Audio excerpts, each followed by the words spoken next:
Hello there.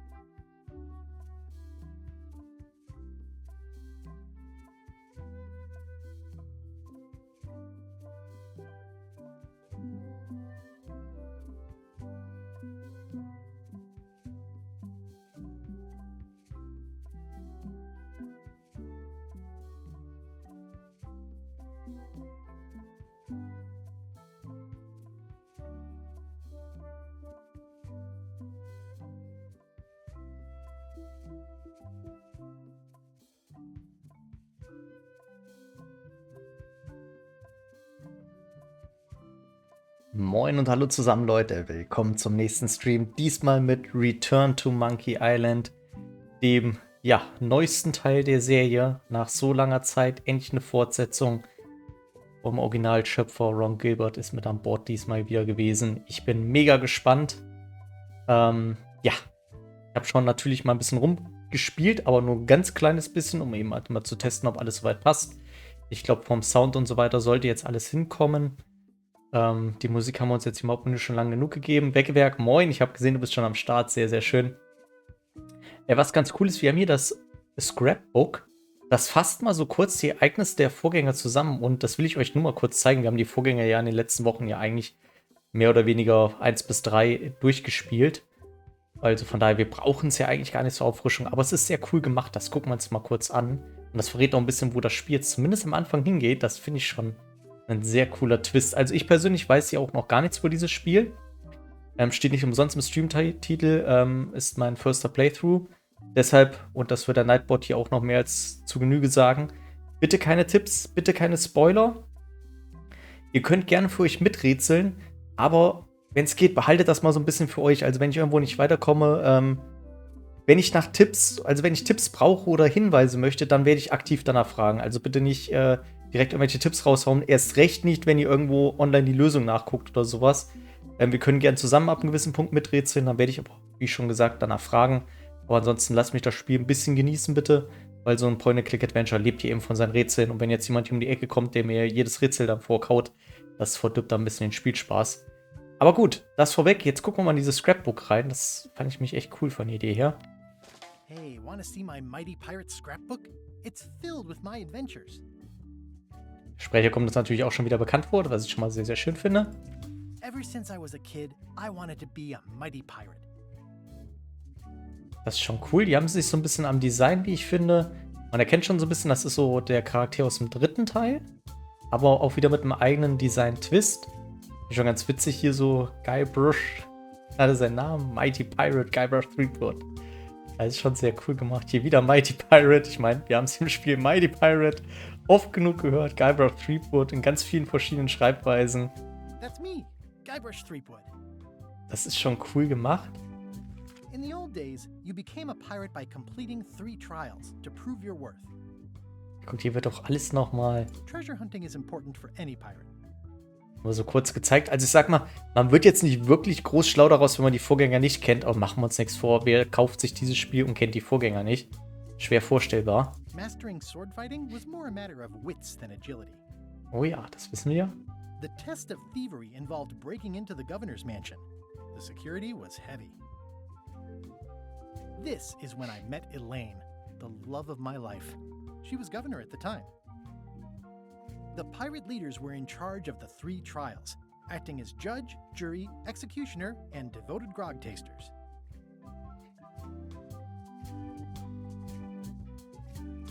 Genau, weg, no backseat gaming, genau.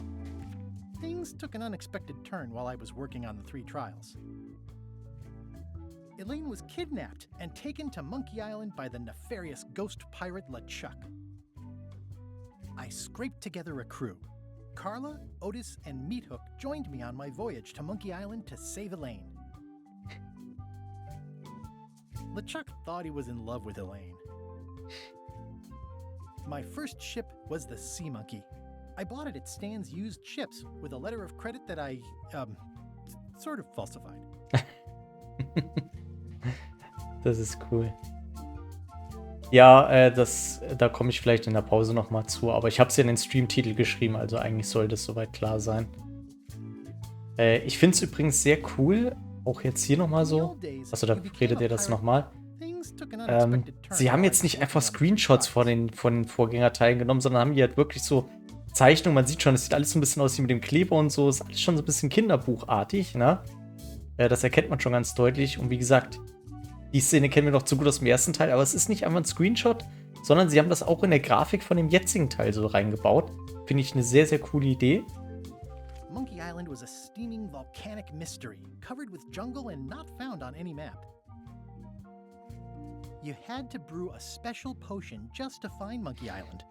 I made some substitutions, but it got us there just the same. You had to brew Okay, das ist das Gleiche. There were some people living there who claimed to be cannibals, but I think it was just a show for the tourists. Das finde ich halt auch einfach zu geil, so diese ganzen Kleinigkeiten, an die man sich halt, selbst wenn ich das Spiel jetzt nicht vor ein paar Wochen erst gespielt hätte, ich würde mich halt direkt wieder an die Sachen erinnern. The monkey head opened with a special key that you stuck in its ear. I met an old castaway there, Herman Toothrot. He and the locals wrote a lot of indignant letters to each other. LeChuck's ghostly ship was anchored in a lake of lava hidden beneath the island's surface. On the island was a gigantic monkey head statue with hidden catacombs underneath. We wound up back on Melee Island for the stunning conclusion to my first big adventure. I made it to the church just in time to stop the wedding. Or so I thought.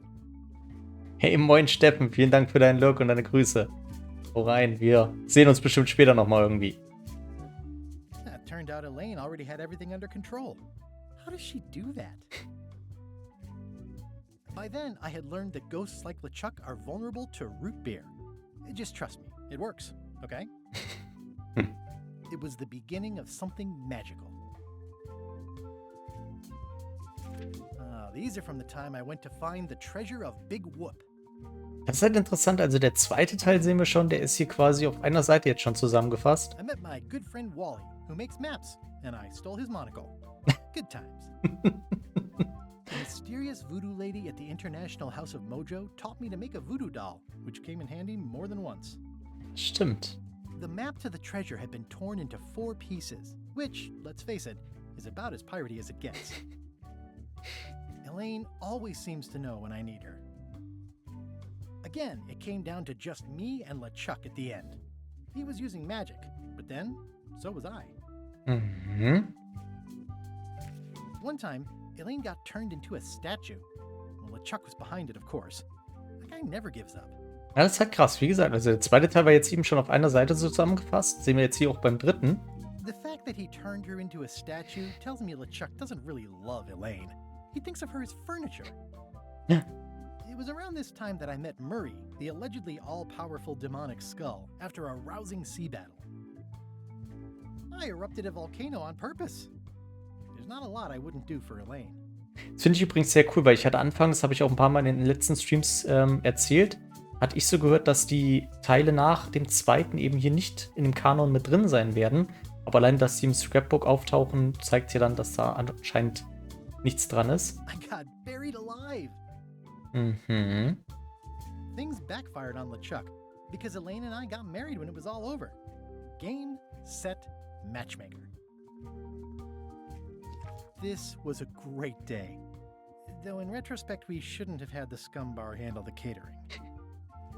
This is the daisy we stomped on together. Wedding traditions are weird. It's either Elaine's wedding veil or my handkerchief. We got them to match. Elaine and me together forever. The daggers are symbolic of cutting through troubles, I think. I wrote a great haiku for the wedding invitation. I don't know why you have to have candy-coated almonds at a wedding, but apparently you do. Oh man, this was that crazy time LeChuck teamed up with an Australian billionaire and tried to use a mystical talisman to make Elaine his bride. Das ist der vierte Teil, den habe ich im Stream nicht gespielt, weil ich den nicht so toll fand, aber ich habe den früher tatsächlich gespielt. Er war eben halt nicht so pralle. Everything started because they thought Elaine was dead, so they held an election to replace her. The ultimate insult wasn't really ultimate, or even an insult at all. Or was it? I made a goofy monster out of prosthetic body parts. It didn't help with anything, but I had fun doing it. Stimmt. LeChuck and I battled it out on a grand scale that time. Richtig, im vierten Teil gab es Monkey Combat. Da musste man die Form switchen, indem man bestimmte Tastenkürzel drückt. Also nicht ansatzweise so spaßig wie die Beleidigungsduelle im ersten und dritten Teil. LeChuck and I battled it out on a grand scale that time.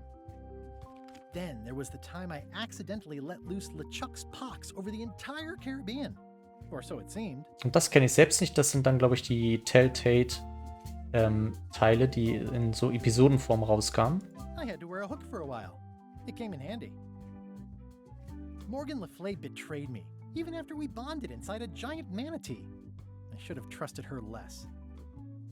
Elaine wasn't fooled by LeChuck's human form any more than I was. I should have trusted her more. Interessant. Guck mal, da sind auch noch ein paar Sachen. The death card doesn't usually represent literal physical death, except when it does. Das kennen wir ja auch schon aus dem dritten Teil. Love did win out in the end. I went on trial for my life on 4 separate charges. I defended myself, of course. Oh, here's that voodoo doll from the end of my Big Whoop adventure. Mhm. I defeated LeChuck with this. His leg came off as easy as tearing a loaf of bread. I defeated LeChuck Okay, with das this. wird nichts weiter. His leg... Note to self, get more paper for the rest of my adventures. Ja, Leute. Und genau da werden wir jetzt weitermachen.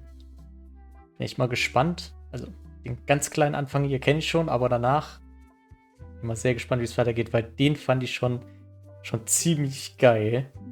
So, wir machen natürlich, es gibt einmal den Casual Mode. The story and all the fun, but the casual puzzles for the busy on the go player. Or more puzzles, harder puzzles, the full monkey for the pro adventure gamer who wants it all. Und natürlich wollen wir das. Übrigens auch interessant, das ist mir beim Testen gar nicht aufgefallen. Das hier scheint ja ziemlich eindeutig der Felsen aus dem ersten Teil zu sein, von dem wir aus den noch kleineren Felsen auf unser Boot damals geschleudert haben. Sieht zumindest sehr, sehr ähnlich. Die Hügel waren zwar nicht da, aber Strand und so, das passt schon mal. Aber es wird noch mehr Parallelen geben, da bin ich mir ziemlich sicher, denn ich habe schon am Anfang einiges gesehen. Aber genug gelabert, wir starten jetzt mal rein.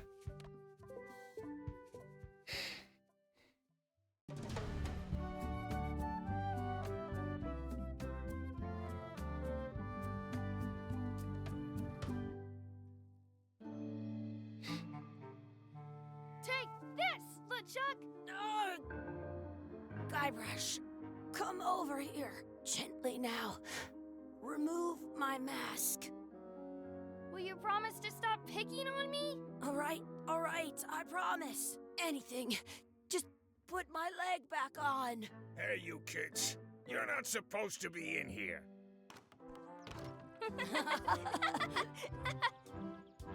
What's next? Let's goof on those two. Pretend they're our parents.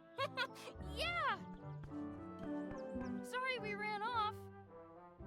You were probably worried about murderers and ne'er-do-wells. Don't worry, I found him.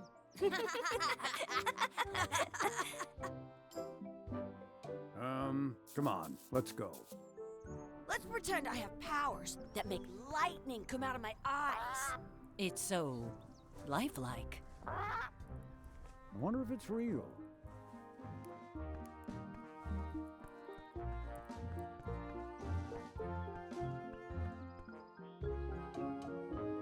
Sorry, boys, could you stop following us? It's creepy. Yes, sir. Come on. I saw a scurvy dog shack back there. Scurvy dogs. I've never had one of those. No way. You have to try one. It's the best thing you'll ever eat in your life. No fooling. Wow. So, und das ist halt schon geil. Also wir sehen, wir sind genau dort, wo der zweite Teil aufgehört hat. Aus der Tür sind wir herausgekommen. Und wir sehen jetzt, wir sind, ja, Kinder, die am Ende des zweiten Teils. Und auch eben gerade, wo sie sagten, lass uns so tun, als wären das unsere Eltern. Und da sagt Chuck, lass uns so tun, als hätte ich magische Kräfte und Blitze würden aus meinen Augen kommen. Das war ja noch so dieser komische Schluss eben im zweiten Teil, wo man so denkt, ja, was ist denn jetzt hier nur Phase? Aber man merkt es ja jetzt schon so ein bisschen. Wir haben diesen Scrapbook gesehen, was wirkte wie von einem Kind gemacht. Wir sind in einem Vergnügungspark. Wo stand es eben? Wo stand es ja, glaube ich, noch irgendwo, ne? Der Big Whoop Amusement Park. Also, gucken wir mal. Das Ganze scheint ja irgendwie jetzt so in die Richtung zu gehen, dass es halt einfach Kinder sind, die sich den ganzen Kram ausgedacht haben. What should we do next? We gotta get to scurvy dogs. I can't believe you never had one. What the fuck? Da kann ich aber nichts mitmachen, okay? Wir haben Inventar. Ah, stimmt, wir haben eine To-Do-List. Junior Mighty Pirates To-Do-List bei Scurvy Dogs. Okay. Das kenne ich auch schon. Jetzt wollte extra vom Stream nochmal nachgucken, wie das andere Spiel hieß. Da gab es nämlich auch ein Point-and-Click-Adventure. Ein Point-and-Click-Adventure, was noch gar nicht so alt ist. Da haben sie das auch eingebaut. Das war sehr schön, weil da konnte man jederzeit nämlich, selbst bei längeren Pausen, immer gucken, was man eigentlich zuletzt noch so machen musste und welche Rätsel noch offen waren. Chucky. Hey, Chucky, stand over here for a minute. Nah, I want to get scurvy dogs. Okay. In France, they call a scurvy dog a chien scorbut. Ah ja. Ach so, super, das seht ihr gar nicht. Das ist gut. War nur irgendeine komische Xbox-Einblendung hier. It's locked. Maybe one of the shops has a key. Okay. Guck mal, das hat jetzt auch sich gleich zu der To-Do-List. Find Outhouse Key. Gleich dazu gekommen. The words don't look like words, but there's a picture of a scurvy dog. Das ist Scurvy Dog, der Name ist schon super. Haben wir hier noch einen Papagei? Sounds real. Sounds real. Wakey, wakey, Mr. Pirate. Hello?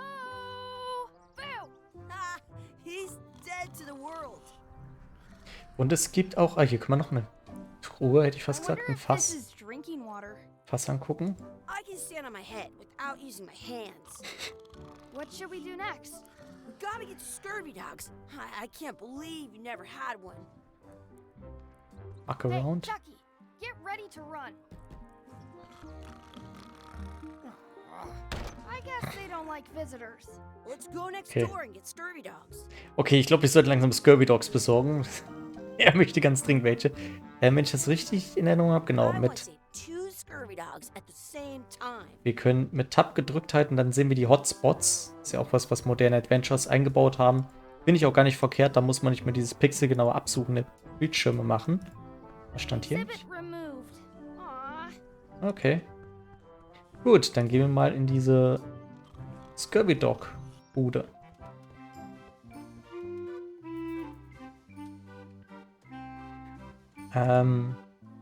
Ich muss sagen, eine Sache, die ja oft in den Spielen oder in Bezug dieses Spiels erwähnt wurde, war halt der Grafikstil. Ja, der ist ein bisschen gewöhnungsbedürftig, aber ich finde, in der Bewegung ist er ganz cool. Er hat so seinen eigenen Stil. Also, jetzt, wo ich es mal wirklich so live sehen kann und auch mal ein bisschen länger, ich wollte mich ja nie groß spoilern, finde ich es doch irgendwie ganz, ganz nett. Sieht sehr einladend aus. Allerdings. Erinnert mich an den dritten Teil und die Schneehörnchen, die Ice Cones. I can feel it with my tongue. So, was haben wir hier? They put it on a leg to keep you from walking off with it. Walking off with it. It says, return outhouse key when finished, or else. Okay. Those glasses are thicker than the layer of grease on the floor. Okay, sind schon so richtige kleine Ratzlöffel, die zwei.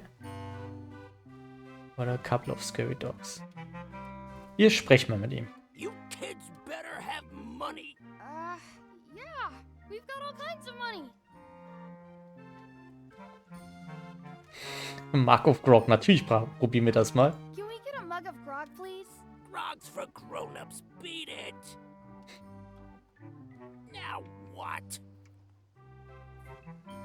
Can we get some chicken foot fries? You got 2 pieces of 8? That's money that grown-ups use. I know what a piece of 8 is. Have you got any? No. Then no fries. Aber interessant, auch er redet hier von Pieces of 8. How much did you say grog is?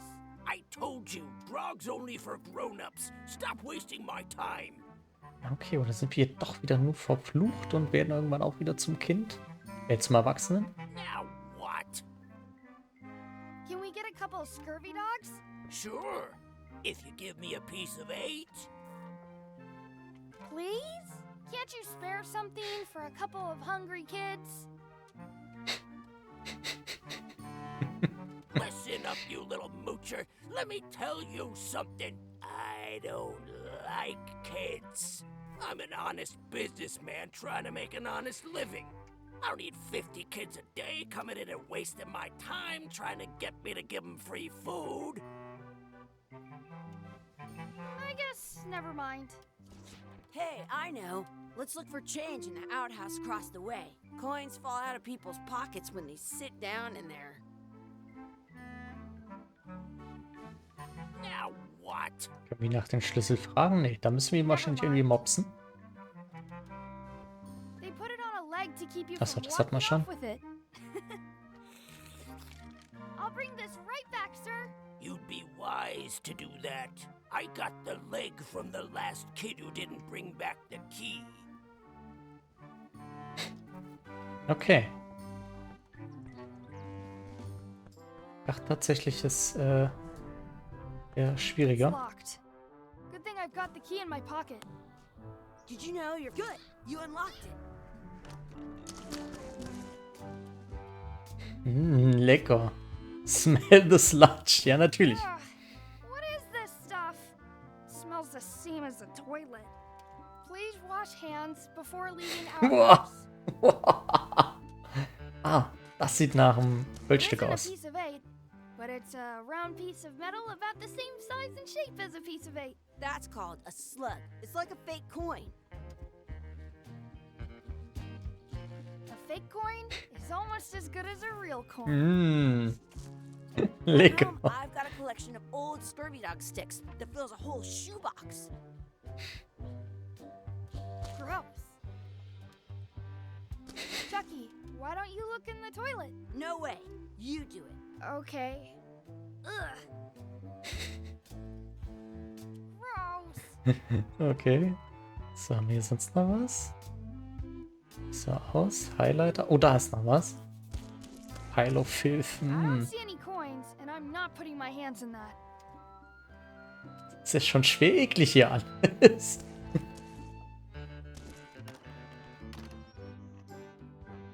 Okay. Dann gucken wir doch mal, ob wir den Verkäufer wirklich schon mit diesem Fake-Coin reinlegen können. Und das hilft uns bestimmt schon mal irgendwie. I'm returning the key. You want a medal? Naja, wir sind nur hier total vertrauenswürdig. Toilettenpflichten erfüllt. Ich habe gerade einen Erfolg dafür bekommen. Komisch, dass ihr die nicht seht. Eigentlich müsste das so... Naja. Ist ja auch nicht so wichtig. Für die Bildschirmübertragung gehen. Give us luck. Piece of 8. The vendor. Super. What can we get with this?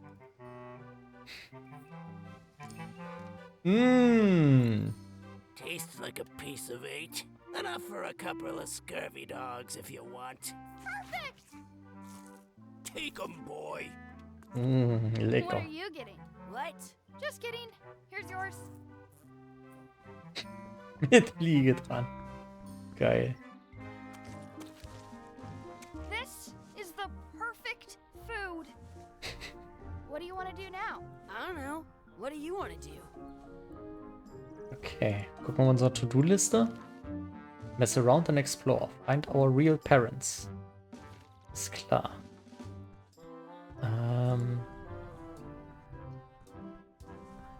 Ich finde es schon witzig, so diese Ekelszenen, gerade diese Nahaufnahmen, erinnert mich ein bisschen an Ren und Stimpy, falls das wer noch von euch kennt. Die konnten das auch super, so Nahaufnahmen, unfassbar eklig zu zeichnen damals. Jetzt können wir hier weitergehen. That's my friend Dee. Hey, Dee. Hey, Chucky, what are you jerk faces up to? We just got here. I'm making a list of stuff to do. Give me that. I'm an expert planner. Okay. Perfect. See you around the park, shitheads. Die hat unsere Liste jetzt erweitert. Alter Schwede. Check out the anchor. Beat Chucky in a race. Feed the duck. Add some sauce to my scurvy dog. Practice sword fighting. Find a four-leaf clover. Make a wish at the wishing well. Find our real parents. Okay. Bin mal gespannt, wo wir jetzt gerade so das kleine Mädchen hier sehen, ob wir auch irgendwie Elaine finden werden. Als Mädchen I hier. once had the hiccups for 4 days straight. Das finde ich halt auch toll. Chucky labert halt so diese typischen Bullshit-Sachen, die so kleine Kinder erzählen, gegen sich gegenseitig, um irgendwie den anderen zu beeindrucken. Finde ich auch schon witzig. Challenge Chucky to a race. Das können wir doch gleich mal machen. Aber das geht bestimmt noch nicht so einfach. Muss man bestimmt dann was machen. Hey, Chucky, wanna race? You're on. I'll officiate. 3, 2, 1, go! Oh, ich muss drücken. Chucky wins! Scheiße. Da habe ich jetzt ein bisschen... Yeah. Next time for sure. You up for another race? You're on. I'll officiate. Ich sehe meinen Mauszeiger doch. 2, 1, go! Scheiße, ich muss schnell... Ah, ich kann... Ah. Aha. I win! Okay. Juhu. I wonder where this path goes. Okay, da sind unsere Eltern. Zumindest... Excuse me. Yes? Will you pretend to be our parents again? What do you mean, again? Run along and find your real parents. Okay, es sind nicht unsere echten Eltern. Und da gibt's Brot für die Ente. Hey, hands off! Das können wir uns offenbar nicht so einfach nehmen. Excuse me. Yes? Den Kind im Klettergerüst. Geil. Ah, Could we have some of your bread to feed the duck? I don't think so. We brought it for ourselves. I wonder what's in that basket. Let's find out. What do you think you're doing? Kids these days, they have no regard for personal Run! How rude. Haha. Das war ja einfach. Der gute alte klassische Ablenktrick. Ach, guck mal, sie läuft uns auch ein bisschen hinterher, sehe ich gerade, ne? So, was ist hier mit dem Anker? That's a cool anchor. That just shows how little you know about anchors. This one's not a very good example. You'd know that if you read as much about anchors as I have. Did you know that anchors originally weren't designed to hold ships in place? They were used in combat. Jetzt schlägt uns das Spiel schon vor, dass wir es überspringen. When you were trying to board another ship, they started making them bigger and bigger because they would do more damage that way. Then people noticed what happened when you missed the other ship and hit the sea bottom instead. The current bow-shaped design is actually less effective than the sharper V-shaped design that was popular last century. But the older design went out of fashion after sailors started to think the letter V was bad luck. You can still find the old kind around sometimes, but collectors have grabbed most of them. On a modern anchor, if you look close, you can tell that one side is a little larger than the other. That's to prevent what's called plummeting, where the anchor goes down too evenly and then it doesn't catch well on the bottom. The little flanges at the tips are at different angles to make it twist on the way down for the same reason. Most anchors these days are made of iron, and you have to recast them like twice a year because they rust. About 30 years ago, somebody thought of a way to get around that by making them out of wood instead. All kinds of people invested a lot of money in these wooden anchor companies. But the only way they could keep them from floating was to attach another anchor. And so they gave up and went back to the old way. The word anchor comes from the Sanskrit word nagara, meaning city. They're called that because when you stop in the middle of the ocean, it's like you've made port at an invisible city. Yeah, I'm kind of an expert on anchors. I read a lot. Jetzt wisst ihr alles über Anker. Ah, da können wir die Previous Lines sehen. Okay. Das ist ja cool. Das ist praktisch. Okay. Aber das finde ich halt schon eine witzige Idee einfach. Dass uns das Spiel so beibringt, wie so die Steuerung funktioniert, ohne dabei wie so ein typisches Tutorial zu wirken. Und halt auch noch mit einem witzigen Twist, dass sie uns hier zu den Ankern vorlabert. Aber ich fand es tatsächlich schon irgendwie ein bisschen interessant. So, Feed the Duck. Wir haben ja schon unser Brot. Also das könnten wir theoretisch schon machen. Wir können uns die Sachen noch angucken, habe ich eben gesehen. Achso. Did you know you can keep a scurvy dog warm by sticking it in your armpit? Okay, wir wollten ja die Ente füttern. Ich glaube, wir gehen mal auf die andere Seite. Nachher nimmt uns sonst das Pärchen da noch das Brot weg, wenn wir direkt daneben stehen, um die Ente zu füttern. Wir können uns die Ente erstmal angucken. A cute duck.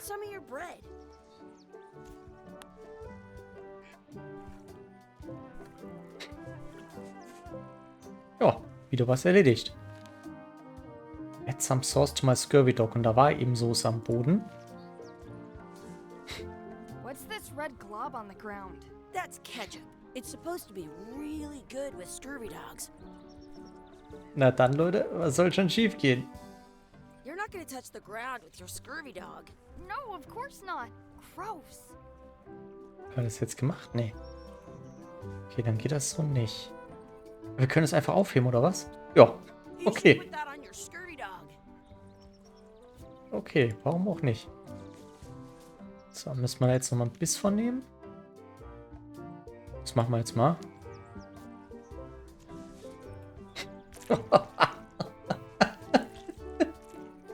Okay, das finde ich wirklich geil. Yuck!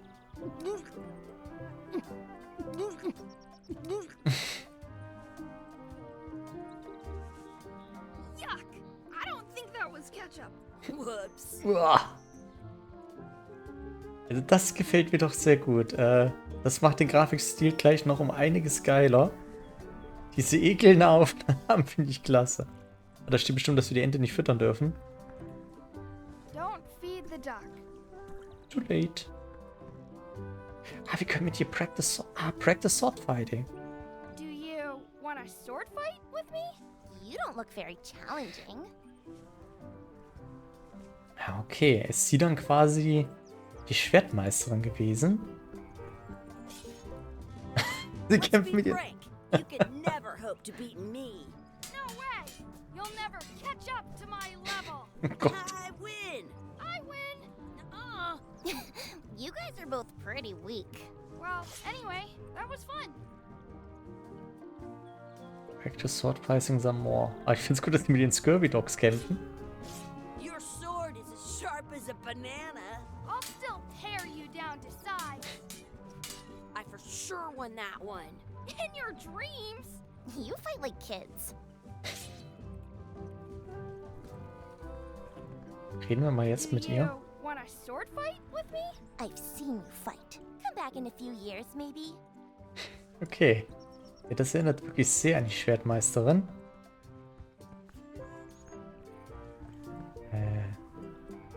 Oh, da! Cool. I found a four-leaf clover. Awesome. There was still one left. Darn. Ah, vielleicht können wir ihr das geben, damit sie mit uns Schwert... Ja, guck mal, Practice haben wir schon gemacht. Vielleicht können wir das trotzdem geben. Oder wir gucken es uns erstmal an. I never thought I'd ever find one. Nee, geht nicht. France, they call a scurvy dog a chien score butts. Okay, vielleicht kommt das ja noch. Do not pick the four-leaf clovers. As if. Do you like to hunt for four-leaf clovers? Yeah, I leave them where they are and take the extra leaves off. I want things to be even. Oh, nicht schlecht. Oh, In France, Coin. they call a scurvy dog a chien score butts. Maybe I should throw this down the wishing well. ah, okay, wie praktisch. I Wishing should Well. throw my coin in and make a wish. Ist jetzt nur alles recht harmlos von den Rätseln. I wish Chucky had a mustache. I wish he would disappear. I wish for a cool plant. I wish for another scurvy dog. I wish we could speak backwards. Mustache. I wish Chucky had a mustache. Ah! Whoa! Oh, schade. Okay. Gut, das kann man sich jetzt ja wieder mit der Vorstellungskraft von ihnen erklären, ne? Das ist witzig. Was sagt sie hier noch? What you looking at? Those kids jumping rope down there? They're doing it wrong. Okay, sie ist so eine kleine Besserwisserin. Dann haben wir jetzt die To-Do-List soweit abgehakt, ne? Find our real parents. Also das waren ja nicht unsere Eltern, das hat man eben nur schon, jetzt schon zweimal mitbekommen, obwohl die ja genau wie die Eltern aus dem zweiten Teil aussehen. Aber das haben die sich einfach mal nur so vorgestellt. Bin mal gespannt.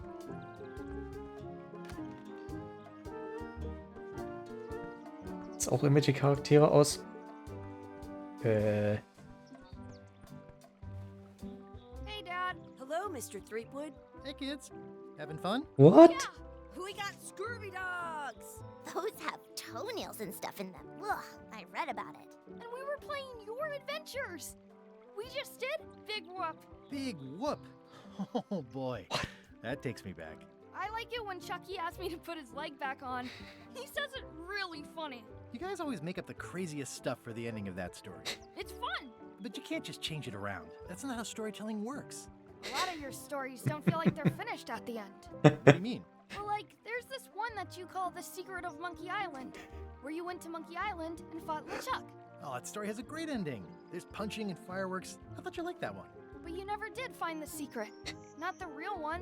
Sure, but that's not what that story was about. Kids, let me tell you a story that is about finding the secret of Monkey Island. Is this a long story? I think maybe I gotta go use the bathroom or something. Yeah, I have to go walk my tarantula. Maybe I should go with them. No, stick around. This is a good one. See, there was a rumor going around that my old nemesis, LeChuck, had somehow discovered the exact location of the secret of Monkey Island. I knew I had to get it before he did, so I went to Melee to get my own expedition started and beat him to the punch. Die Hermine von Monkey Island. Ja, genau, weggewerkt. Okay, Moment. Also das war gerade Guybrushs Sohn. Und Guybrush erzählt ihm jetzt die Geschichte vom ersten Teil. What the fuck? Ich glaube, das wird kompliziert, dieses Spiel, oder was? Okay. Das ist ja abgefahren.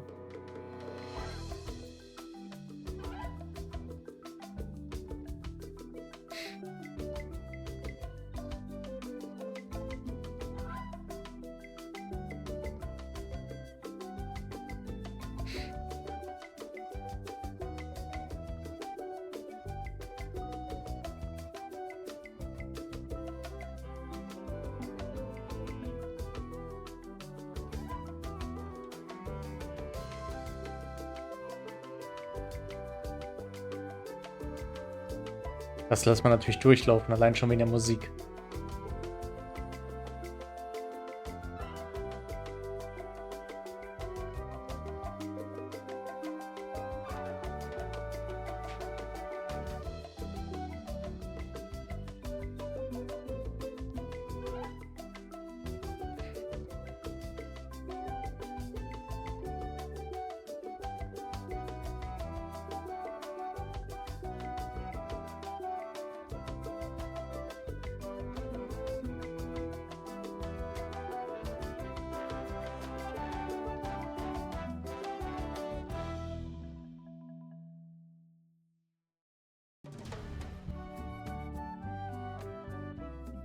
Friendly Place.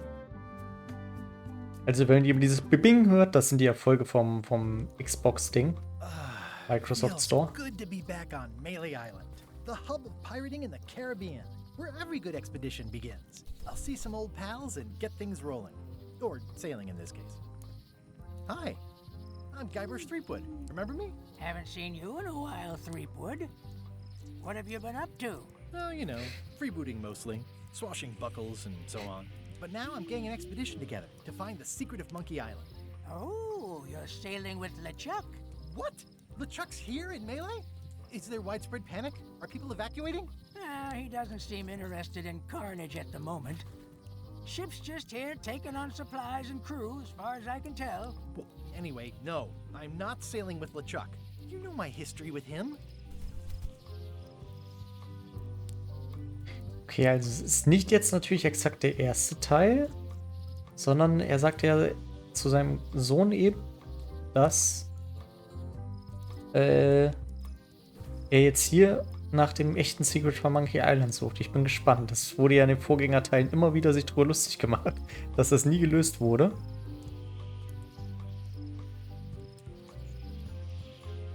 Hier. Guy steals all my best ideas. LeChuck kidnapped my wife. He's always had designs on her. I sailed to Monkey Island to find them and get her back. Oh, I thought you weren't married yet when that happened. And didn't she more or less rescue herself?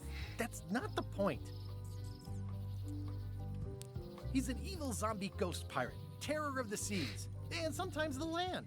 A nefarious, conniving, murdering scallywag. A depraved, ruthless villain. And a loud talker. And I'm not those things. They say opposites attract, but what do I know? We've been enemies for my whole career. Everywhere I go, there he is. He plagues me. He's my nemesis. Funny. He said the same thing about you. That guy steals all my best ideas. Are you sure it isn't the other way around? Seems like he was here first. I don't know how he found out, but I'm sure he's just doing this to get one up on me. I'm mounting my own voyage. Mine. Well, you'd better get cracking then. LeChuck's loading up on the outer dock as we speak. Well, I'm gonna hire a ship and a crew and beat him to the punch. Just as soon as I can get someone to back the venture. I'm a little short on funds at the moment. In that case, you'll want to go talk to the pirate leaders at the Scum Bar. Exactly. That's why I came to Melee. It'll be great to see those old guys again. We'll knock back a grog and hash out the details. Scum Bar, by the docks. Long table in the back. I know where I'm going. We'll see. Okay. I could stare at this forever, but that wouldn't be much fun for you. Natürlich wie auch schon in den Vorgängerteilen Wir werden hier alles so ein bisschen durchgehen. I detect a certain resemblance here. Yes, it looks a lot like an owl, doesn't it?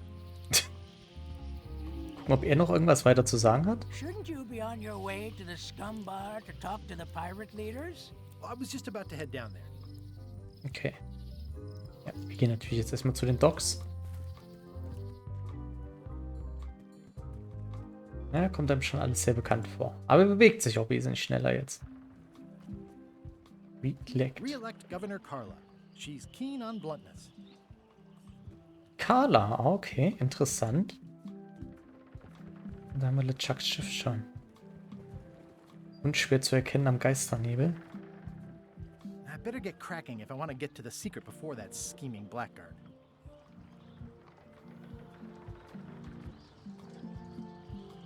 Stroll along the docks. Da wird man bestimmt aufgehalten, wenn wir da lang wollen. Talk to the pirate leaders before I go see what LeChuck is up to. Ja, okay. Oder so. Bin mal gespannt, wie die auf uns reagieren werden. Die Musik auch wieder. Sie ist ein bisschen abgeändert. Das war eben schon bei der Titelmelodie so. Aber man erkennt den alten Ton auf jeden Fall wieder. I'm here to talk to the pirate leaders about a new expedition.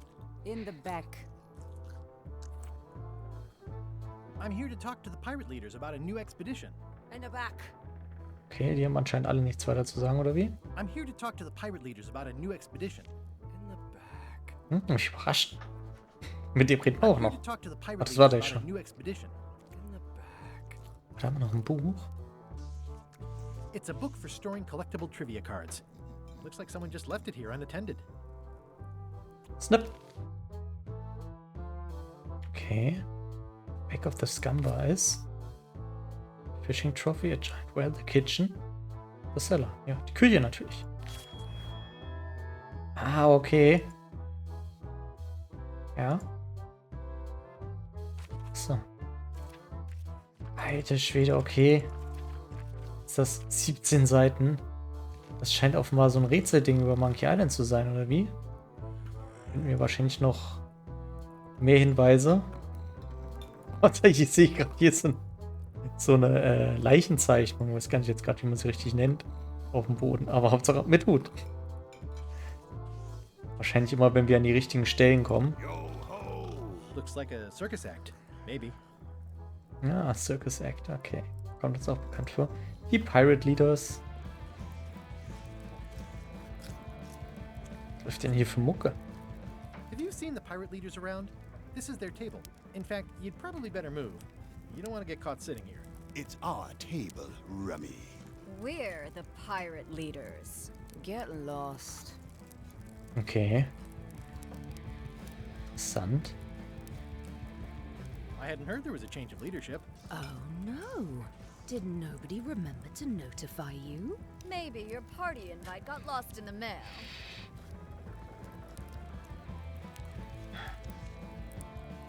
Where are the three older guys who used to hold court here? Who cares? Probably crying in an alley somewhere, wishing they were still relevant. Making up trials for each other and writing memoirs that no one will read. Is it you I should talk to about financing an expedition? An expedition. Who is it that you think you are exactly?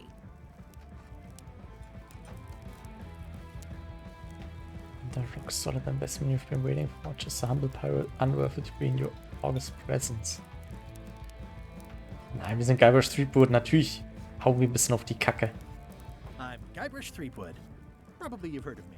Probably not. Permission to slaughter the annoying old wastrel man, Captain Madison. Wait, it was Captain Madison? She's like famous! I've got her on a trading card. Her plunder stats are amazing! Plunder stats aren't everything. Then the others were Captain Lila and Captain Trent? It was Lila who threatened to kill you? Look, they weren't that great, okay? Listen to the story. Want me to slaughter him? Don't bother. He's just a harmless hack who thinks he has a good idea for a pirate raid.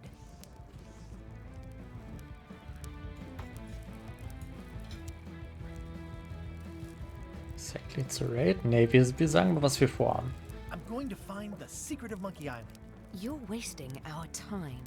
The secret? I didn't think that was even a real thing. Price of incalculable in monetary value. The price of incredible cultural value. It's a mystery for the ages that must be resolved. It's a personal passion of mine I really want to find. Das hier, das passt so gut. It's a mystery for the ages that must be solved. The only mystery here is who let you into this bar.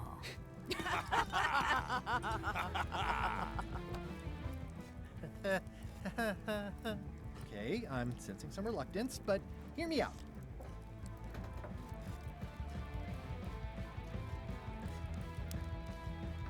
So, could you at least point me towards an available ship? At least consider advancing me some funds. Would you at least consider advancing me some funds? It's a surefire investment. Triple your money or your money back. Not interested. Okay. Schöne Mucke. Ja, irgendwie schon, ne? Could you at least point me towards an available ship? You don't even have a ship?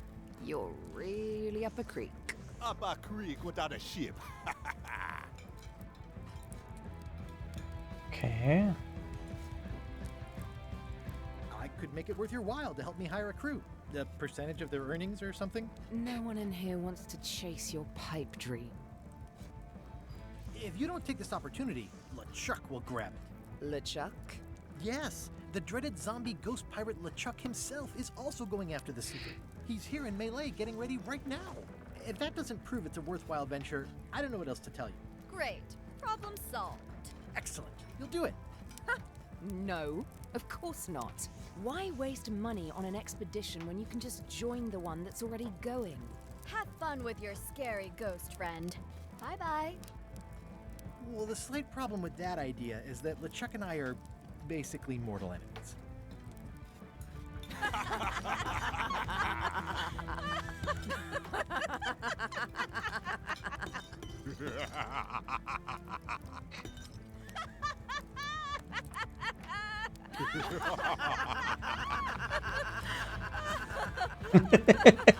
Fine.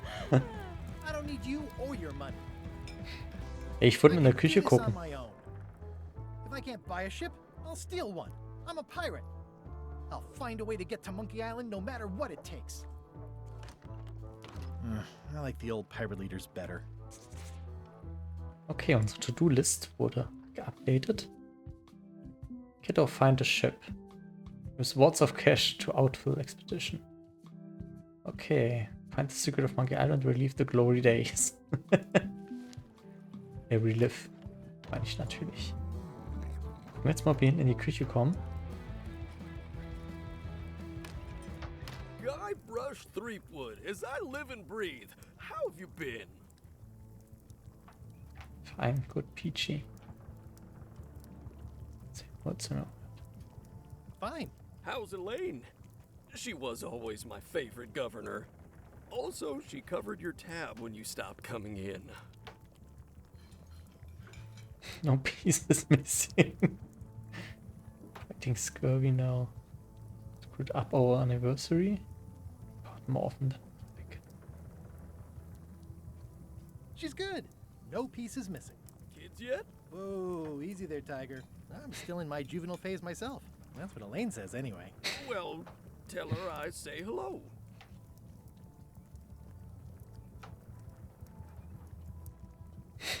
These pirate deals seem to be like real jerks. You mentioned I'm going to find the secret of Monkey Island. Da sag mir erstmal. Did I mention I'm going to find the secret of Monkey Island? No, I don't think you did. Well, that's exciting. So you'll be hiring a ship at the docks? I'm thinking I'll steal one. As far as I know, the only ship out there is LeChuck's. Even better. Two birds with one stone. Bold. I like your thinking. Witzig, wenn ich überlege. Ich glaube, im ersten Teil haben wir kein Wort mit ihm gewechselt. The atmosphere in the bar is different than it used to be. Yeah, I don't like it, but I've got to cater to the new crowd. Everything changes, Guybrush. But the roaches stay the same. I've missed your wit. And your low alcohol tolerance. Hey! Those new pirate leaders seem like real jerks. Why do you even let them in the bar? Well, they've driven off my old regulars, so I don't have a lot of choice if I want to stay in business. Also, if I tried to get them to leave, they'd probably cut me up and throw me in the soup. Frankly, I'm terrified of them. On the plus side, they have more disposable income and better hygiene than the old crowd. Ooh, I think I hear the health inspector. What? Where? Just kidding. That joke never gets old. Keep up the good work. Thanks. Will do. So, was haben wir hier alles? Impressive Health Department Certificate. It's amazing what you can achieve if you put your mind to it. And you have a packet of stick-on stars. Pests or garnishes? A good cook sources local supplies when he can. Active little guys, aren't they? Looks like a mugshot. Stay away from that picture. Okay, das können wir nicht klauen. Auch schön gemacht, hier so die Details mit dem Feuer am Boden und was. The food is more exciting when you can smell the risk. Das ist mal ein geiler Spruch. Das hat mir gerade schon... Ah, hier ist noch ein Mob. Ein Meier-Mob. Well, it's definitely a mop. Will you advance me the down payment on a ship if I help you clean up? Put that down before you hurt yourself. What? Clearly, there's a lot you don't know about mops. Honestly, I think I prefer to keep it that way. Geil, ey. Ah, wir können in der Suppe schnüffeln. Ugh, I remember that stench as if it were yesterday. Was haben wir denn hier? Wooden Seagull. The plaque says, in memory of looming seagulls of old. Können wir nicht The plaque mitnehmen? says, in memory of looming seagulls of old. I String. think someone tried to secure a boat with this. Okay, haben wir zumindest schon mal ein Item eingesammelt. Untangle the string. It's hopeless. Okay. State of the art pen. The pen is mightier than the sword. I've got a few coins for incidentals. Okay. Bisschen Geld haben wir. Okay, hier ist sonst nichts mehr. Wenn wir die Tür mal zumachen. Eine Maustaste. Achso. Ich dachte, der macht es vielleicht von außen zu. Das hilft uns irgendwie weiter. Okay.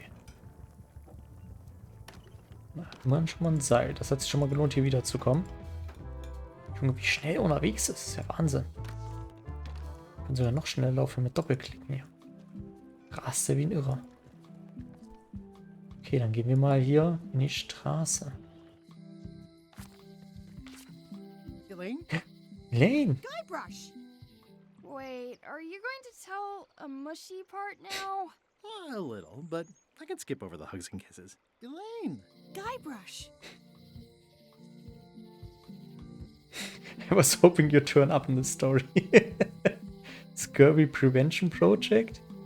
You wouldn't have to have a ship with you. Remind me how long we've been married.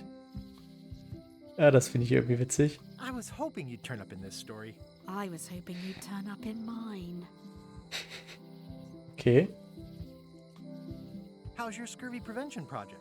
It's great! We're going to get a lot of lines to a lot of sailors and save a lot of lives. I've got to come up with a way to deal with Captain Madison, though. The pressure she's putting on the town is making it hard for social programs like mine.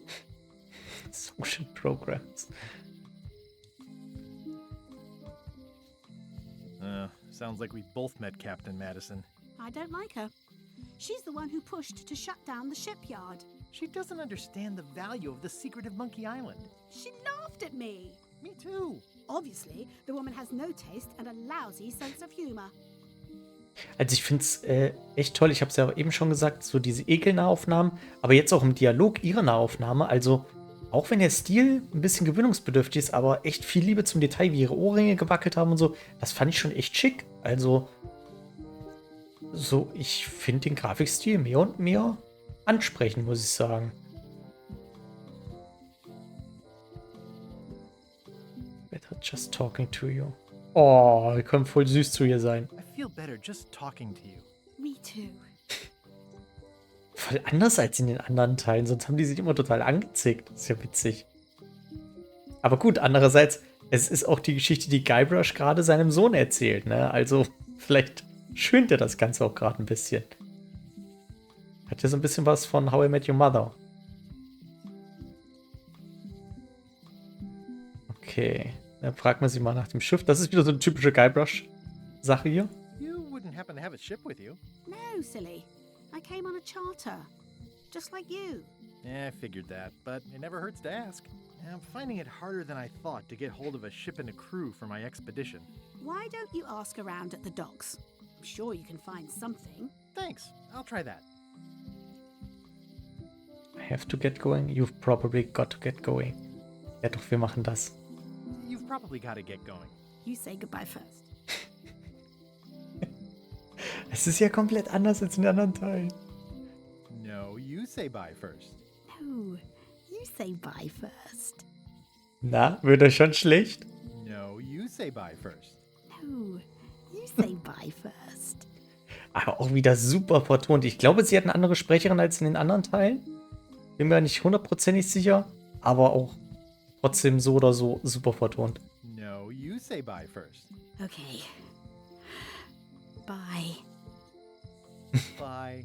Oh. Ich wollte gerade sagen, mal gucken, wie lange das geht. Ich hätte ihnen auch zugetraut, dass das ewig so weitergeht oder zumindest noch eine ganze Weile. Guck mal, hier ist ihr Flyer. It's Elaine's flyer about how limes combat scurvy. It's important, but boring. I've never once made it all the way to the end. Elaine would kill me if she caught me pulling down her flyers. Okay, das habe ich mir schon fast gedacht. So, das House of Mojo. Gucken wir erstmal, ob die 3 Typen wieder da sind. Nein, sie sind nicht da. Weder sie noch ihre Ratte. Was haben wir hier? Wally's Maps and Moors. Looks like Wally's got a new place in Melee. I hope he's not still sore about the monocle. Ja, wir haben mir noch ein neues besorgt. At Chamber of Commerce Midnight Luncheon. Back shortly. The sign says, at Chamber of Commerce Midnight Luncheon. Back Okay. shortly. Oh geil, Wally wäre auch wieder hier. Auch hoffentlich. Wally, da fehlt nur noch Murray. Der ist hoffentlich auch da. Oh, yeah. That clock has been broken for decades now. Wie cool. They're having a half-off sale. Was haben wir hier hinten? Property foreclosed by order of Madison Enterprises. Oh, this was my favorite novelty store. Okay. Alter, was ist denn hier noch alles? Graffiti. What kind of person would just paint on a wall like that? Elaine would never have stood for this when she was governor. This place has kind of gone downhill. Trivia Card. Ah! Das ist eins von den Dingern. Trivia Book. What does Guybrush specifically dislike? Sand, er ist nicht Anakin Skywalker. Hurdy-Gurdies. Ums Penguins. Oh, wow! Die sind gar nicht so einfach. Mushrooms? Mushrooms! Doch, das war doch in dem Untergrundlabyrinth, ne? Ja. Da sagt er das doch. I hate mushrooms. Ich glaube, er erklärt es gar nicht. Ne? Kam nicht noch irgendwie Long Story oder sowas? Ui, das ist aber tricky, ey. Da wird man garantiert nicht alle richtig hinkriegen. Going out of business? Oh no. Going out of business? This place is an institution. Hätte ich jetzt auch It getippt, must be ja. authentic, culturally and historically accurate. The sign says so. Aber was sind Hurdy-Gurdies? Ist das, wo man hier einen in den Schwitzkasten nimmt und so über den Kopf reibt? Das sind ja so Sachen, die finde ich ja dann immer schwierig, die sich auf Englisch zu merken. Das hört man dann doch zu selten. Deshalb war ich da kurz in Versuchung, das anzuklicken. It doesn't look finished. Das müssen wir da angucken. Island's 27th Governor, Carla the Swordmaster, for her heroic actions at Santa Catalina. Ja, Carla Swordmaster, genau. The problem with this statue is it's not a statue of Elaine, the best ever governor of Melee. Aber interessant, dass die jetzt Gouverneurin ist. Wir wissen ja, wo das Gouverneurshaus ist. Aber auch schön, guck mal, wie hinten der Hintergrund auch dynamisch wechselt, je nachdem, wie wir stehen. Cool gemacht. So, natürlich gehen wir da jetzt rein als erstes. Ah, the International House of Mojo. This place hasn't changed in years. Ja, natürlich kommt jetzt eine Riesenänderung, oder? Oder nicht? Welcome, Doch Guybrush nicht. Threepwood. Nice to see you again. I have been waiting for you. Und die Musik wieder. Als er das aber eben sagte, dachte ich, da sitzt jetzt irgendwer anders auch drin. Das wäre so typisch gewesen. You mean, ever since we last saw each other, it's been years. Going in search. Wir werden wahrscheinlich eh alles durchklicken können. Wir fangen jetzt mal hiermit an. You mean, Fate ordained that you would be here several minutes ago. Only you can manage to be late, even when you are fated to arrive. It's a gift. Allow me to seek knowledge on your behalf. Will it cost me anything? Pride, free will. Not much.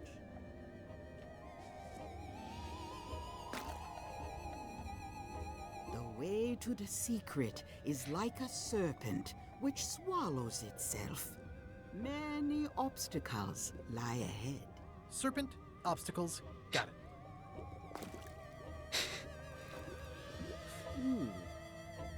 You must walk the path. Yet you have already walked the path. And now I'm going back again.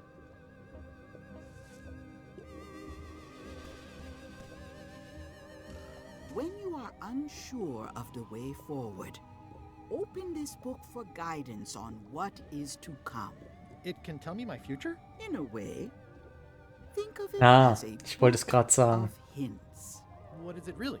A book of hints. Use it wisely. To know too much diminishes the voyage. Wie ich schon gesagt habe. Thanks. No charge. Now you must go. I have a luncheon, and your destiny lies at the docks. It does? Most assuredly. Laut Google ist es ein Musikinstrument, falls ich es richtig geschrieben habe, lol. Okay, interessant. Jetzt hat es uns hier direkt rausgeschmissen. Aber wir haben ein Tippbuch bekommen. Auch das haben ja moderne Adventures gerne. Klingt das jetzt immer? Das nervt mich ja. Ich will natürlich keine Tipps haben. Aber wie gesagt, moderne Adventures haben das häufig mit drin. Ist ja auch gar nicht verkehrt, dass man. Die sind ja meistens ziemlich geil aufgebaut, dann, dass man wirklich erstmal einen sehr vagen Hinweis bekommt und dann, desto mehr man nachfragt, desto deutlicher wird das Ganze dann. Das finde ich eigentlich schon ganz cool. At Chamber of Commerce Midnight Luncheon. Back shortly. Okay, ne, mehr konnten wir jetzt gar nicht. Gut. Oder auch nicht gut. Wir werden mal, ich bezweifle zwar, dass das Spiel in irgendeiner Art und Weise groß. Ah, das ist ja cool gemacht. Und dann haben wir direkt hier so den Screenshot quasi und klicken da einfach drauf. Zwar wieder, dass das Spiel irgendwie instabil sein wird oder abstürzt, aber einfach nur zur Sicherheit. So, dann gehen wir mal weiter. Richtung Kirche. Ja, oh, die ist verbrettert. Guck mal, die sind alle bei diesem Midnight-Ding. The note says, forced to close. Thanks for the memories, but cash would have been better. Ah, The note says, Ach forced so. to close. Thanks for the memories, but cash would have been better. Ist das jetzt immer das Gleiche? The note Ja. says, Okay, die Note können wir nicht mitnehmen. Da oben ist irgendeine alte Frau. aye. Everybody thinks they know more than the other. Okay. Ist hier alles insolvent oder wie? Ja, wirkt ein bisschen so, ne? Anscheinend hat Carla hier irgendwie die Stadt zugrunde gerichtet. Ich meine, gut, dass der General Store insolvent gegangen ist, da sind wir ja nicht ganz unschuldig. Wir haben ihn beim letzten Mal ja dazu genötigt, für unser Schiff zu finanzieren, ohne dass er was davon wusste. Das wären wir nicht genötigt, wir haben ihn eiskalt übers Ohr gehauen. Volcano Island with horns Und that bestohlen. swallowed a basketball. What? Looks like a volcano island with horns that swallowed a basketball. Okay, ja, stimmt, sieht wirklich so aus. Ja, von daher wenig überraschend. Explore the Alley. Das gucken wir uns natürlich auch gleich mal an. Auch das kennen wir ja noch. Ja, geil, ey. Das finde ich halt echt cool. Also sie haben es schon im eigenen Stil nachgezeichnet. Na, hier war der Fahrstuhl aus dem zweiten Teil. Können wir bestimmt wieder nicht rein. It seems to be stuck closed. Ist hier sonst noch irgendwas? Read the sign. Oh, Employees only. ja, wie im ersten Teil. Echt ganz genauso. In der Kirche können wir anscheinend auch nicht rein. Oh, die ist sogar richtig kaputt und ramponiert hier überall. Aw, this is where I risked my neck for Elaine, and she showed me she only needed me to risk my heart. Also, the windows need some work. Ja, hab ich auch gerade gesagt. Geil. Hier liegt was. Trivia-Karten.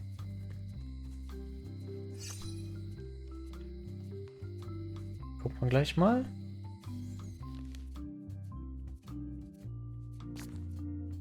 What other than a golden key was destroyed by the curd according to the probate order?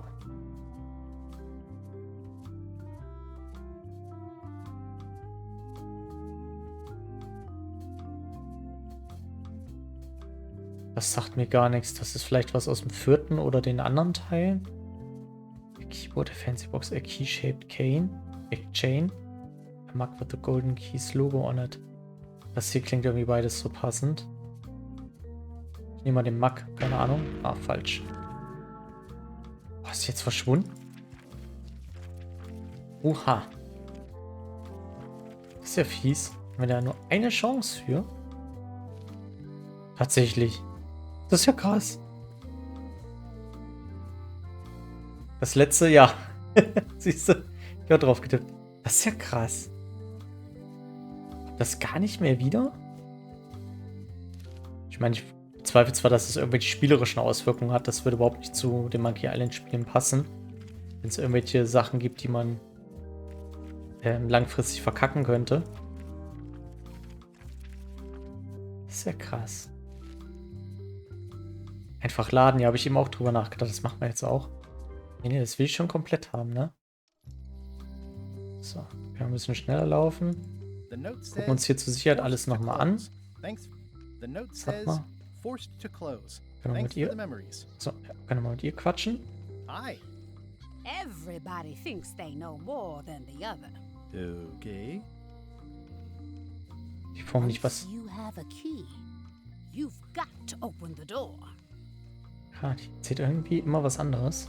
Things are not what they seem. Okay, sie ist sehr geheimnisvoll. Employees only. It seems to be stuck closed. Aww. Also, the windows need some work. So viel dazu. Da haben sie dran gedacht. Das ist ja krass. Sie ist nicht mehr da, die Karte. Okay.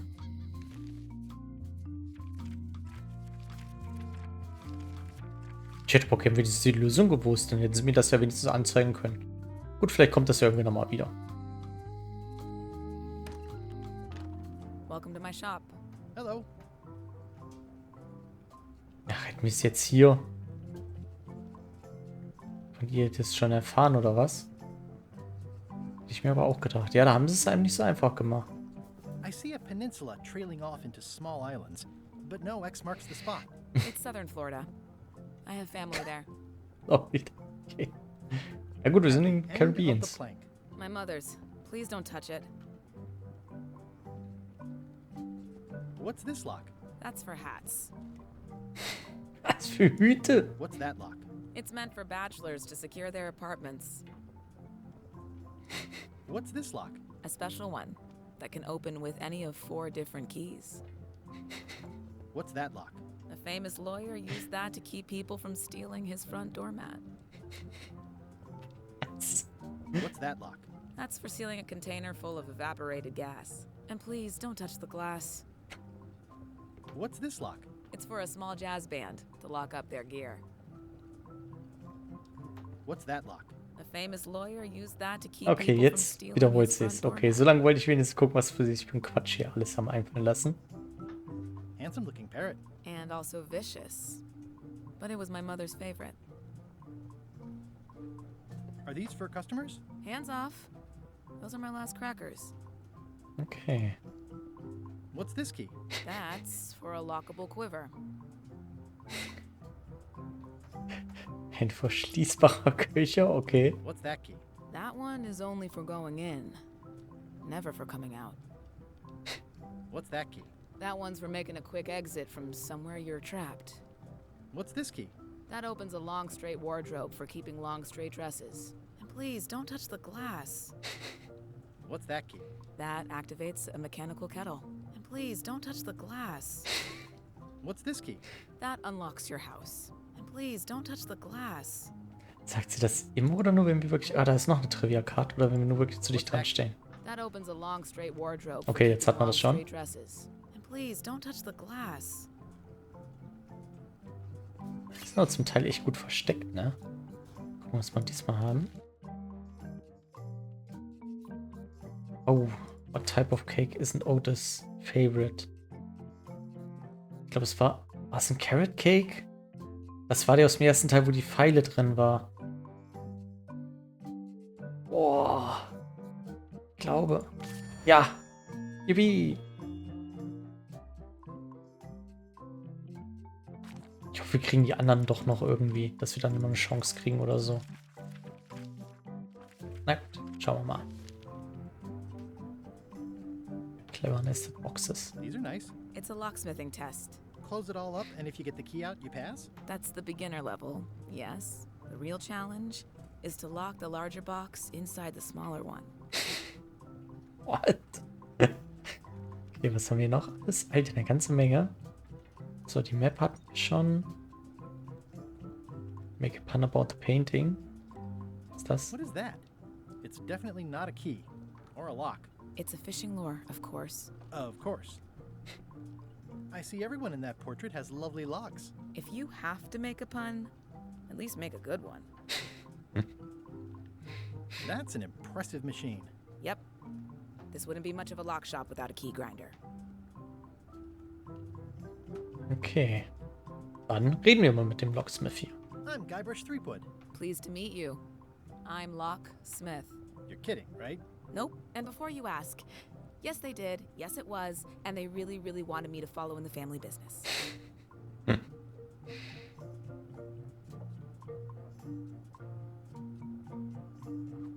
Old lady in the window across the way. Who's the old lady in the window across the way? You mean Whitey Bones.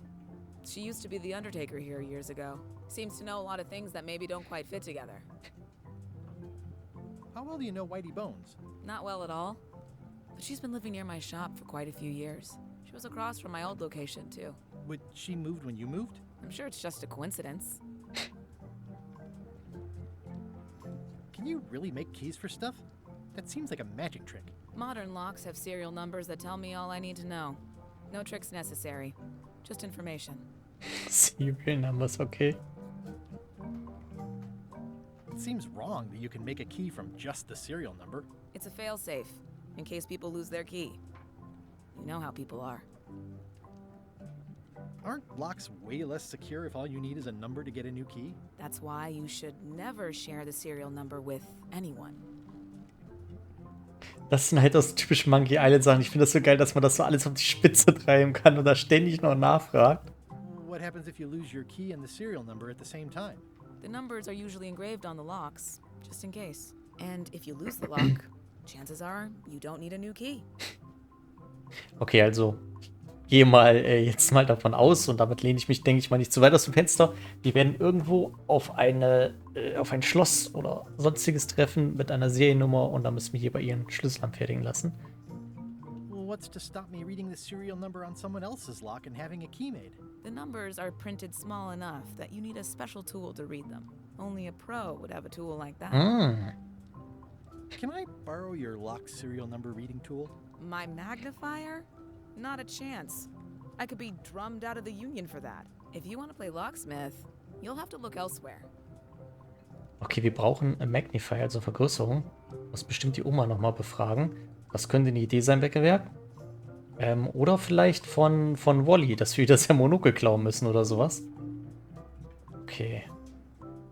I'm on a quest to find the secret of Monkey Island. Exciting.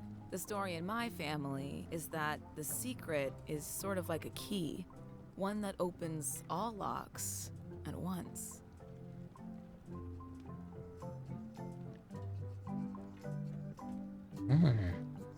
All at once? Well, how does that work? No idea. It's just a story. But I guess you'll find out soon enough. Der wird sich freuen. Ja, sicher wird sich wohl darüber freuen. Aber das wäre, glaube ich, zu einfach. Das wäre ja schon fast wieder ein Rätsel wie aus dem ersten Teil. Oder aus dem zweiten, das ist ja eher. Aber wäre halt auch wieder ein nettes Easter Egg, sage ich mal. Okay. Pirate Crew? Ich glaube nicht, ne? Aber wir probieren es mal. How would you like to join a pirate crew? Would I have to leave my shop? Well, yes, that's the general idea. The crew actually get on the ship and, you know, crew it. Thanks. I'll pass. Try down at the docks. There's always somebody hiring somebody down there. Okay. I think I'll browse around a bit. Try not to touch anything. I've got a system, and I don't like it disrupted. Das kann ich verstehen. Das kenne ich nur zu gut. Okay, ist hier hinten noch irgendwas? Nee, über diese komischen Graffitis noch. Looks sort of like an eye. I think it's a chandelier.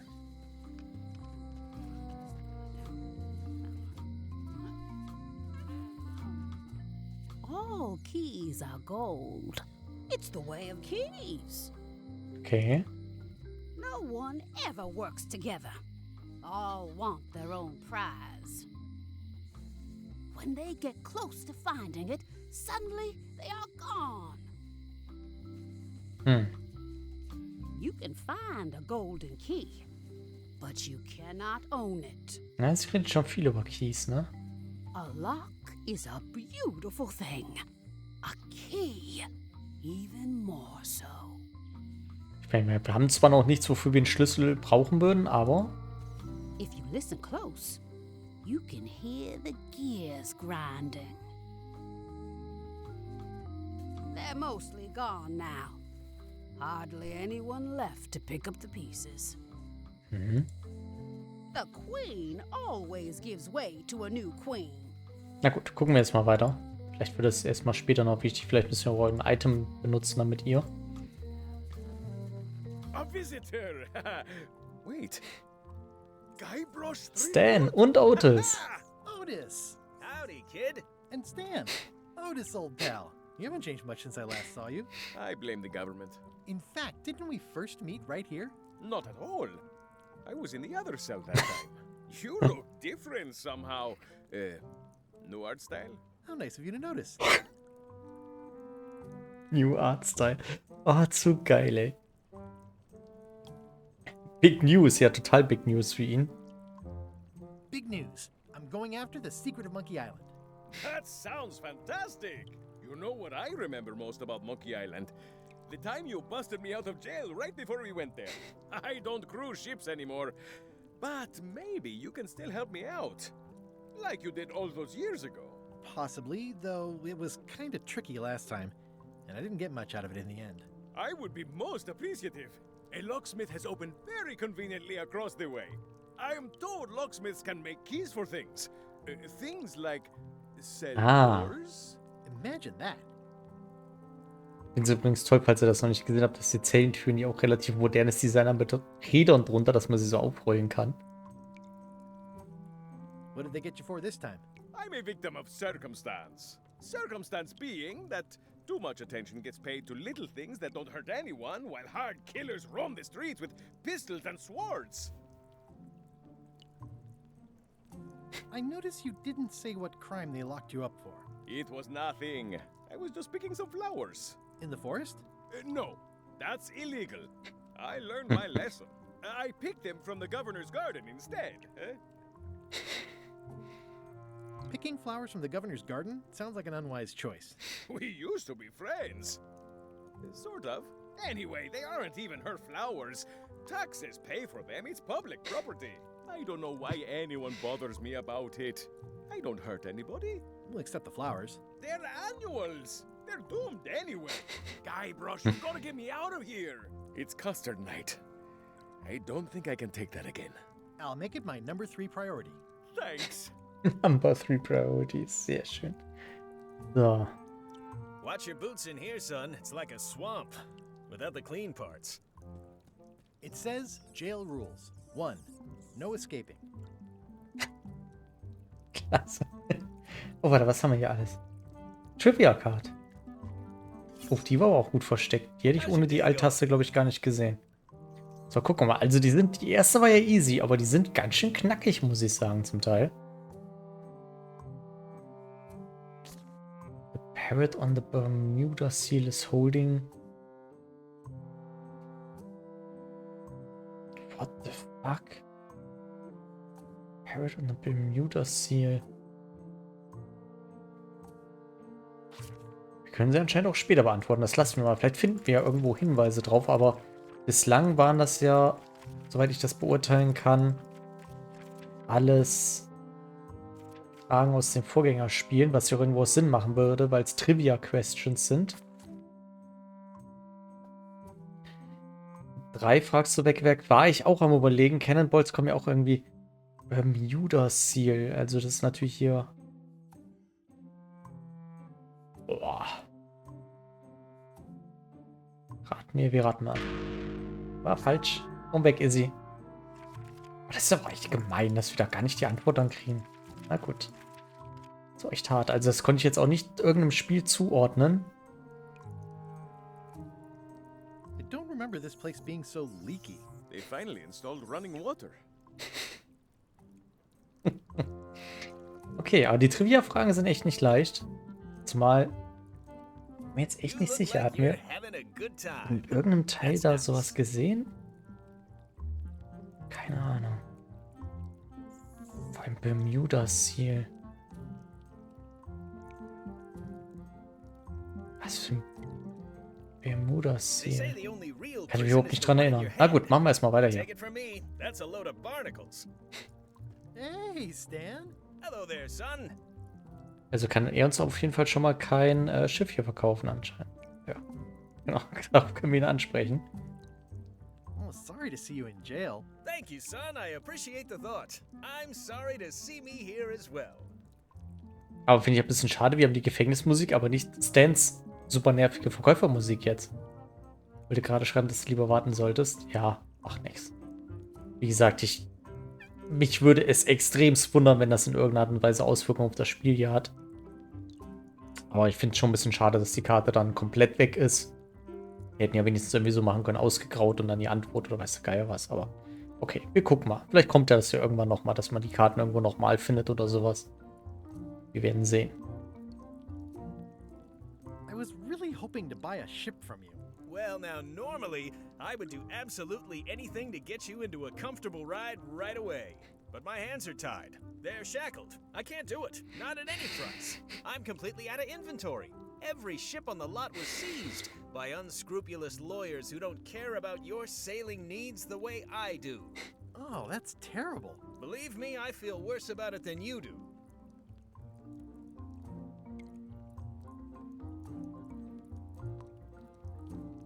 Could I get a ship from you after you're out of jail? Don't count on it, son. I expect to be released any time, but I haven't even got anything on back order. It pains me to lose a sale, but if you need to get off this island, you're gonna have to find another way.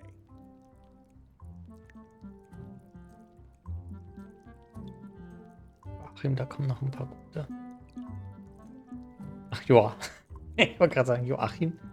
Ja, das kann ich mir vorstellen. Bei den Trivia-Karten, ja, da kommt mit Sicherheit noch einiges. Garantiert, wenn man nur den Anfang bei Google eingibt, findet man wahrscheinlich selten sämtliche Antworten dazu, gar keine Frage. Aber das könnte ja nur jeder. Ich versuche dann doch mal, die Sachen selbst zu lösen. Und wenn es halt nicht hinhaut, dann haut es halt nicht hin. Meine Güte, kann man nicht alles merken. Und Teil 4 und die danach, die habe ich halt... Den 4. habe ich gespielt damals, da kam der relativ frisch raus. Ich weiß schon gar nicht mehr, von wann der war. Und die danach habe ich halt gar nicht gezockt, von daher werde ich auch niemals hier alles beantworten können und nachgucken will ich dann auch nicht. Das finde ich auch ein bisschen lame.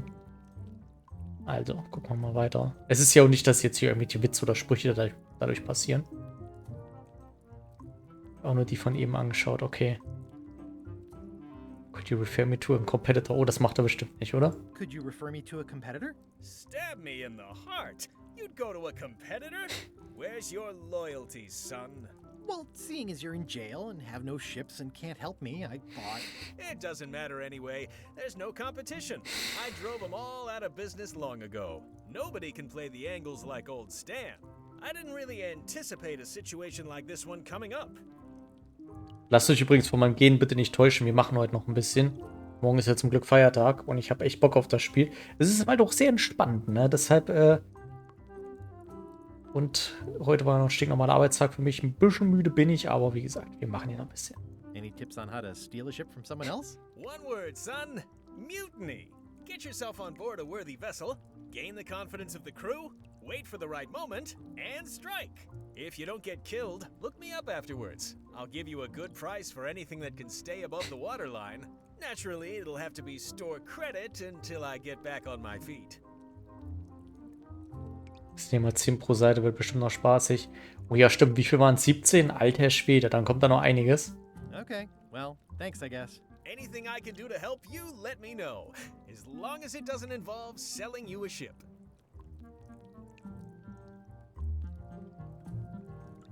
Sind auch leichte dabei. Ja, okay. Schunz, ja moin. Freut mich, dass du da bist. Grüß dich. Hey, hey. Wie du siehst, wir zocken den letztes Jahr erschienenen neuen Teil von Monkey Island. Für mich der erste Playthrough, von daher sag's schon mal vorsichtshalber auch bitte keine Tipps und Spoiler und so weiter. Ist für mich jetzt das allererste Mal. Ich bin mal sehr gespannt. Bisher habe ich schon viel Spaß und bin auch vom Grafikstil mittlerweile sehr angetan. Haben sich doch Mühe gegeben. So, okay. Das hatten wir eben. Hat man das eben schon? Ich glaube noch nicht, ne? What did you do that got you arrested? Let me tell you something, son. It's not what a man does that matters, it's who he is. Maybe one day, in a moment of weakness, he crosses a line. But if he's confident about what's in his heart, he can hold his head high. And you know what's in my heart, son? Blood and goopy stuff? People! People are in my heart. Anything I may have allegedly done, you can be sure I did it because I care about people. Ich habe den Teil noch auf meiner Liste, noch keine Zeit gehabt. Ja, ich habe jetzt endlich mal mir die Zeit dafür genommen. Bin mega gehypt. Aber die zwei Kollegen hinter Gittern kommen mir bekannt vor. Ja, sicher. Otis und Stan. Die kennt man noch. Weg, was schreibst du noch? Wie gesagt, habe mir nur die von ihm anzeigen lassen. Will ja auch mitraten. Ja, sehr schön. Sehr löblich. Das finde ich sehr gut. Dann kannst du auch wirklich... Dann erlaube ich es natürlich auch, dir mitzuraten. Wenn du da nicht vorher nachgeguckt hast. So, eine Sache will ich ganz kurz noch gerade sagen, von wegen meinem Gegene. Ich denke mal, wir machen um 10 einen ganz kurzen Break. Dann hole ich mir nochmal was Energiehaltiges zu trinken. Das wird mich hoffentlich mal wieder ein bisschen hochpushen hier. Mir geht mein Gene nämlich gerade selbst ein bisschen auf den Keks. So, jetzt, ja, er hat uns noch nicht wirklich gesagt, was er gemacht hat, ne? What exactly did you allegedly do for people that got you arrested? I gave them what they wanted. Now, naturally, people don't always know that they want the things they want. Sometimes it takes a man with a talent like mine to show them the way. And sometimes people who are jealous of that sort of talent will try to put all sorts of unpleasant labels on it. They use hurtful words like scam and misrepresentation and even fraud. But it's all just marketing, son. As natural as the rocks and the trees and the Malay Island flounder birds. And that's why I'm not worried. I'm awaiting final judgment of the court, but I'm certain I'll be acquitted. They don't hang people for marketing. Ja, geil, wir können uns hier mit Law Practice. Genau, da können wir ihn drauf ansprechen. Ja, hat man Law Practice? War das im 4. Teil? Nee, ich dachte gerade, aber im 3. Teil war es ja Versicherung. Didn't you used to have a law practice or something? Used to, but I was disbarred for what we former law practitioners call moral turpitude. Is that a real word? More or less. It's one of those handy catch-all words that you can use whatever you want because it doesn't mean anything specific. Wenn wir falsch liegen, schaue ich aber nach. Ja, das kannst du gerne machen.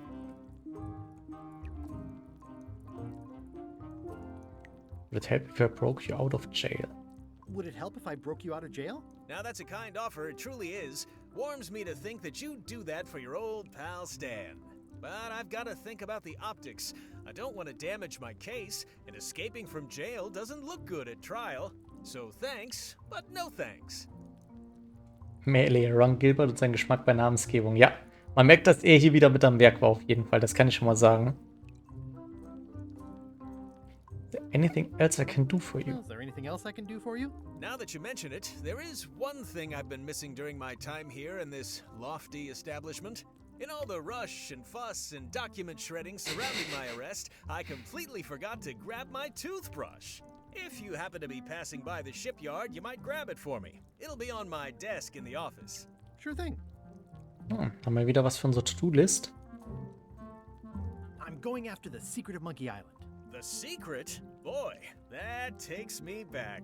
But if you're looking for help, you're barking up the wrong enchilada. Just remember, life has no guarantees or warranties. Only jamborees. Thanks. That's advice. Okay. See you later. Yep. Okay. Verrat das auch gerne vollständig, wenn du es dann wissen möchtest. Ja, guck mal. Guck mal, wenn ich das Gefühl habe, ich wäre doch nochmal drauf gekommen, dann vielleicht nicht. Aber das schauen wir dann mal von Fall zu Fall. So, wir gucken jetzt hier mal in die To-Do-List. Guck mal, er hat die Zahnbürste aber jetzt nicht hinzugefügt. Ne? Das ist interessant. Dann ist das vielleicht auch nicht wichtig. So, der Locksmith ist neu, da waren wir eben aber schon. Jetzt gehen wir doch mal die Richtung Governors Mansion. Ach, sogar derselbe Bildschirm.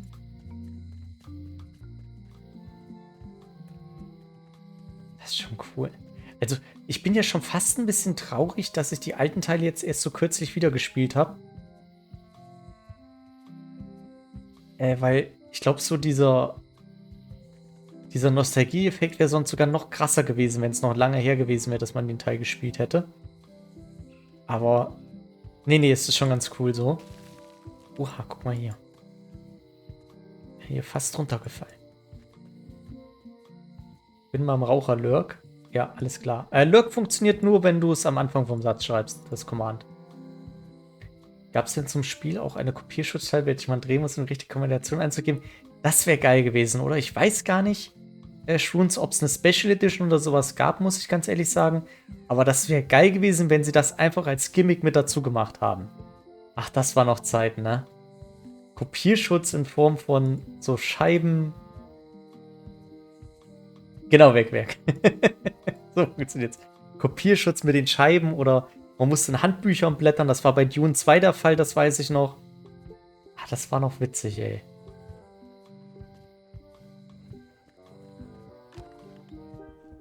Carla. Oha. Swordmaster.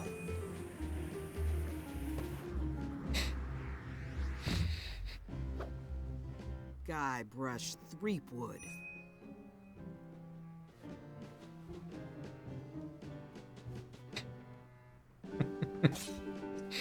Hello, Swordmaster. Prepare to taste my blade, you washed up hack.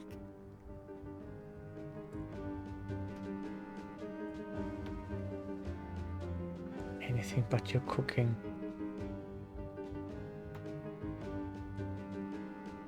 When was the last time you had a bath? Ha! That was marginally clever. It's nice to see you again. You too. Geil. Should never have given up being Swordmaster. So government treating you. Ich find's geil, dass sie einfach wen das unterhalten können. Maybe you're still not so about the thing with the ship at one time. Come fast since I've got your first crushing government job. How's the governorship treating you? It's not as straightforward as I'd hoped. For some reason, you can't just tell everyone what to do and assume they'll do it. That's new territory for me. Not for me. Maybe I should be governor. I heard from your wife. She's coming by to talk about scurvy legislation. I assume you're involved with that somehow?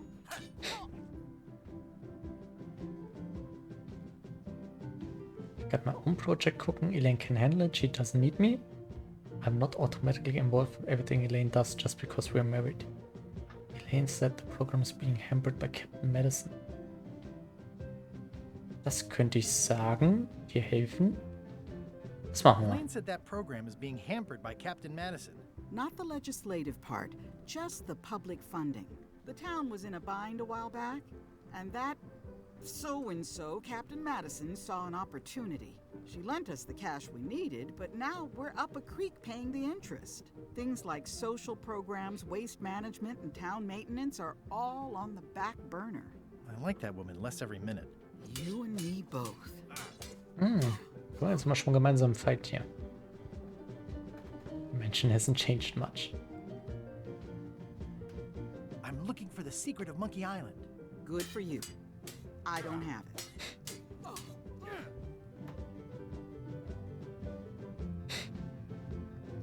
Jetzt sag mal erstmal das, bevor wir eben nach der Crew fragen, aber sie wird wahrscheinlich auch ablehnen.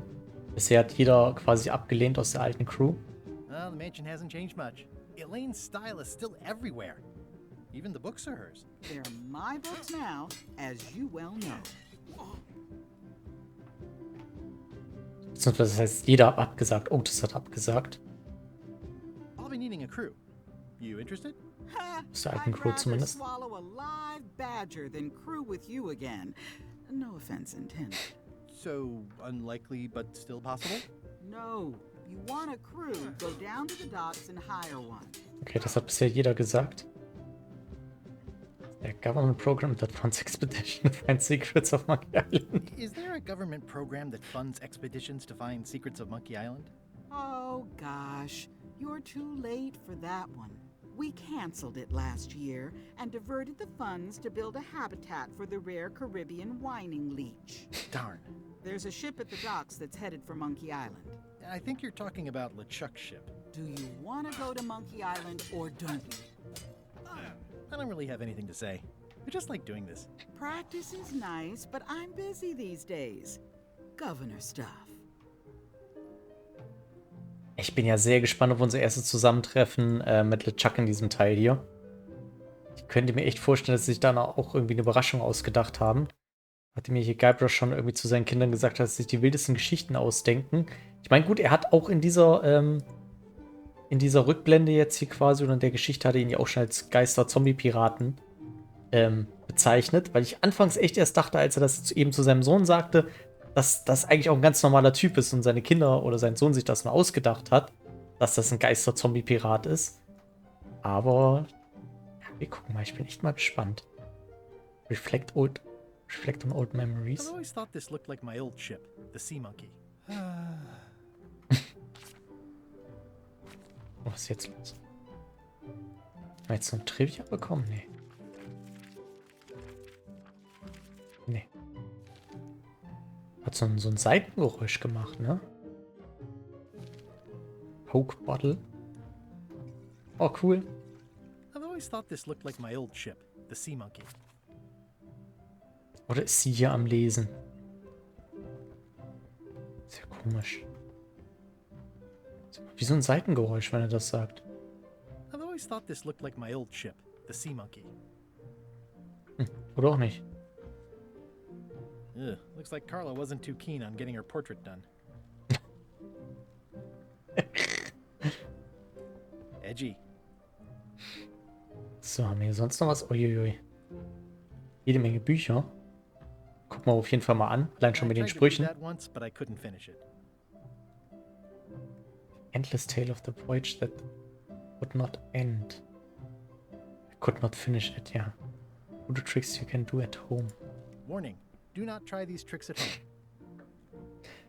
Big Book of Treasure Maps. Does not include Secret of Monkey Island. Oh. Aber super, dass er sogar so ein bisschen in die Hocke gegangen ist, um es zu lesen. It's a cookbook. It has 4 stars, but it looks like they're for difficulty. Ship to ship combat strategies by stupid Captain Madison. It's thicker than I would have imagined. Note to the reader. No disguised secrets are revealed in this book. Das hat eine andere Farbe. The blurb says it's a solid if somewhat predictable story about a I'll be back. romance with a woman of station. Wegwerk. Hey. End of the Plank, das war doch das Buch, was der Locksmith auch da hatte, oder nicht? Können wir das uns leihen? Can I borrow a book? You've got a lot of nerve asking that. You never brought back the last book you borrowed. I had to buy another copy. You never even apologized. I'm sorry. I'm sorry. Yeah, I'm hearing the words, but somehow they aren't helping. I need more than that. Okay. Was von den 20 Stunden? Points verbraten. 20.000, nicht 20 Stunden, 20.000 Points verbraten. Uiuiui, Junge, hast du schon ganz schön was eingesammelt. Leckt mich fett. Aber bist ja auch mein treuester Zuschauer. Das lohnt sich dann natürlich punktetechnisch. Okay, vielleicht müssen wir ihr sagen, dass wir sie dafür bezahlen wollen. You never brought back the last book you borrowed. You never even apologized. I'll pay for it. I don't need your money. Okay, dann wird das andere wahrscheinlich auch nicht funktionieren, weil es gar nicht, was das erste war. You never brought back the last book you borrowed. You never even apologized. I totally forgot. Of course you did. You think like a cow. You think like a cow. Geil. Das hätte ich jetzt fast nicht gecheckt. Oh, hier ist ein Trivia-Card. Jetzt wird's wieder tricky, Leute.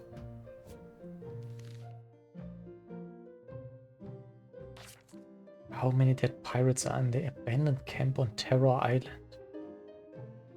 Terror Island sagt mir jetzt gar nichts. Das muss aus irgendeinem neuen Teil sein. Das ist ja doof.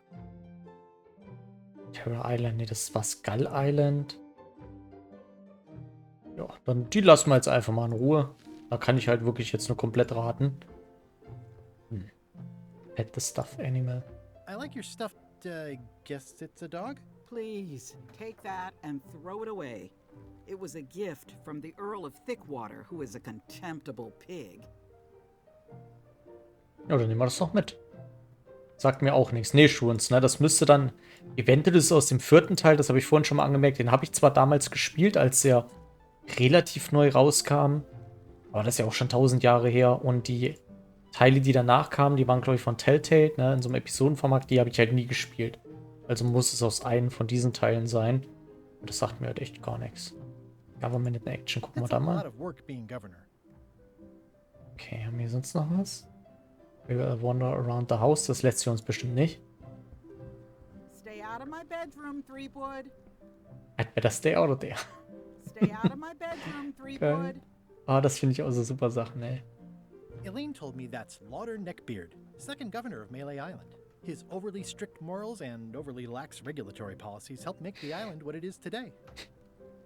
I've seen that same painting on a box of frozen instant cereal. Okay, für das Buch müssen wir ihr irgendwas geben, das sie uns verzeiht. Squeeze the stuffed animal. Oh, da ist vielleicht was drin. It's soft and extra fuzzy. So viel dazu. Mist, Karte verpasst.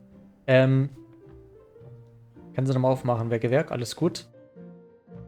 How many dead pirates are in the abandoned camp on Terror Island? Sagt mir halt gar nichts und es ist ja auch wirklich jetzt nur komplettes Ratespiel. Deshalb lassen wir die jetzt erstmal in Ruhe. Keine Ahnung. Ich werde zwar wahrscheinlich nie drauf kommen, weil es aus einem anderen Spiel ist, aber wir lassen es erstmal. Vielleicht kriegt man ja irgendwann doch mal irgendwie Hinweise oder sowas. Okay.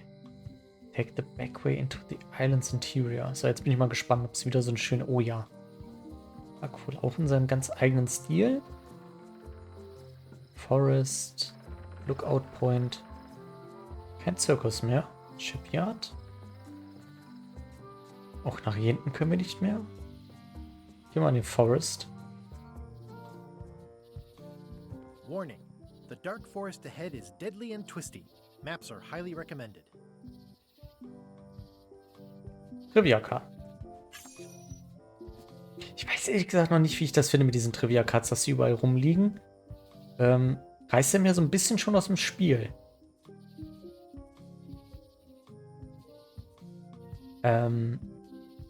Das hätte ich vielleicht besser so im Hauptmenü gefunden oder so, dass man da mal reingehen kann dann. Und immer mehr und mehr quasi einfach freischaltet, desto weiter man im Spiel ist. Schon wieder was mit Killer Island. Extra large killer ant license. Hiding on Terror Island, where is it? Finde ich auch eine merkwürdige Designentscheidung. Ausgerechnet die neuen Teile, da jetzt so populär bei den Fragen zu machen zu Beginn. Hätte ich eher so die alten gedacht, so für die Fans, aber okay. Würde es im Bauch raus 3 sagen, sind aber bestimmt mehr. Oder weniger. Sehr gut.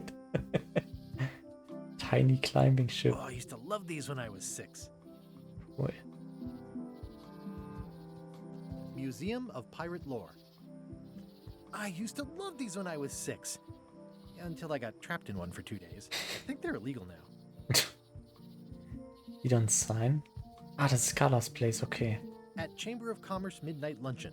Back shortly. Once upon a time, I won a t-shirt right here on the front lawn. Okay, hier ist sonst auch nichts weiter.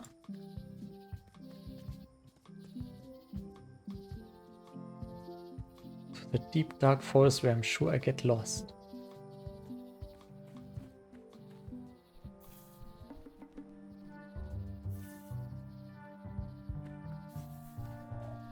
A classic specimen of Alata needleus, a carnivorous vascular dicot known for its tasteful coloration, slight wiggle, and loads of tiny, sharp teeth.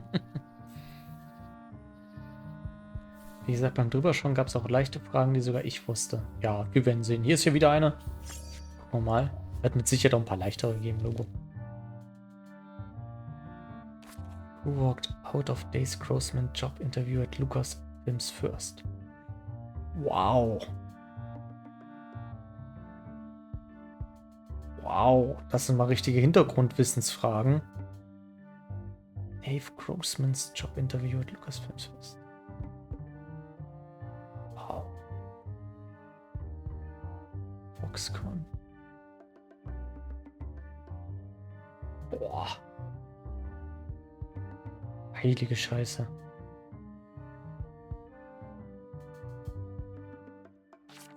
Das lassen wir auch erstmal.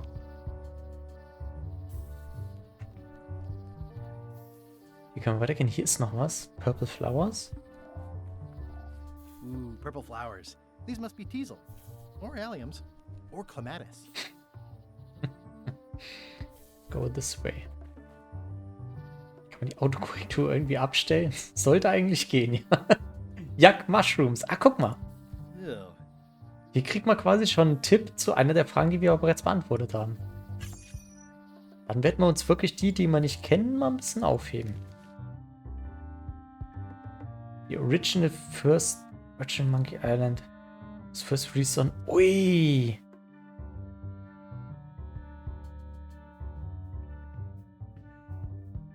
Alter Schwede, IBM-PC war es natürlich nicht. C64 oder Amiga, ne? Aber was doch Atari, alter Schwede. Ja, das wäre auch was, wo ich raten müsste. Oder was überhaupt C64? Der Schwede, da müsste ich auch raten. Respekt, ey, die sind echt nicht ohne. Ich hätte jetzt wirklich so gedacht, so Fragen nach dem Motto, wer gehört im ersten Monkey Island Teil nicht zu Guybrush's Crew oder sowas. Aber das sind ja wirklich... Also PC kam erst später. First released on.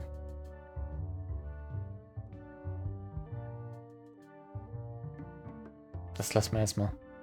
Ich glaube, bei ein paar muss ich nachgucken, da bin ich dann doch irgendwie... Ich will ja doch so viel wie möglich richtig haben. Aber das werde ich dann auch, offen und ehrlich zugeben, wenn ich Sachen nachgucke. Keine Sorge. Ooh, purple flowers. These must be catmint, or wisteria, or sweet rocket. Okay. Das hatten wir vorhin ja auch schon. A classic specimen. Ja, sagt er sogar das Gleiche. I'm hopelessly lost without a map. Okay, hier kommen wir nicht weiter. Dann gehen wir jetzt mal zum Shipyard. Wow, it's worse than I imagined. Remember happier times. Oh. I remember when these torches lit up Stan's previously owned vessels like a carnival.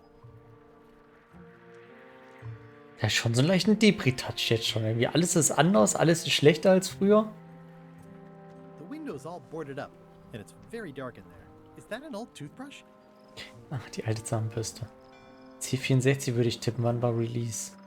Bei Teil 1 habe ich noch bei Wiki geschaut, weiß es aber nicht mehr. Boah, wann war Release von Teil 1? Also Teil 3 war 97. Ich glaube Teil 1 war irgendwann 91, 92. Teil 2 kam, glaube ich, 1 oder 2 Jahre später raus. 94, würde ich sagen. Aber ich habe keine Ahnung. Ich kann mir sowas nicht echt schlecht merken. Bei sowas bräuchten wir hier ein To the Past. Der kann sich nämlich wie fucking Rain Man sämtliche Release-Daten von Spielen merken, die er gespielt hat. Wirklich, ohne Scheiß. Er hat die Monkey Island-Teile, glaube ich, nicht gespielt. Von daher wüsste er die nicht, aber alle anderen Teile wirklich, wenn der mal wieder hier im Chat ist er hin und wieder mal. Ohne Witz, macht euch mal einen Spaß draus. Fragt ihn zu irgendwelchen Spielen, der kann euch das Release-Datum aus dem Kopf sagen. Irre. Irre. Kranker Typ. So, was ist das hier? The assets of this establishment have been seized to settle a class action lawsuit. Have a nice day. Okay, aber wir kommen nicht an die Toothbrush ran hier. The window's all boarded up, and it's very dark in there. Is that an old toothbrush? Okay, da bräuchten wir dann wahrscheinlich irgendwas, um da ranzukommen, falls wir da überhaupt rankommen dürfen. Gucken wir mal weiter. This used to be such a bright, cheery place. Oh. Strange. It's a dried up old sea sponge. Ja. Good. Stan used this to clean his ships. It's all rusted out now. It's sad to see the shipyard like this. Allerdings. Looks like the only available ship on the island right now is LeChuck's. Ja, Wikipedia sagt auch so 1990. Oh krass, seht ihr, dann lag ich sogar noch ein paar Jahre daneben. So kann man sich gucken. Looks like the only available ship on the island right now is LeChuck's. Okay, hier ist sonst nichts mehr. Hier können wir nochmal Remember Happier Times. Das macht ihn ja voll traurig, aber man es trotzdem mal. Oh, I remember the first time Stan tried to fleece me. Okay, das war wieder gut. Gaze at the Moon. Das macht man natürlich. It always looks bigger on this side of the island. Auch ein geiler Spruch.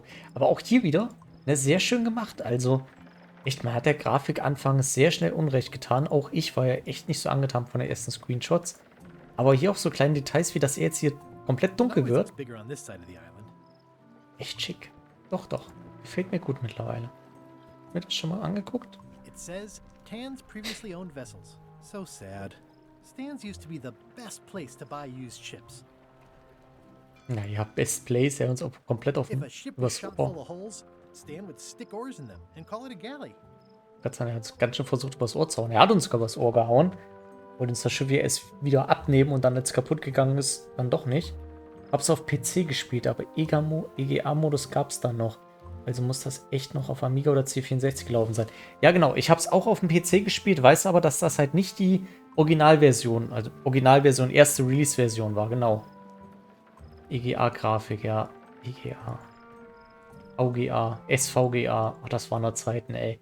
Und die Scheiße noch auswählen muss. Als eine Soundkarte, eine fucking Soundkarte, ein Premium-Item in einem Computer war. Boah, du hast eine Soundkarte.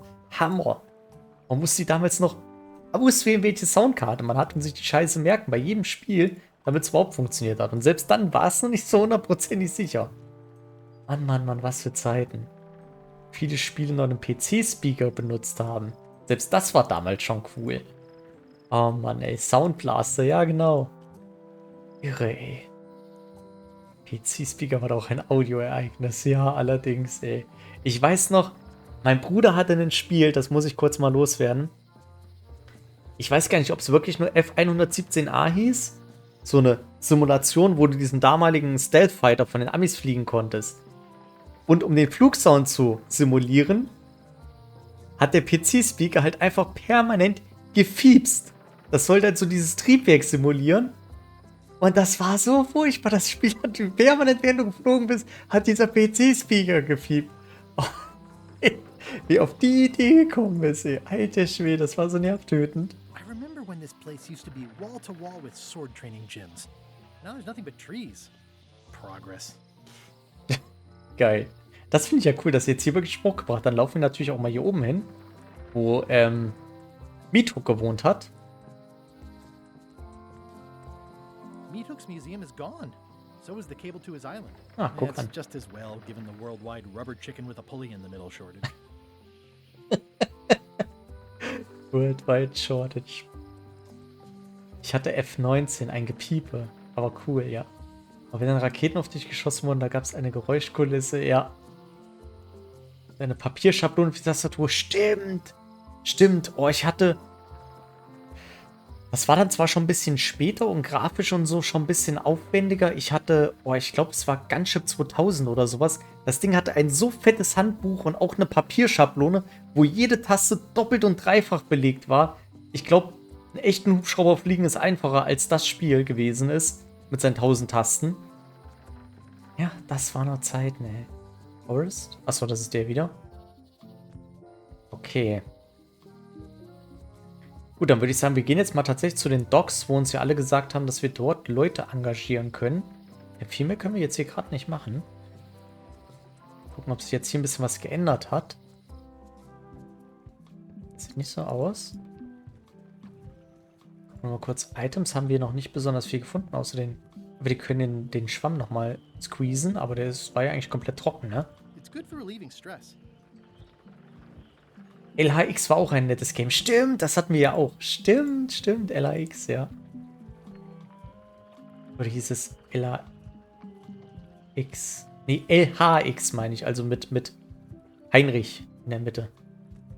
LHX, ja geil. Siehst du, schon kennst du auch noch direkt. Stimmt, ja, ja.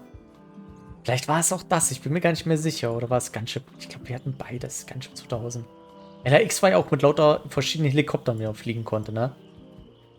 Da bin ich damals schon Einsätze über Libyen geflogen, habe mir politisch noch nichts bei gedacht. Ja, das stimmt. Bei so Dingern hat man früher nie drüber nachgedacht. War der LHX nicht dieser Senkrechtstarter, wollte ich schon zum Helikopter sagen, der mit den 2 Rotoren an der Seite? War das nicht irgend so ein, eigentlich damals nur so ein Prototyp-Ding oder sowas? Tech-Chopper. Okay, nee, dann bringe ich da gerade was durcheinander. Gab es auch die Banane.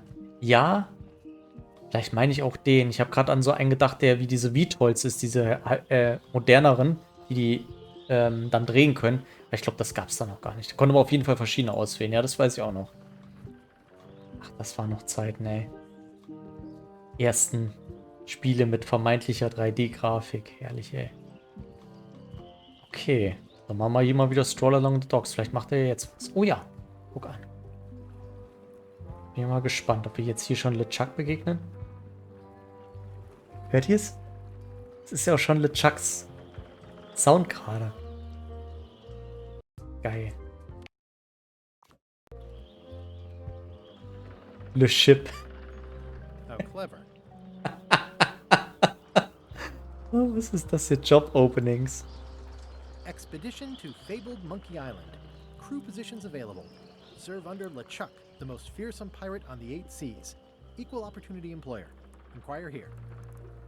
Okay. Looking for a job? Step this way. The clipboard in your hand says you're the quartermaster. The crew says I'm the quartermaster. Clipboard doesn't get a vote. You look like a guy without many options. You want a job? I'm short of swabby. LeChuck's an equal opportunity employer. Even humans are mostly tolerated. You got anything more senior? Oh, thanks, I'm getting my own expedition together. Wir fragen jetzt mal das hier. Have you got anything more senior? Well, I need a second mate, a bosun, a ship surgeon, and a gunner. Do you think you're qualified for any of those? I could be a second mate. Wir müssen wahrscheinlich für irgendeins davon dann irgendwas nachweisen können. Am Ende wird wahrscheinlich dann nur eins davon gehen, aber wir fragen jetzt einfach mal alles so durch. I could be second mate. Do you honestly have any idea what a second mate does? Goes to store openings and funerals and waits for the first mate to be incapacitated? I thought so. I'd make a great bosun. Exactly what qualifications have you got for that? I can hold my breath for 10 minutes. Okay, maybe 8. Don't waste my time, okay? How about ship surgeon? I assume you have some kind of medical degree? Is that a definite requirement? Sorry. Ach, Schwunz, du hast noch was geschrieben.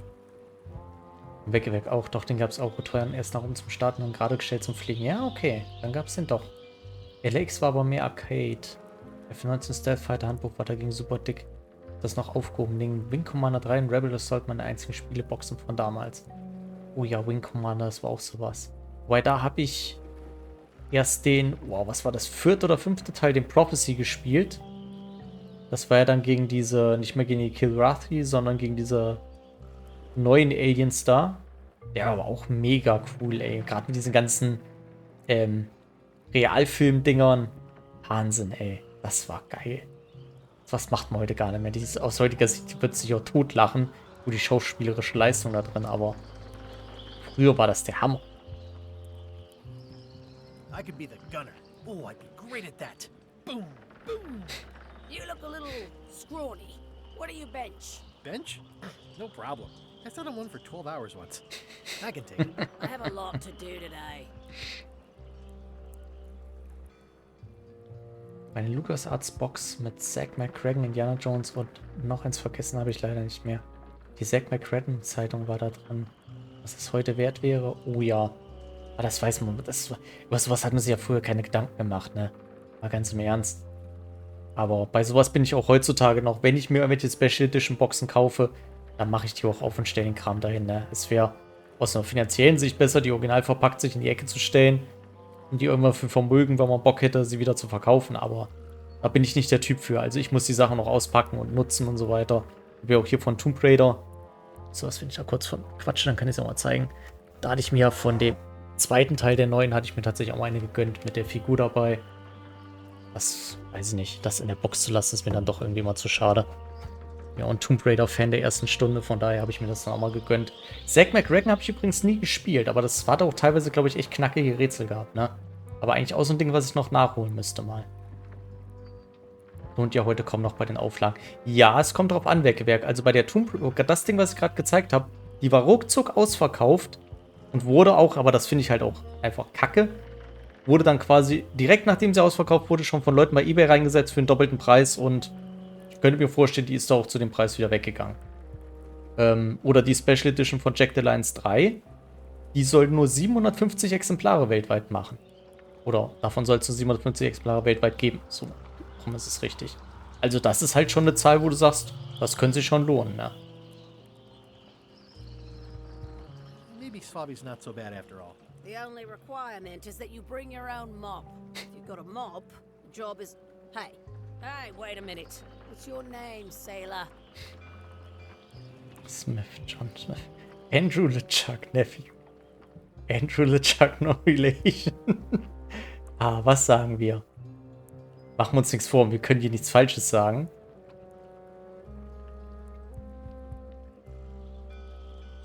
Ich bin hin und her gerissen. Das finde ich eigentlich zu funny. Aber ich könnte mir sowas auch vorstellen, dass wir damit direkt LeChuck rauslocken. Oder ich will die Reaktion ansehen, wenn wir das sagen. Ja, wir machen das mal. Andrew LeChuck, Nephew. Oh, ballsy play, Andrew. LeChuck gave me a blacklist and you're on it. In fact, you are the blacklist. I'm sorry, can't hire you. You're obviously Guybrush Threepwood. Ja, okay. Well, that's a slight hitch. I'm confused. Didn't you say you were gonna get your own ship?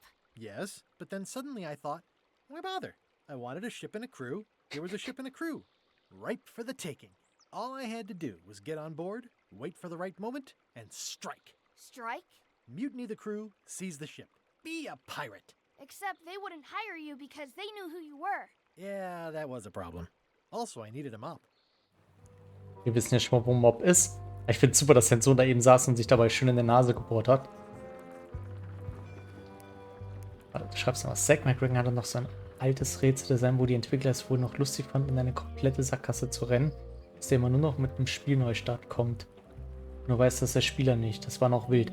Ah, okay, das war mir nicht bewusst. Also ich weiß, dass das die Sierra-Spiele gern gemacht haben. Keine Kohle mehr für einen Flug oder ein wichtiges dreiköpfiges Eichhörnchen mit trockenem Brot gegeben. Okay. Okay. Also ich weiß, wie gesagt, dass das in Sierra-Spielen üblich war. Hier Space Quest und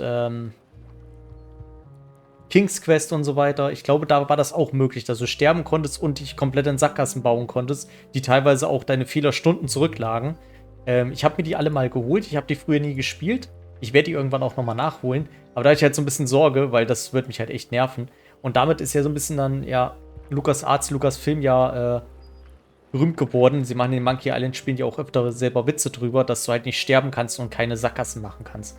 Was tatsächlich auch, gerade bei einem, eigentlich ist das bei jedem Spiel sinnvoll, ne? Das gibt's heutzutage ja eigentlich in Spielen gar nicht mehr.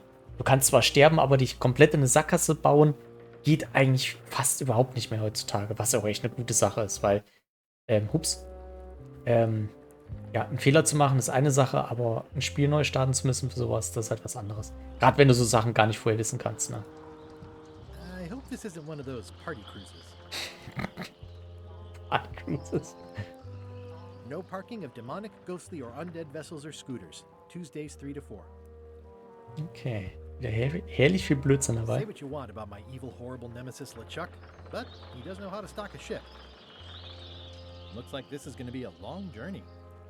Ah, Trivia-Karte. Vielleicht haben wir mal wieder eine, die wir beantworten können. Oder zumindest probieren können. Which is a genuine skull name? Raymond, Dorothy, Tilda, Murray. Was? Ne, Murray wurde anders geschrieben, ne? Da war ich jetzt zu schnell. Der wird ja auch anders geschrieben. Oh Mann.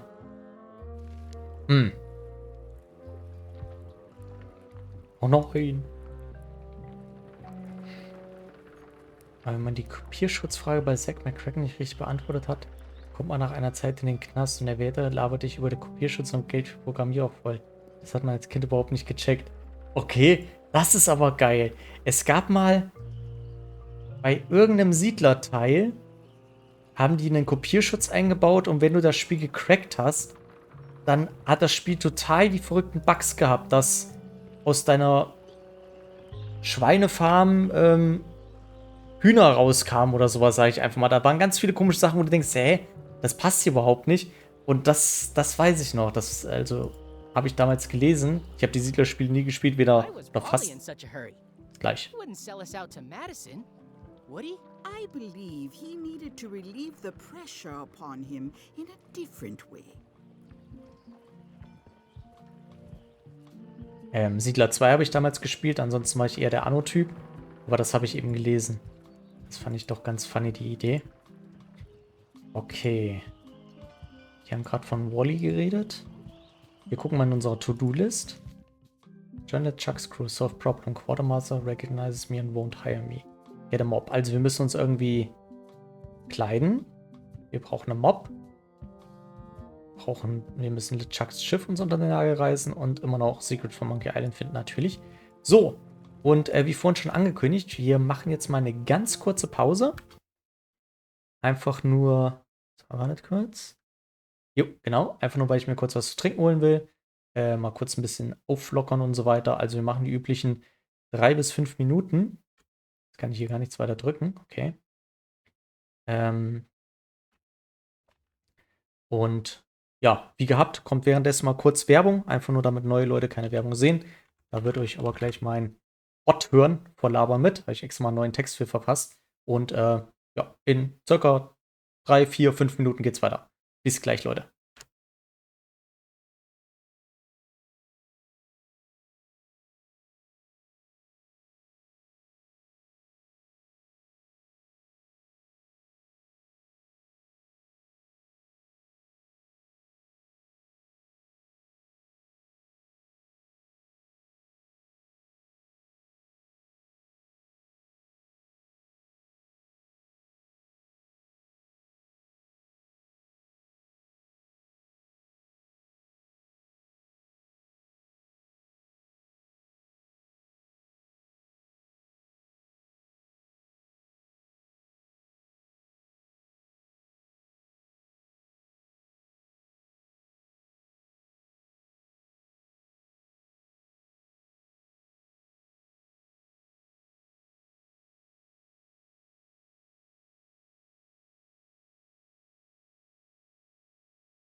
Und da sind wir wieder. Pause ist rum. So. Wir haben ein bisschen was zu tun hier, ne? Gucken wir mal. Duck into Scamba. Ask me about Loom. Der Typ ist wieder da. Wie geil ist das denn? Hi, Cobb.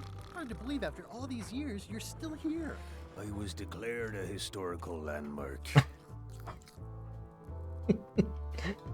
Yeah, the place does seem different from what I remember. It's this new, younger generation of pirate leaders. Oh, they're highfalutin dark magic. Look at us. We're so much better than you because we don't drink grog before getting married. These kids today are all about sacking and pillaging. They've got no heart. I'm gonna find the secret of Monkey Island. Wanna come? I heard the secret is just some marketing gimmick Stan thought up. But only the gullible and naive would go looking for it. Tell me about Loom. Oh, I'm so sick of pirates asking me about Loom. Get lost. Genau das wusste ich, dass diese Frage dann kommt. Then why don't you take off the Ask Me About Loom button? My grog-riddled body is fused with it. I'm more button than man at this point. Oh, come on. Tell me about Loom. For old time's sake. Beat it. Say it. No. Say it. Fine. You mean the latest masterpiece of fantasy storytelling from Lucasfilm's Brian Moriarty? Why, it's an extraordinary adventure with an interface of magic. Stunning, high-resolution 3D landscapes, sophisticated score, and musical effects. Not to mention the detailed animation and special effects, elegant point-and-click control of characters, objects, and magic spells. Beat the rush. Go out and buy Loom today. Yes. Now get lost. Nice talking to you. Yeah. Zu Loom kann ich mal kurz was erzählen, weil ich das auch mega interessant fand. Ich habe das selbst nie gespielt. Ich habe auch mal ein Let's Play gesehen. Das müsste bei den Jungs von GameTube gewesen sein. Die haben das mal gelet's played. Ist ja auch ein relativ altes Spiel. Und ich fand das interessant, weil die sich über die Grafik in diesem Spiel eben unterhalten haben. Und ich weiß jetzt gar nicht mehr, welche, wie soll ich sagen, Grafikschnittstelle, wie sagt man es denn richtig, das damals das Spiel benutzt hat. Aber das konnte nur eine bestimmte Anzahl von Farben eben gleichzeitig darstellen. Mehr ging eben damals nicht. Ich glaube, ich weiß gar nicht mehr, wie viele verschiedene es waren. Ich sage jetzt mal 16 oder 8 oder sowas. Aber das war halt in jedem Bildschirm quasi nur diese Beschränkung. Das heißt, du konntest in dem einen Bildschirm, sag mir jetzt einfach mal als Beispiel, 8 Farben benutzen, 8 verschiedene oder 16. Und im nächsten konntest du aber auch 16 andere nehmen. Und deshalb hatte jedes Bild oder jedes Areal eben einen ganz eigenen Farbton, weil das schon technisch damals gar nicht anders ging. Und das finde ich total faszinierend, wenn man da so drüber nachdenkt, dass die früher richtig mitdenken mussten, wie sie was gestalten, damit ihnen die Farben nicht ausgehen. Das ist schon interessant. Das ist eigentlich viel, wie soll ich denn sagen, viel herausfordernder damals schon gewesen, sowas zu programmieren. Mir fällt übrigens auch jetzt erst auf, dass die alle wie aus einem Eimer saufen mit Strohhalmen. Und hier hat sich eine Trivia-Card versteckt. Die sammeln wir natürlich gleich mal ein. Gucken wir mal, ob es mal wieder eine ist, die wir beantworten können. The crate and a hold was... Crate and a hold. Sword on the front. Cross skull pirate flag swords. In the hold. In Hold waren wir im ersten Teil, in dem Geisterschiff. Boah. Wenn es aus dem ersten Teil ist, in der Hold, das ist jetzt sehr vage. Das lassen wir auch erstmal noch in Ruhe. Krass, die sind viel schwerer, als ich gedacht hätte. Leck mich im Arsch. Okay, dann gehen wir mal hier weiter. Wir wollen ja immer noch den Mob haben. Admire the mob. Well, it's definitely a mob. Probieren wir es nochmal. I said not to touch that.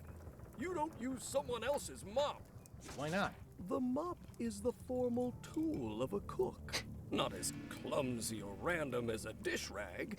An elegant tool for a more civilized cleaner.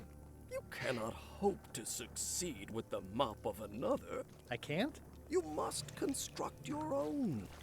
A single, perfect instrument that you will keep and use for a lifetime. Well, let's hope it doesn't come to that. Once you build it, the mop will become your constant companion, your tool, and a ready means of defense against spills of all kinds. Build it? The wood is the heart of the handle. The heart is the handle of the cook. You are one.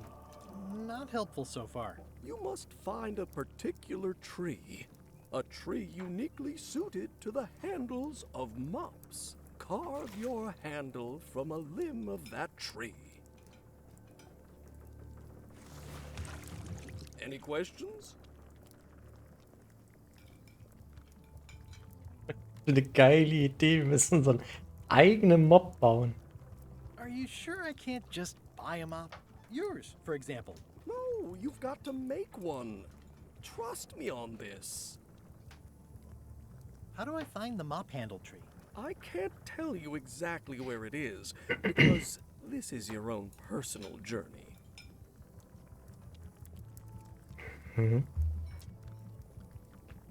What kind of wood is the tree? That is something you must discover for yourself. What about the head of the mop? Oh, you have to have one, of course, but pretty much anything will do. It's mostly about the handle. Okay. What kind of wood did you Das say sagt the uns tree ja was? alles nicht, ne? I didn't. Remind me how to find the mop handle tree? I can't tell you exactly where it is. Okay. Okay, I guess I'll do it. What's wrong? You gave the story the wrong title. It should be called Mop Quest. When do we get to the piratey parts? Well, even the coolest professions involve more mopping up than you would think. It seemed crazy to me at the time, too. But don't forget, it was all so I could board a ship, take command, and sail to Monkey Island. But first, I had to make a mop. Okay. Das wird in unserer To-Do-Liste garantiert, ja. Make a mop, find the mop handle tree. Ja, einen Baum finden wir ja wahrscheinlich im Wald, ne? Oder ist das zu kurz schon gedacht? Zu einfach gedacht. Wir gucken uns mal um. Wo sind die denn jetzt eigentlich alle hingelaufen? Die sind ja alle bei irgendeinem... Ah, guck mal, Wally hat jetzt offen. Da ist er. Hey, Wally! Well, well, well, look what the surf washed ashore. It's Guybrush Threepwood. Nice to see you again, too, Wally. Whatever your last name is. I spent years in therapy getting over being burned, blinded, blown up, abandoned, and marooned because of you. Yeah, good times, huh? You're lucky I'm past all that and am running the best map shop within the Caribbean and beyond.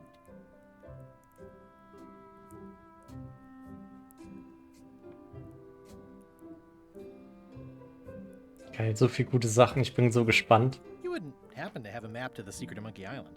Funny you should ask. I recently made one on commission, but then they destroyed all my source material. It is LeChuck. the only one in existence. Best of luck to you. I'm looking for a tree to make a stupid mop from. Have you got a map for that? So the cook has sent you on one of his spiritual journeys? Been a while since I made one of those mop tree maps. What kind of tree is it again? I don't know. A wood one? That's okay. Just bring me a sliver of the wood and I can work it out from there. I'm that good. Okay.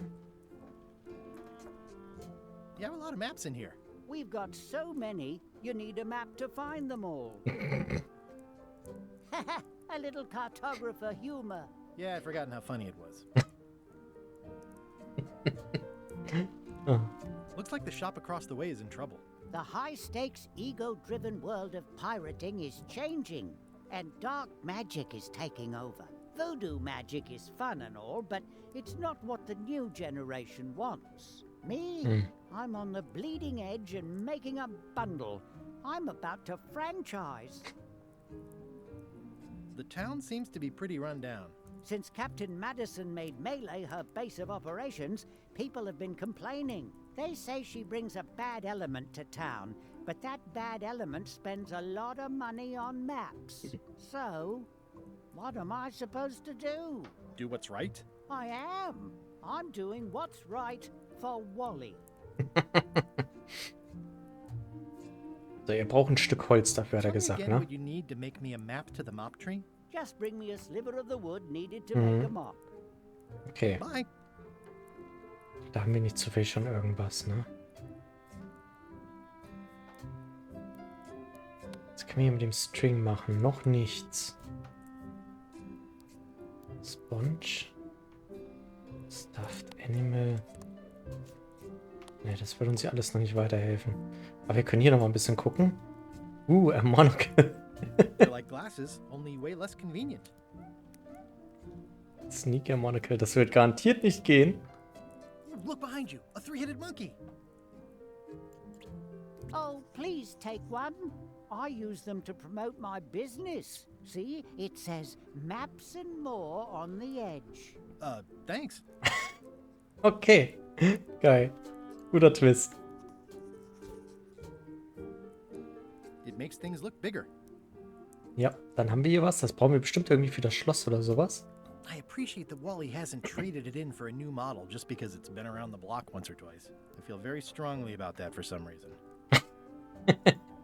Geil. Ooh, those look fancy. The finest tools to make the finest maps.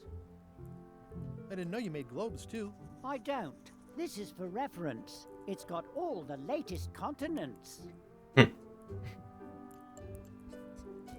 This map shows both sides of the globe. It's twice the value. Wally, can I have one of these maps? Absolutely. If you pay for it. Never mind. It's a map on a fan. What'll they think of next? This must be Trouser Island. Actually, Mr. Threepwood, it's... Yep, Trouser Island. I had a map like this once, but I sailed left. Okay. Oh, hier ist noch was. What's this a map of? The secret movements and activities of my competitors. That sounds reasonable. It's a long, small map of somewhere far, far away. Oh, cool hier mit seiner Animation, wie er gerade den Globus gedreht hat. Cool. Ooh, looks chilly up there. It's maps wrapped in maps. I didn't know you could do that. Wie er sich hier alles begeistert. That looks like a treacherous voyage. It says, rating, cursed black diamond. The first rule of piracy is, never buy a used treasure map. Cursed Black Diamond als Rating. Geil, ey. Hey, Wally, what's with the window ladder? I use it to keep an eye on the neighbors. Well, it's good to have a hobby. Ooh, this one looks nice. How much is it? Oh, that one? Too much. Hey, Wally, what's in these boxes? Maps. Natürlich. Good old mazes. Can't get enough mazes. I try to steer clear of sea monsters myself. Never seen one of those before. Okay, jetzt haben wir uns hier... Ah, ne, da ist noch eine kleine Karte. Somewhat understated and somewhat overpriced. Und wir haben den Erfolg Kartografie-Nerd bekommen, weil wir uns hier alles angeguckt haben, offenbar. Ich finde es echt komisch, warum das euch nicht angezeigt wird. Weil eigentlich habe ich Bildschirmaufnahme im OBS drin und nicht nur das Spiel. Aber naja. Es sind ja nur kleine Einblendungen, also ihr verpasst hier nicht viel.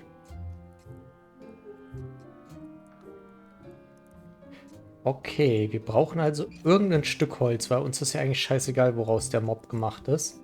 Gucken wir mal, was wir noch hier so finden werden. They're having a half-off sale. Property foreclosed by order of Madison Enterprises. Achso, nee, das war ja komplett geschlossen. Ach, guck mal, aber die sind jetzt alle wieder da. Jetzt gucken wir mal bei ihr nochmal. It's an unusual safe with 5 keyholes. Alas, the safe is not for sale. It has been placed with me for safekeeping. Safekeeping. I'd need a lot of keys to open that. Moment, jetzt gucken wir doch mal. Können wir hier vielleicht was gucken? Look for tiny numbers. Scrollwork is nice, but there are no numbers here. Okay, wahrscheinlich zu gehen, aber dann ist die Idee ja schon mal gar nicht so schlecht, ne? The scrollwork is nice, but Okay. there are no numbers here. Er sagt bei allen Schlössern. Green, half off. Blue, half off. Yellow, half of half off. Orange, aren't you glad you're here? Oh Gott. It's shiny. A crystal. Yeah, this isn't that kind of game. Everything's spilled out of it in a puddle. Not for me. Looks like it's been there forever. Someone's very excited I'm looking at this sign. Okay, wir gucken uns hier natürlich alles an, wie üblich. Keep up the good work, buddy. Not very practical. It says everything must go, but it says it with numbers. It's a creepy shrunken head with long, stringy hair. I didn't know these were a voodoo thing. They're not. But the tourists like them. Too bad it's empty. An empty basket. I should have gotten here last month. Next time I'm in a drum circle, this would come in handy. This is a neat symbol. What does it mean? That used to contain magical disguises. Ah. But alas, they have all gone. Oh, schade. Too bad you're sold out. A magic disguise seems really useful. There's always the famous eye patch of John Laney at the museum. I'm sure the magic has worn off by now. But I believe I could restore Das its klingt abilities. interessant. Guckt mal, da haben wir doch schon was für unsere Verkleidung. Ich kann es ja bei der Oma und der Gasse an einer an der Tür finden. Ja, gucken wir mal. Ich denke halt, für... Wrapping? We're out of wrapping paper, unless you'd like it wrapped in the skin of a lizard. No thanks. Für die Zellentür von Otis. Das ist erstmal das Naheliegendste. Aber wir werden mal gucken. Pointy. It is a non-magical ceremonial knife. Very sharp indeed. Oh, I'd like this knife. An excellent choice. I will need you to verbally agree to a release of liability. Okay. This product is not to be used in the commission of any crime, including vandalism, jailbreak, and theft of ancient priceless artifacts. No problem. Threatening, frightening, stabbing, shaving, or manicuring yourself or another person are likewise considered outside the scope of acceptable use. Oh, okay, I guess. The product is not balanced for throwing. Throwing the product violates these terms and will invalidate the warranty. Whittling, scrimshaw, mumbledy-peg, juggling, and any tricks involving stacking or balancing the product may cause serious injury and should not be attempted by unlicensed persons. Uh-huh. Use with breads, spreads, bedspreads, or thread may damage the product. If damaged, the product should not be used. Product is sharp and should not be carried in a pocket, coat, belt, hatband, handbag, shoulder holster, or sheath. At all times, keep the product away from children, pets, the aged or infirm, clowns, pirates, and adults. Where possible, it should be locked securely in a vault. The manufacturer accepts no responsibility for the consequences of any use or misuse of this product. By verbally assenting to these terms, Ich wette, er will es jetzt am Ende gar nicht mehr. liability, past, present, and future throughout this and all possible and impossible universes. Oh, is this where I say yes? Yes. Yes. Is there anything I am allowed to do with it? I am not able to answer that question, as it could create a liability issue. Okay, na, wir haben es doch. Na gucken, vielleicht können wir uns damit irgendwie ein Stück Holz rausschneiden, wobei eigentlich, nach dem, was sie gerade gesagt hat und wie Guybrush es schon richtig zusammengefasst hat, eigentlich dürfen wir damit gar nichts machen. It's my very own, very sharp, non-magical ceremonial knife. What's this thing? It's a forgiveness frog. When no apology will do, give the forgiveness frog. It's like a card, only much better because it's a frog. I've never heard of that before. Are you sure it's real voodoo? No comment. It works. Trust me. Was brauchen wir für Carla? I'll take this forgiveness frog. It can help someone forgive even very old transgressions. Cool. Damit kommen wir doch schon mal weiter. Bisher läuft es eigentlich ganz gut. All my merchandise is top shelf. Can't you at least wait until I say what I'm thinking? It's creepy. Sehr gut. Sehr gut. What's cooking? The feast of knowledge. So, wir quatschen nochmal mit ihr. Mal gucken, was sie noch so alles zu sagen hat. Hui! Ganze Menge, aber bisher habe ich hier noch keinen Dialog bereut. Nicht mal die langen. Your sign says you're going out of business. Or is this one of those not really going out of business sales? There is a new dark magic on the rise in the Caribbean. It has many adherents, particularly among the young. There is little demand for my talents or my wares. Business is terrible, and there are other factors. Captain Madison desires this location. That it belongs to me will be of little help against her financial and political powers. Whoa, back up. Dark magic, you said? I did. Sie für fancy Stiefel anhat, ne, falls euch das schon mal aufgefallen ist. Sehr modisch. Das mit der ganzen Dark Magic und so, ne, und von wegen, ja, hier schließt nach und nach alles, weil die jungen Leute sich nach neuer, dunkler Magie und so weiter sehen, ist natürlich, ne, lehnt man sich jetzt ja nicht zu weit aus dem Fenster, natürlich alles so ein Seitenhieb auf, wie sich die Computerspielwelt eben gewandelt hat und das Point-and-Click-Adventures halt die jungen Leute eigentlich gar nicht mehr interessieren und so weiter und so fort. Finde ich aber ganz witzig, haben sich schön verpackt hier alles. How does dark magic work? Runes, chemicals, the power of secrets. I am no expert. It's too sterile for my tastes. I like things messy and theatrical. Is dark magic powerful? Powerful, yes, it can be. But dangerous. If the badger chews his own tail, soon there is no more badger. You like that metaphor a lot. Ich wollte es auch gerade sagen. Many uses. Ich wollte es auch gerade sagen, erst die Schlange und jetzt der Badger. Ich wollte es auch gerade sagen. Oh, herrlich. Das finde ich aber super. Can dark magic get me to Monkey Island? No. Nuts. Where can I get my hands on some dark magic? Dark magic is not your path, Guybrush Threepwood. Do you know more about this John Laney guy with the eye patch? Captain John Laney was renowned as the pirate of 1,000 faces. It was said that he could fool his best friend with nothing more than an eye patch. That legend is true, but only because the eye patch he used was filled with much voodoo magic. The eye patch still exists. It is on display at the Museum of Pirate Lore here on Melee Island. If an enterprising person such as yourself were to liberate it and bring it here, I could most likely get it working again. Got it. Thanks. Leicht ist auch in dem Museum die Augenklappe weggeschlossen. Wir müssen da das Schloss uns angucken. Gucken wir mal. Das haben wir jetzt bereits schon.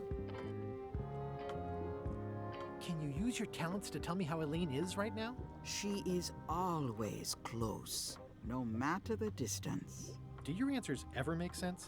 There are no answers, only questions that are finished. Philosophisch. Are you able to see what LeChuck is up to?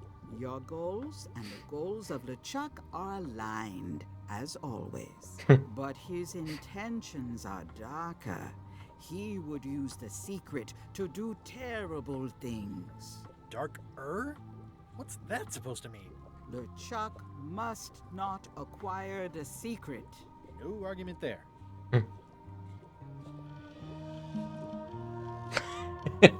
Is this the year when you finally tell me your name? It's become almost a running gag between us. But it's awkward, like when your glass is empty but you keep trying to drink out of it over and over. It is Corina. Oh, okay. Karina. Nice. Somehow it was more exciting before I knew that. That is true of many things. Oh, das ist auch wirklich geil. Allein, dass sie es jetzt halt auch einfach so gesagt hat, ey, klasse. Das war wirklich jetzt so ein bisschen enttäuschend. Dass es einfach sagt, ja, Corina. Geil. Ist das geil, ey. Got any other mystical advice or information for me? Stock tips or something? No. Stock-Tipps. Oh, jetzt hat der Dialog einfach von sich aus aufgehört. Okay, dann haben wir hier wohl nichts weiter mehr. Wir haben uns hier alles angeguckt, wenn ich das richtig gesehen habe. Hier ist noch was, ein Tag. The curtains are for sale too? Everything goes. They'd make a great dress. Okay, dann haben wir uns hier alles angeschaut. Sind wieder etwas weiser. If any clock were the exception to that rule, it would be this one. Oh, das gibt's auch wieder. So. LeChuck, sir. Just thought I'd pop in and let you know. Preparations to set sail are almost done. You have all the supplies for the spell to get to Monkey Island? Check. Squid ink, chickens, brimstone, cinnamon, monkey blood, mint, and an annoying skull. Well done. Annoying Mark skull. yourself down for one less lashing this voyage. Funny story. Guybrush Threepwood tried to sign on to the crew. Threepwood? He must be looking for the secret too.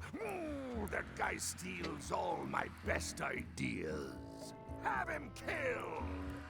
Er hat sogar ein Namensschild auf seinem Tisch Let stehen. him live. I want him to see me sail off for Monkey Island knowing the secret is lost to him forever. Sure. I want to bring this up one more time. Is searching for this mythical secret of Monkey Island a good idea? Shouldn't we be out terrorizing the high seas, instilling fear, creating mayhem, being more on brand for LeChuck? I've had enough of you questioning my orders. Finish loading the ship, and whatever you do, don't let Threepwood on board. Very well. Ich muss aber jetzt doch eine kleine Kritik äußern. Ich fand LeChucks Stimme in den Vorgängern irgendwie geiler. Er ist zwar noch immer gut vertont, ne? Also nichts gegen den Sprecher, aber ich fand vorigen Teilen hat es mir ein bisschen besser gefallen irgendwie. Aber sie haben von einem nervigen Totenschädel gesprochen. Übrigens auch geil, das war ja wirklich die exakte Rezeptur, die wir auch im ersten Teil hier zusammenmischen mussten an Zutaten, um zu Monkey Island zu kommen. Also das ist ja, fand ich jetzt ja gerade doppelt gut. Und ich hoffe echt, dass der nervige Schädel, dass das Murray ist. Also wenn der hier auftaucht, dann bin ich schon happy. Das wäre halt wirklich der Knaller, wenn sie den wirklich mit reingenommen hätten. Weil der ja im dritten Teil war, wo Ron Gilbert nicht mitgemacht hat. Aber das finde ich wirklich super, wenn sie das dann quasi doch noch mit reinnehmen. Mittlerweile spricht ja aber nicht viel dagegen. Ich meine, wir haben in der Trivia-Buch jetzt schon diverse Fragen aus Teilen nach dem dritten oder nach dem zweiten Teil vielmehr schon gesehen. Von daher, und auch in dem Scrapbook. Von daher ist es ja jetzt nicht mehr groß abwegig, dass auch Charaktere aus anderen Teilen auftauchen. Guck mal, hier ist jetzt wieder eine Trivia-Karte aufgetaucht. Oder ich habe die beim letzten Mal übersehen. Gerade eben noch von den Karten gesprochen. Mal gucken, was man diese... In the International House of Mojo. Do the Blue Price Tag means. Boah, das müssen wir uns nochmal angucken. Half off. Ja, nee. Das gucken wir uns nochmal an. Jetzt habe ich manche Sachen vielleicht echt zu früh beantwortet. Vielleicht auch das mit dem, was wir da hatten hier mit dem, was war denn das? Terror Island. Vielleicht kommt das alles erst noch. Na gut, wir warten jetzt also die Fragen, die ich definitiv nicht beantworten kann. Da warten wir jetzt mal ab.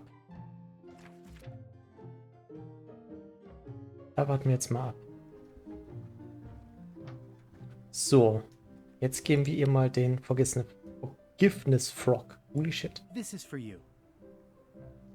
You're giving me a frog? It's a forgiveness frog, for when words aren't enough. You haven't even bothered to write anything personal on this frog. That's just rude. I reject your frog. Okay. Das kriegen wir noch hin. Dear Carla. Dear Carla. Sorry for blowing you up that one time. Sorry for losing the book I borrowed. Sorry for losing the book I borrowed. I realize that your toughness admire that you're hard on softness. I value that you're dedicated on dedication. I appreciate that you're keen on bluntness.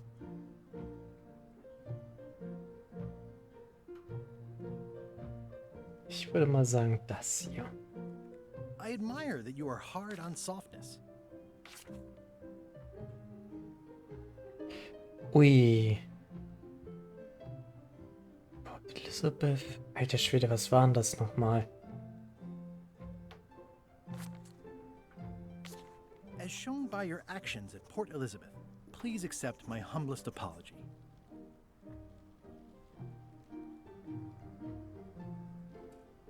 Even though it wasn't really my fault. Scared the heck out of me. Promise to do better in the future. Implemented a reminder system for myself. Wir nehmen das mal. I've implemented a reminder system for myself.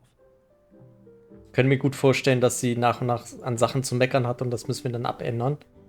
Aber wir probieren es mal.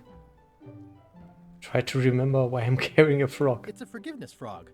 Ja, okay. But I juiced it up with a written apology. Gucken wir mal, ob das jetzt hilft oder ob es scheißegal gewesen wäre, was wir schreiben. This is for you. Dear Carla. Ugh. It looks like you tried to include personal details, but then you got them wrong. You don't know me at all. I reject your frog. Okay. Dann quatschen wir mal mit ihr.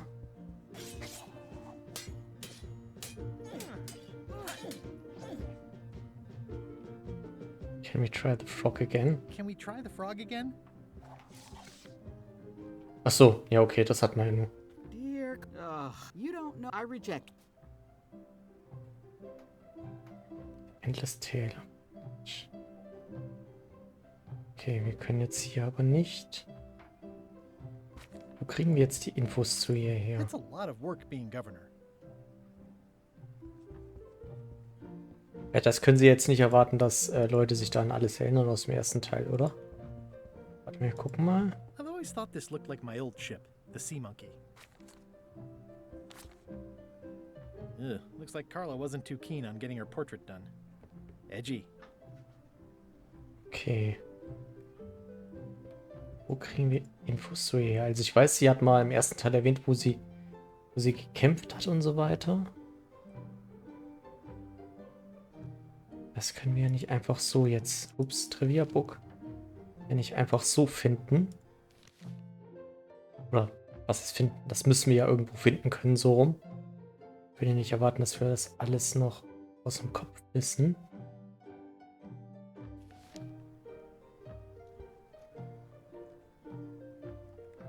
Können wir da vielleicht doch rein? Stay out of my bedroom, Threepwood.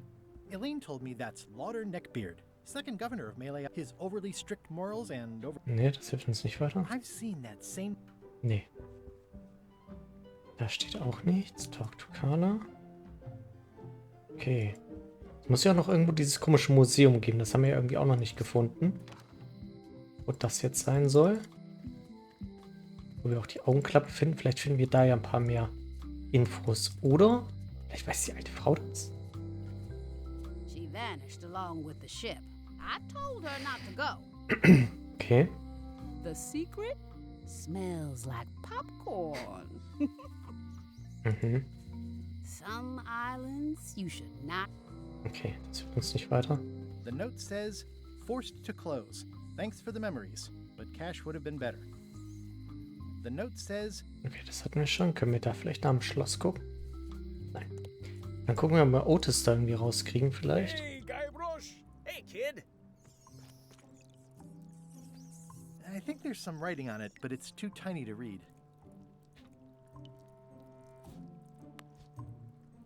I can read the serial number. I'll write it down so I don't forget. Okay, dann lassen wir mal Otis raus. Vielleicht hilft uns das ja irgendwie. Ich weiß noch nicht genau wie, aber... Hi there. Hello. Hello again. Tell me again about how to have keys made. It's exciting. You bring me the serial number from the lock. I make the key. It's pretty straightforward. Achso, dann muss ich ihr die wohl geben. Habe ich wahrscheinlich jetzt irgendwie einen Zettel oder was im Inventar. Ja. dachte, wir können sie über den Dialog einfach auf die Nummer hinweisen. Can you make me a key from this serial number? Sure. Good choice on the lock. These are really sturdy. It's the same kind they use over at the jail. Oh, wow. What a coincidence. I had no idea.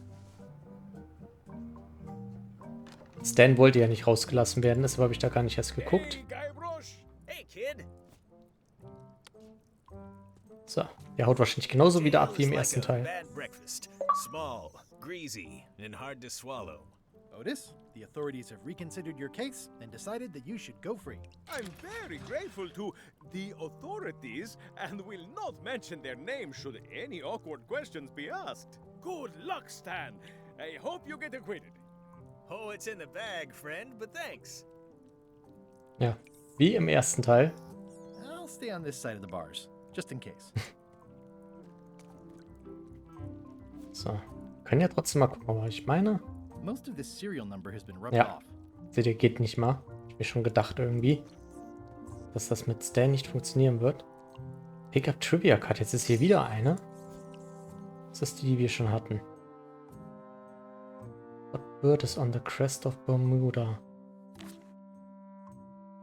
Das müssten Parrots sein, weil wir hatten ja neulich. Das heißt neulich. Wir hatten noch eine Karte, wo was mit dem Parrot stand und was unter dem Parrot ist. Dann lassen wir die jetzt mal. Einfach nur mal zur Sicherheit, ob da vielleicht noch mal was kommt. Das ist ja interessant, dass da Karten auch an Orten, an denen wir schon waren, neu auftauchen können. Da werden wir wahrscheinlich auch niemals alle finden. Nämlich garantiert an welchen vorbeilaufen. Das kann ich jetzt schon fast garantieren. Ich habe gerade gesagt, wir werden garantiert an welchen vorbeilaufen. Das kann ich garantieren. Naja. Das war da wohl doppelt gemoppelt. Okay, wo ist denn jetzt dieses Museum, wo wir hin sollen? Gucken wir mal, was in der Nein, nicht das Trivia-Book, was in der To-Do-Liste steht. Solve Problem, Quartermaster, Recognize Me, Won't Hire Me, ja. Mob Handle Tree. Okay. Okay, guck mal, so genau schreibt das sich nicht auf. Museum, ach, das war ja das Museum, ja. Visit Museum, jetzt ist es auch offen. Hi there. Welcome to the Melee Island Museum of Pirate Lore. I'm Conrad, the curator and docent here. I also edit the Pirate Times newsletter. Here, take my business card. Den können wir bestimmt jetzt auch Vokala The fragen. museum showcases the largest collection of pirate memorabilia in the Caribbean. Or on Melee Island at the very least. The provenance of each item has been very carefully researched and fact-checked by myself and my team. Feel free to explore. And if you have any questions, just ask.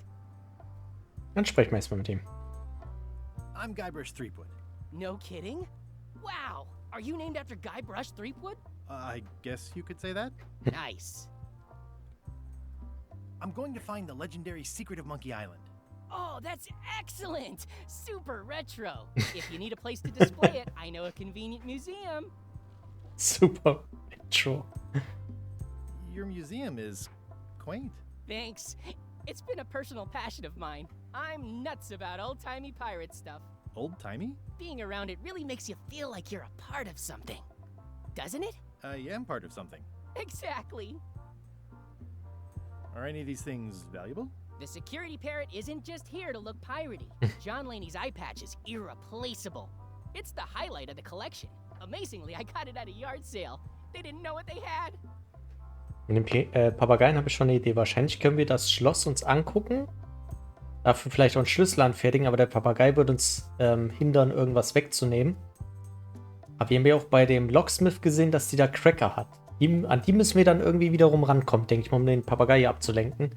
Übrigens auch schön, dass sie hier irgendwas ausgestellt haben, aber die Kerze offenbar ein bisschen zu dicht da dran stand. Maps of the Do you Forest. have maps of the forest here? No, that's not really what we do. Try the map shop in town? Okay. Tell me about that newsletter of yours. The Pirate Times. We publish pirate news, pirate stories, pirate poetry, all things piratey, really. I see you wear a peg leg, despite having both of your original legs. Just part of the docent's outfit, for the tourists. Kids always want to try it on. That's charming and creepy at the same time. This is a museum for people who think attacking ships and murdering the crew for profit sounds fun. Touché. I'll have a look around. Please do. Ist das LeChucks Bart? What's this melted lump of metal? It used to be a mug. It was melted by some kind of acid. It was found in a Malay jail many years ago. Geil. After an incident where like 20 pirates escaped. Hey, I did that. I had to keep pouring the grog from mug to mug because it was melting them. I had an armload of mugs and I juggled them all the way from the scum bar to the jail. Also, I could get Otis to join my crew. Not my greatest decision in retrospect. That's a pretty wild story. You don't believe me? It's not a question of belief. Never mind. It's not important. Kommt das kam unten Spoiler-Alert. Ein Spiel aus den 90er. Ehrlich. What's the story with the wanted poster? That is the earliest known wanted poster for Captain Geil, Kate hier ist ja Capsule. alles aus den You Vorgängern. can tell how notorious she was by the huge number of crimes listed there. Very impressive. I got it from a collector on Fat Island. Those are my own crimes, actually. I was pretty much public enemy #1 on Fat Island at the time. I stuck Kate's picture on there so she'd get thrown in jail. That would never work. Nobody's that clueless in real life. I'm telling you the truth. I'm sure you are, but it just doesn't quite square with the official record. So it's hard to substantiate. Substantiate? You've got an eyewitness. Eyewitnesses are notoriously inaccurate. Human memory is plastic and suggestible. Not yours, apparently. No, of course not. I deal in facts. Geil, ey. What was this cinder you've got on the wall? Oh, that. Yeah, that was an unsent love letter written by Elaine Marley while she was governor of the island. What? Elaine? The recipient was referred to only as Plunder Bunny. That's me. It was a really touching letter. Unfortunately, I put the candle too close to it. What did it say? Tell me what she said. Oh, you know, love letter stuff. Honestly, I don't remember a word of it, but it was touching. Thanks a lot. Natürlich kann er sich da wieder nicht dran erinnern. That is a really big parrot. Wonder how many hands it's eaten. What do you feed it? Thieves, mostly. Good to know. It's a working parrot. I shouldn't bother. Working parrot. Tell me about this hunk of wood. That's an original plank from the Golden Hind, autographed by Francis Drake himself. Okay. Poke the plank. Das hilft uns nicht weiter. Make a joke about the hook. Coffin looks familiar. Okay. Geil, ey. Is this a left hook or a right hook? That once belonged to the dread pirate Meat Hook. Supposedly he was ambidextrous. Also, he used to live right here on Malay. That's a nice coffin. The one with the oar. Yeah, the coffin had a lot of water damage when I got it from the voodoo lady in town. But I managed to restore it. It was used by a certain well-known captain in a daring escape from a Turkish prison. The water damage is actually from the swamp on Scab Island. Unlikely. The prison in question is nowhere near Scab Island. I'm just trying to help. Thanks. I've got it under control. Das ist so geil, ey, wie er gar keine Ahnung hat. Ja, das war natürlich der Sarg, in dem wir im zweiten Teil, wie ihr gerade schon gesagt habt, durch den Sumpf gepaddelt sind, um zum House of Mojo zu kommen. What's the significance of the peg leg? That belonged to the infamous Peg Leg Patty. She used to hide a spare cutlass in it, in case of capture. Sadly, that's the reason she's no longer with us. Okay, da gibt auch keinen Kommentar ab. Ich war gerade am Überlegen, ob das vielleicht aus einem der neueren Spiele war. Aber offenbar dann nicht. Können wir hier vielleicht aus dieser Planke was raussäbeln? Nein, können wir nicht. Können wir nirgendwo was raussäbeln. Den Papagei wollen wir natürlich auch nicht. Nein, wir wollen nicht rausgehen. Da war Gabriel schon eingeschnappt, dass ich das Messer überhaupt über den Papagei gehalten habe. Okay. Packlet Paddy. Wir können hier auch nichts nehmen. Wo können wir das Ding poken? Müssen wir das ein bisschen öfter poken? Bewegt sich eigentlich auch gar nicht. Es wackelt nur so ganz leicht. Also es fängt jetzt nicht groß an zu schwingen oder so. Dass wir damit irgendwie Unruhe stiften können in irgendeiner Art und Weise. Read the plague. Eye patch worn by Captain John Laney, the pirate of 1,000 faces. What can you tell me about this eye patch? That's the pride of the collection. It belonged to Captain John Laney, the pirate of 1,000 faces. Supposedly, it had voodoo powers that would disguise him. I tried it on though, and nothing happened.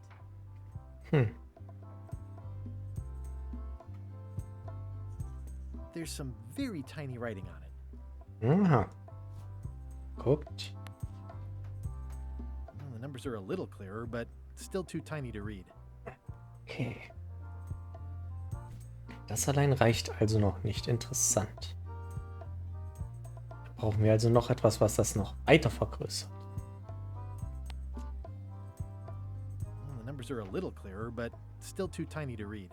Ja, das geht noch nicht. That map looks familiar. That's 1/4 of the original map to the treasure of Big Whoop. I got it from the cartographer on Low Street. Apparently, he was somehow involved in the search for Big Whoop. About all Wally Stimmt. managed to do was get kidnapped by LeChuck's henchmen. That's not the way he tells it. You should think about hiring a research assistant. Oh, I did. Unpaid, of course. Intern.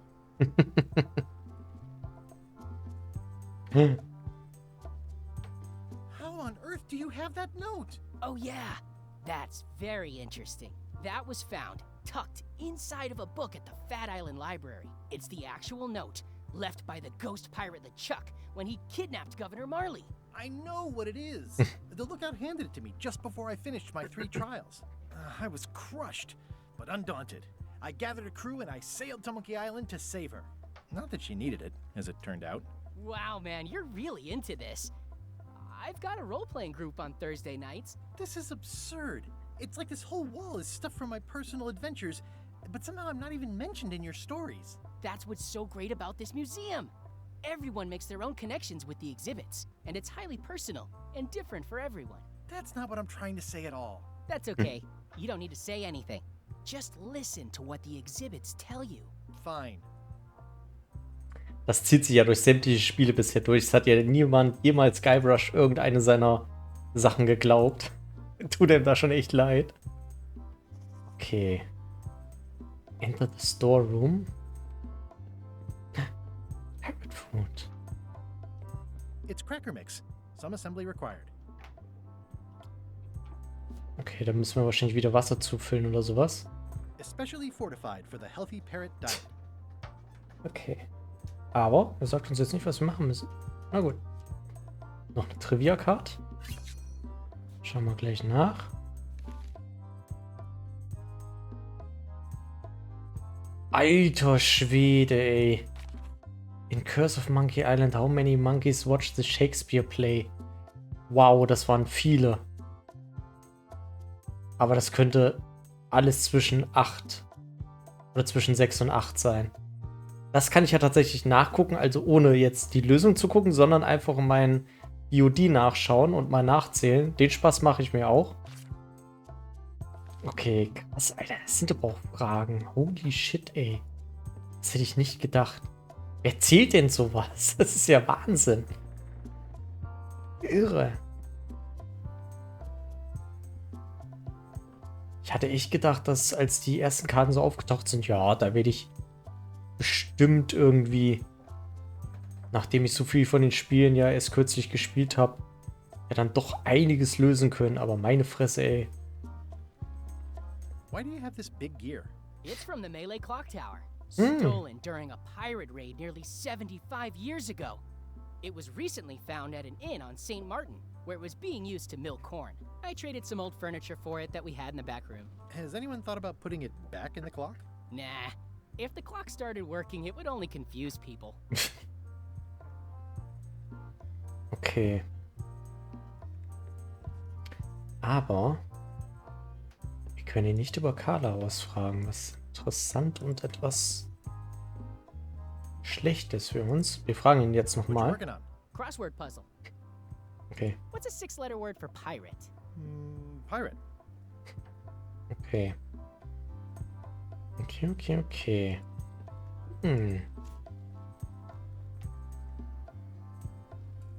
Pirate Times. Editor Conrad Lee. Ready to publish your unrecognized genius. Können wir das? Nein, können wir nicht. Nein, auf das Hintbuch werden wir natürlich noch nicht klicken. Wir haben ja auch Otis freigelassen. Den werden wir wahrscheinlich auch irgendwo begegnen. Wir gehen jetzt mal in den Wald. Gucken mal, ob wir uns nicht... Oh, was war denn das? Da war gerade wer, oder? Hat nicht gerade wer in den Wald gehuscht? So, lass mal. Guck mal, hier ist wieder eine Trivia-Card.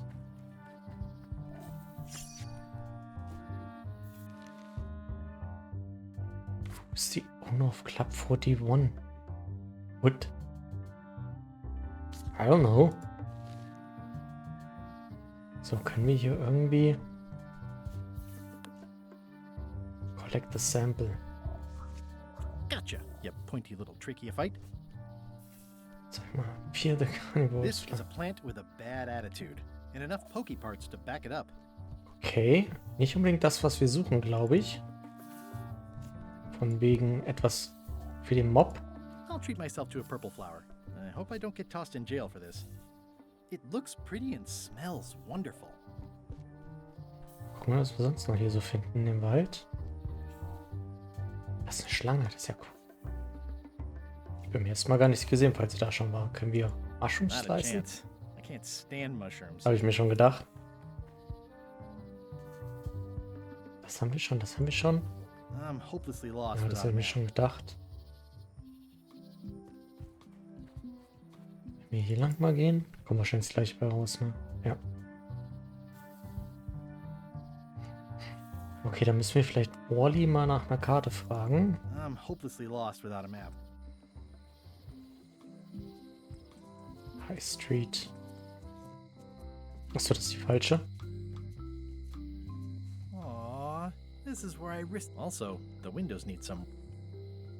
Da kann man nichts mit anfangen. Wir gehen mal hier durch die Alley. Können wir hier vielleicht? Nee, doch, oh, warte. I don't see anything useful here. Schade. Das wäre es ja gewesen.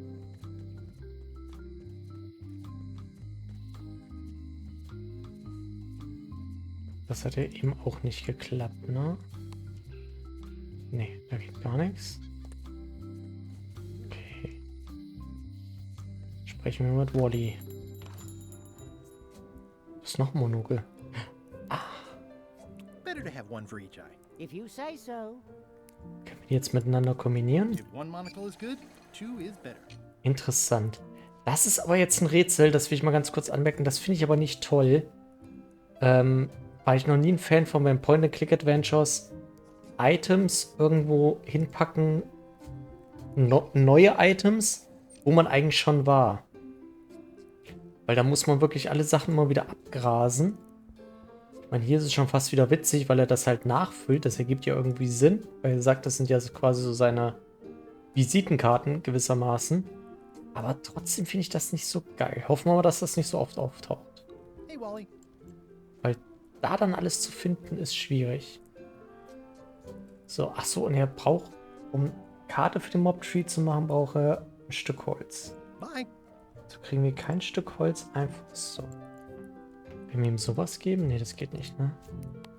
Das geht auch nicht, okay.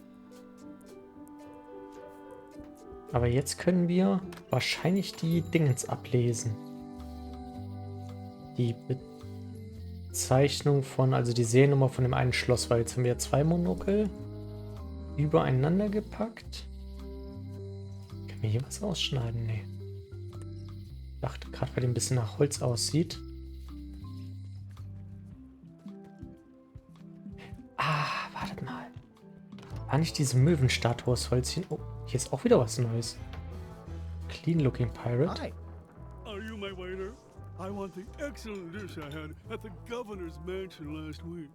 I don't know what it's called, but it was sort of, you know, a hot food.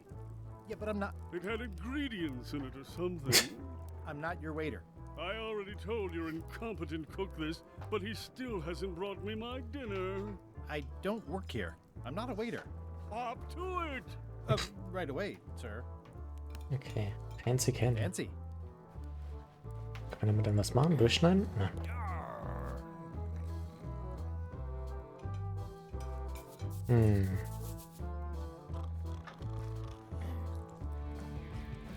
Den haben wir auch lange nicht mehr gesprochen. Müssen wir vielleicht auch demnächst nochmal machen. Vielleicht ist da irgendwas Nützliches. So. The plaque says, in memory of looming seagulls of old. Ah, Mist, das geht nicht. Wir können sie nicht mitnehmen. Und Und hier kann man auch nicht mal auf die Planke treten, dass irgendwas hochgeht. Ist auch ein bisschen festgenagelt jetzt. Schade. Da dachte ich jetzt echt, dass wir da ein bisschen was rausschneiden können.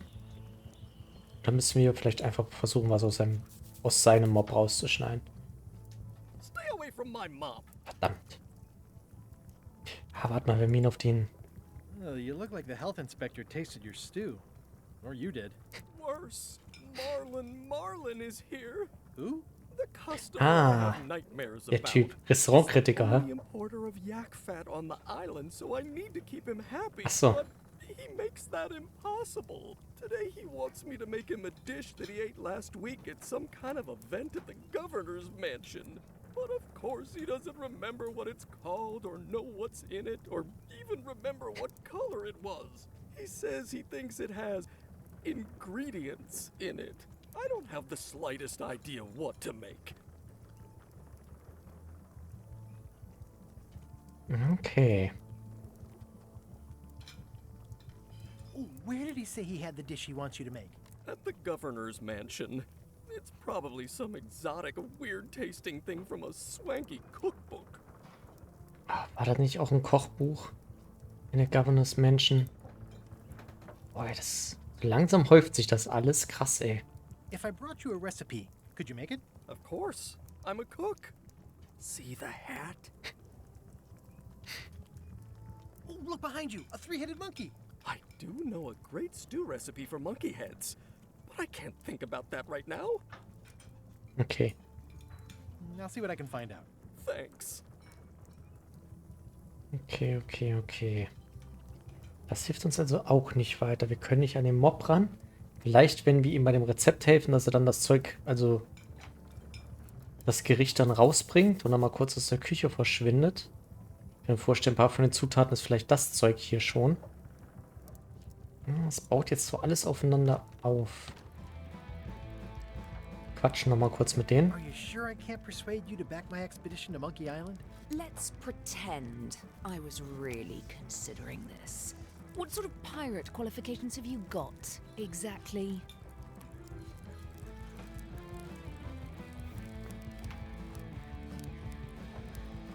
Es soll von lauter Puzzle Witz. Ja, das wird sie alles nicht überzeugen, hundertprozentig nicht. I defeated the ghost pirate LeChuck several times. Super ironic that sailing with him is the only way you're getting to Monkey Island. Well, I was a director of combat operations for the British Navy, and I've written 2 books on ship-to-ship tactics. I'm a founding member and co-director of the Red Fleet and hold records for civilian casualties from San Domingo to Venezuela.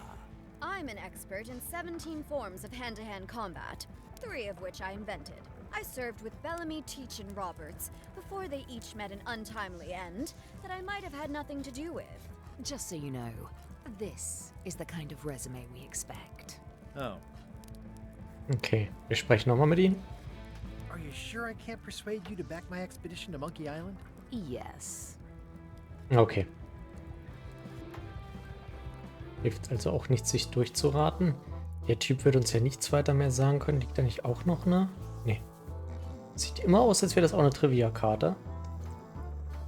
Aber okay, jetzt sehen wir auch hier, dass der Typ neu aufgetaucht ist. Also wir müssen die Orte doch ein bisschen öfter abgrasen jetzt. So. Wo kriegen wir die Infos zu? Oh, warte mal. Re-elect Governor Carla. She's keen on bluntness. Keen on Bluntness. Okay, seht ihr, wir müssen uns den Scheiß überall zusammensuchen. Warte mal.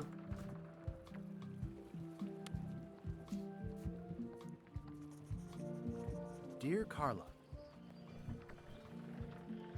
Sorry for... I appreciate that you're keen on bluntness. Das haben wir also schon mal. Boah, was war das, ey? Ah, wir haben die Statue noch, die müssen wir uns angucken. Da haben wir den nächsten Hinweis mit Sicherheit. As shown by your action, please accept my humblest apology. Ob das hier noch eine Rolle spielt? I've implemented a reminder system for myself. Ah, wartet mal. Das hilft uns, glaube ich, weiter. Hier. Honoring Melee Island's 27th governor, Carla the Sword Santa Master, Catalina. for her heroic actions at Santa Catalina. Guck an, guck an. Dear Carla, sorry for I appreciate that you're keen on Catalina war's, ne? Ja. As shown by your actions at Santa Catalina, please accept. Da bin ich mir noch nicht sicher. I've implemented a reminder system for myself. Nochmal? Honoring Melee. Ja, Santa Catalina. Probieren wir es mal. Cool. Das sind Rätsel, die finde ich geil.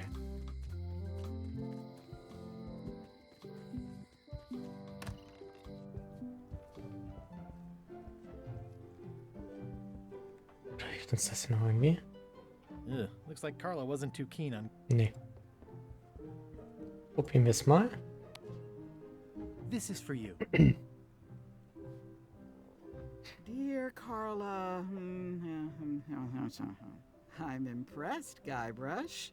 Surprisingly thoughtful. Considering it's you, I'm strangely moved to forgive you for losing my book. And I'll treasure this frog as a memento of the time you did something right. Yes, geil. So, jetzt lasst uns mal gucken, was haben wir hier alles. Was braucht man nicht? Voodoo-Tricks? Ship-to-Ship Combat Strategy?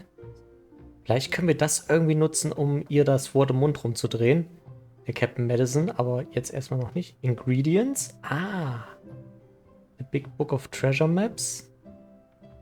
John Laney. Vielleicht können wir damit irgendwie die Museumstypen hinter das Licht führen. At the end of the plank. Und das war, glaube ich, für die Dingens, ne? Was ich gesagt hatte. Wir wollen jetzt erstmal Ingredients hier. Can I borrow this cookbook?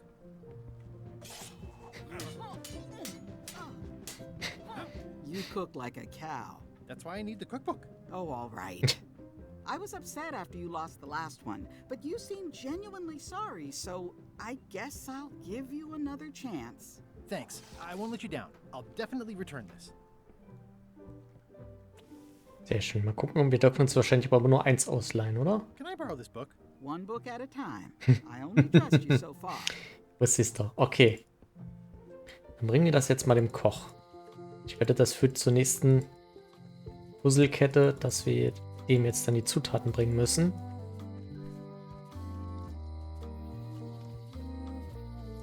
Na cool. Bisher läuft es echt noch ganz gut. Also noch keinen Hänger gehabt. Das freut mich.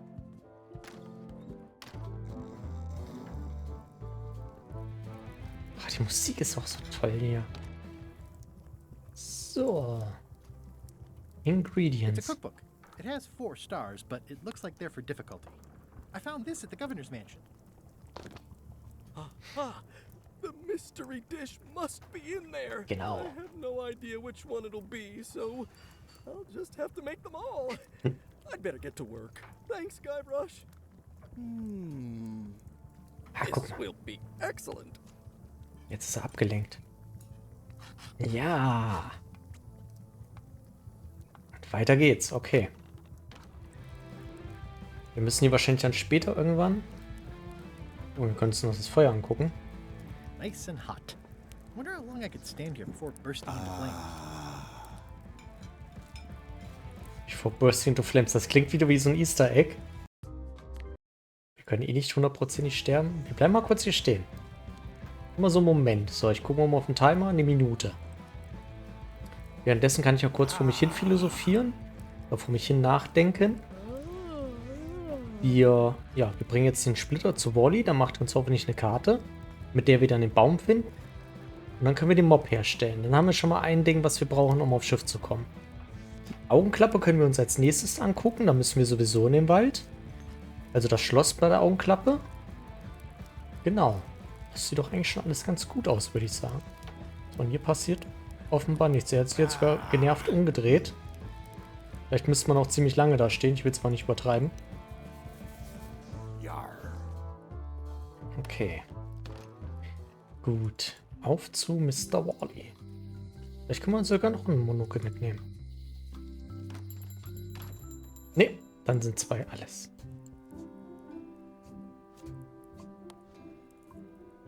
Wally, here's a sample of the wood you wanted. Can you make me a map now? Sure, here it is. Thanks, Wally. Ich finde diese Großaufnahmen toll. Die war jetzt zwar sehr kurz, aber doch, ich hätte nicht gedacht, dass ich mich mal in die Grafik so verlieben würde. Die mittlerweile echt hübsch.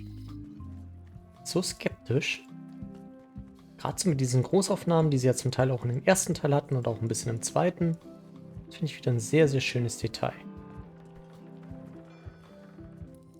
Wirklich so seinen ganz eigenen Stil. Hier wollte ich eigentlich gar nicht hin, aber egal. So, auf in den Forest. Dup, dup, dup, dup. Gucken wir uns die Karte mal an. Guck mal, diesmal müssen wir richtig hier was einer Karte folgen. Okay. Von hier aus nach da. So, und dann sah es ja so aus, als müssten wir jetzt hier rechts, richtig? Genau, bei der fleischfressenden Pflanze lang. Wieder bei der Pflanze lang. Fleischfressende Pflanze. Wieder hier lang. Dann waren es, glaube ich, die Blumen. Deshalb sind auch immer diese 3 Gewächse da. Dann wieder Pflanze. Dann Pilze. Pflanze. Pilze.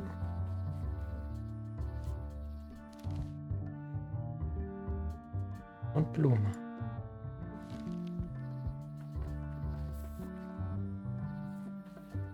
Da sind wir. Ist das geil, da wachsen halt einfach Stiele dran. Tiny Deer. Mind your mama, little prickly kids. Hey, little fella. Wow. The distinctive shape tells me this is the rare endangered Melee Island mop handle tree. Mop handle tree. Geil. The distinctive shape tells me this is the rare endangered Melee Island mop handle tree. So, können wir das mit dem Messer abschneiden? Tatsächlich.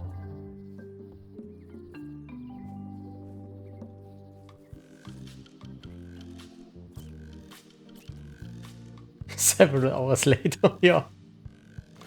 Wundert mich, dass es überhaupt geht.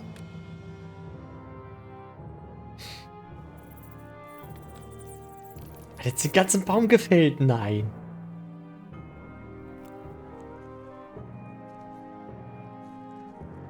Nein. Oder? Holy shit, what the fuck, Guybrush? What the fuck? Alter! Ist das übel? Oh Gott.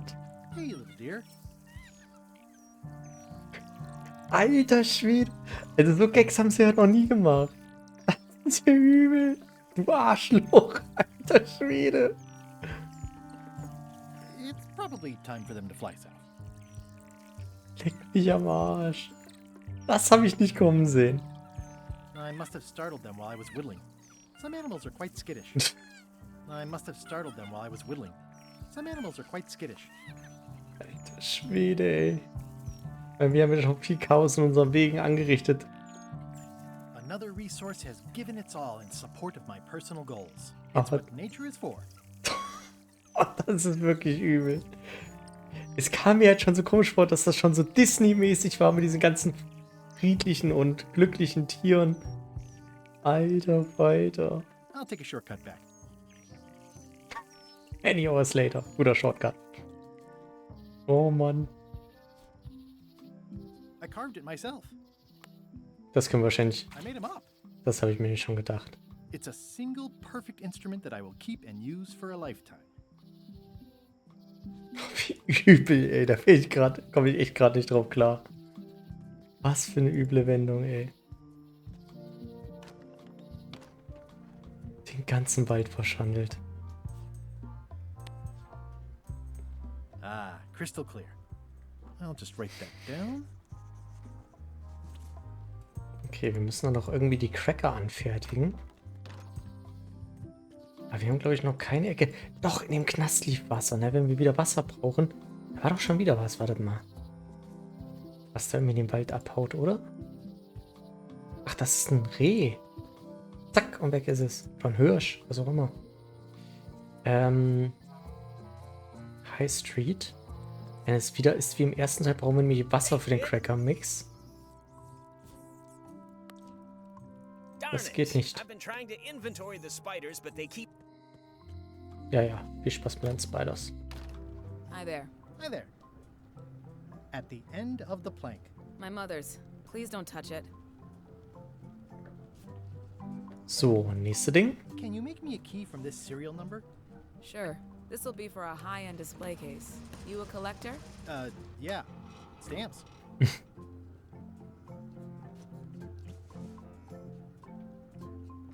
Oh, I'd really like some crackers. Hands off.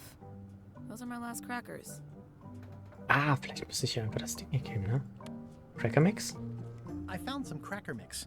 You could bake fresh crackers in your furnace. Thanks. The ones on the plate were getting a bit stale. Take some if you want. Don't mind if I do. Sehr gut, dann geht das so. Okay. Wie wir das Buch. Das wird wahrscheinlich auch nochmal irgendwie wichtig, weil das auch im Governors Ding steht. So.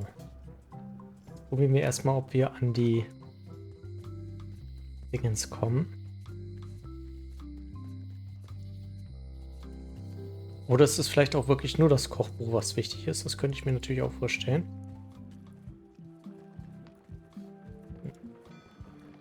Also entweder habe ich noch keinen Button gesehen, wie man direkt zur Karte springen kann. Oder es gibt die nicht. Der wäre aber praktisch gewesen. Das muss ich sagen. Das schnelle Laufen ist zwar schön, aber einfach so Knopfdruck und zur Karte, das wäre schon nice gewesen. So, gucken wir mal. Ich weiß halt nicht, ob die Cracker allein jetzt schon reichen. Damit der Papagei irgendwie abgelenkt wird.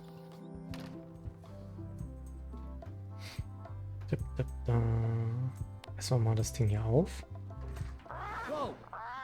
Okay. That's not supposed to be unlocked. I'd better fold this and put it in storage. Then I can figure out what's wrong with the lock. Looking good. I like things neat. That's folded perfectly. Interessant, okay. Andere Wendung, als ich gedacht hätte. I'm gonna have to ask you to leave the museum while I figure out what's going on with my display case lock. Und nun? Welcome back. Okay. I checked the display case and it seems fine. So we're open for business again. Okay. Was wollen wir mit den Crackern? Das wird wahrscheinlich nicht so einfach funktionieren, ne? Oder wir müssen es machen, während der hier am Manchen ist.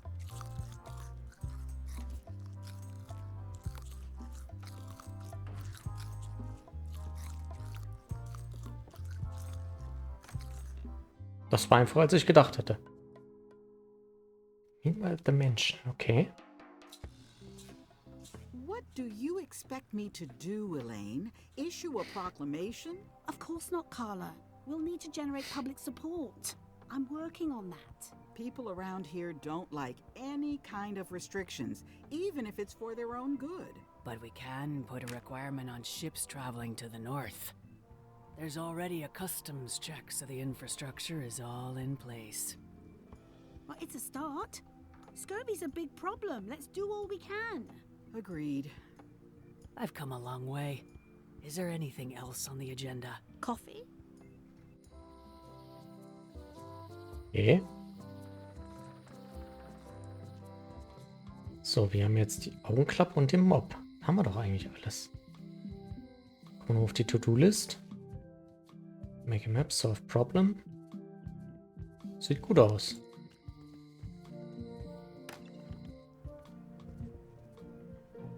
Elaine ist auch nicht mehr hier, okay.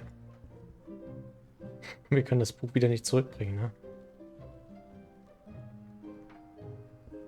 Aber wir können ja mal kurz in der Scumbar gucken. Vielleicht ist der jetzt mit dem Kochen fertig. Wir können es mal probieren wenigstens. Indem wir schon den Wald geschändet haben.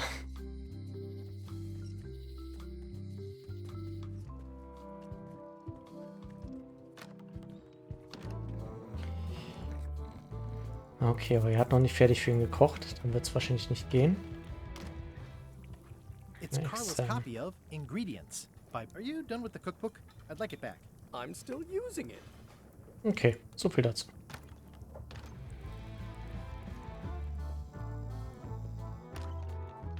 Würde mich aber nicht wundern, wenn wir vielleicht doch irgendwie nochmal ein Buch brauchen und es dann austauschen gegen irgendwas anderes und er dann absoluten Mumpitz zusammenkocht. Achso, wir müssen jetzt erst das Auge hier aufsetzen. Classic and subtle. Like me. Ja, genau wie du, richtig. So, bin mal gespannt, was jetzt hier passiert. Threepwood, are you trying to fool me by wearing an eye patch? That is the worst disguise I've ever Wir müssen jetzt zur Voodoo Lady. No, of course not. Just having a little eye trouble. Blepharospasm. Oh, try some cashews. You might be short on magnesium. Or wits. Darn, I thought this thing was supposed to be magic. I must have forgotten something. Ja, haben wir auch. Okay. I better take off this eye patch first. Hey, watch it! Holy shit, was war das denn? Krass. Gehen wir hier mal rein. Das war ja witzig. Okay, ich dachte, das wäre irgendwie so ein Signal wegen dem Koch. Geil. Das finde ich ja cool.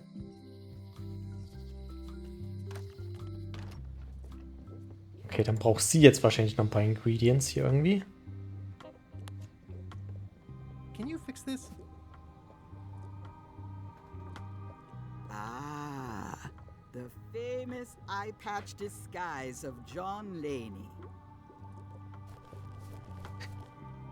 As I suspected, the magic has long since drained away. Good. Great. So, can you charge it up again? I can. If you bring me one more thing.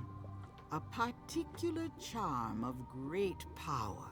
You couldn't have told me this earlier? I could have. You must bring me the bite of a Ja. 1,000 needles. Haben wir schon. Then I will recharge your eye patch. The bite of 1,000 needles. Can you be a tiny bit more specific? No. All right. Let's see what I can do. Easy peasy. There you go. Bite of 1,000 needles. Tell me, is this an ancient, powerful charm, or simply a plant you found in the forest? You were pretty opaque about what you wanted, even for you. I took my best shot. Very well. You've always been the close enough sort. Thanks.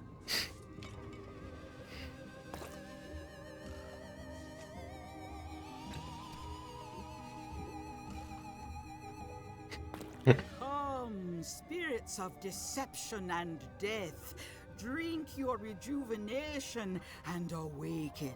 Death? It's nothing to worry about. John Laney, this hapless boy needs your help. Hey. Take pity on him and bring him the power to hide from his enemies. Well, you don't have to put it like that.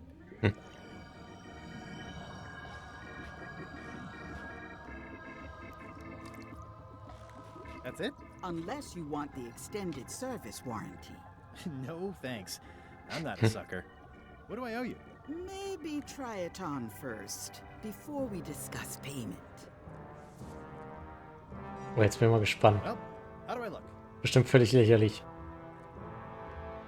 Yeah. What the heck? I look like a zombie. Is it broken? One does the best one can with the materials provided. I'll just wear it when I really need to. Okay. Ugh. You're welcome. I think I'm ready to set sail. Das glaube ich auch. Okay, das mit Otis hat uns ja anscheinend gar nichts gebracht, ne? War aber witzig, das zu machen. So einiges an Items. Die Blume wirklich brauchen, den Schwamm, den Hund. Interessant. Aber vielleicht kommt das ja noch. Vielleicht kommen wir ja jetzt noch nicht so einfach auf das Schiff. Ich weiß nicht, warum ich in der Zeit jetzt so viel speichere, aber sicher ist sicher. Ist ja auch mal eine Sache, was das OBS mit dem Spiel manchmal anstellt.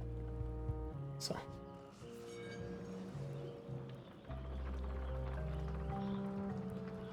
ist schon cool.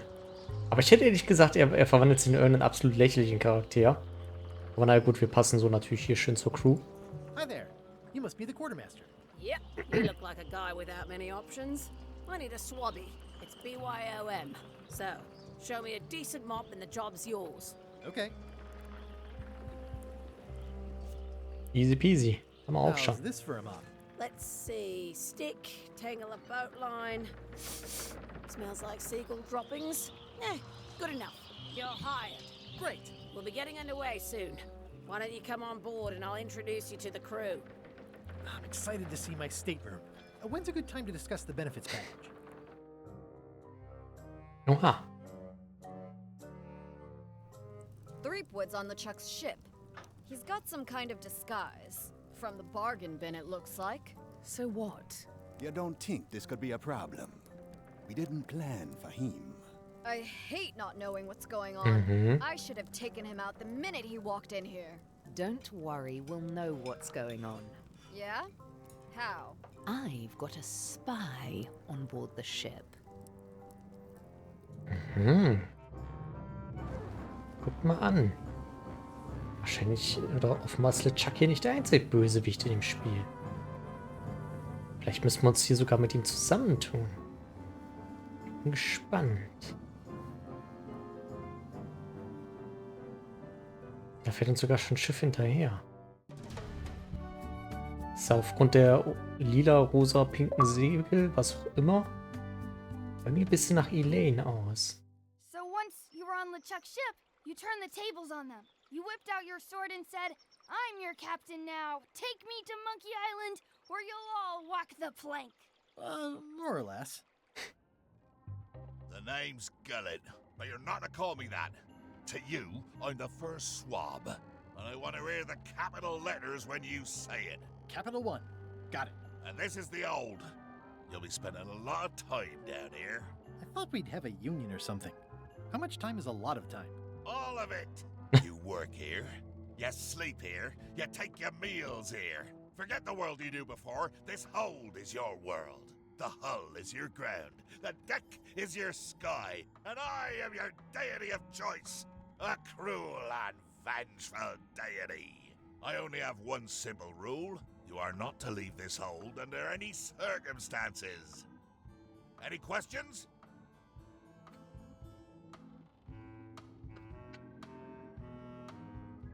Ja.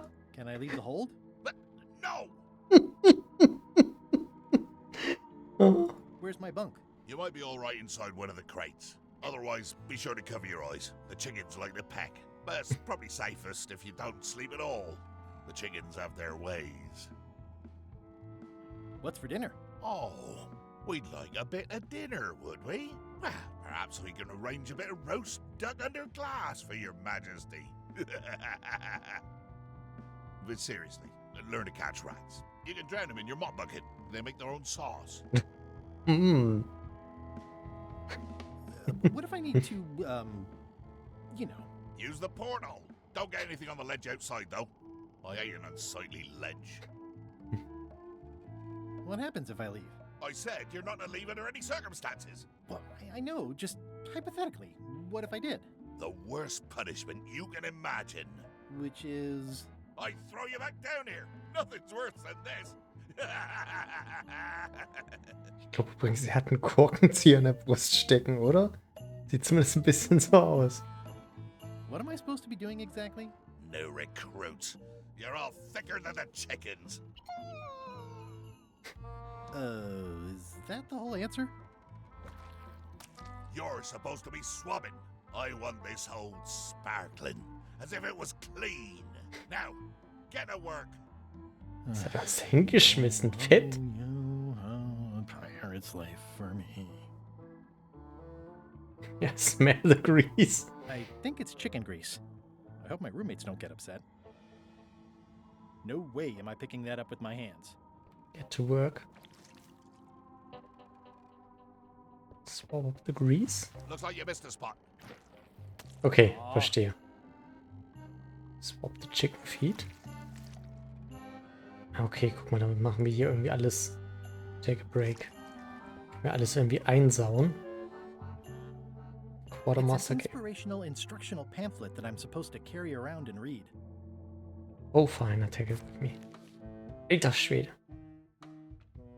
New crew member pamphlet. Copyright LeChucks.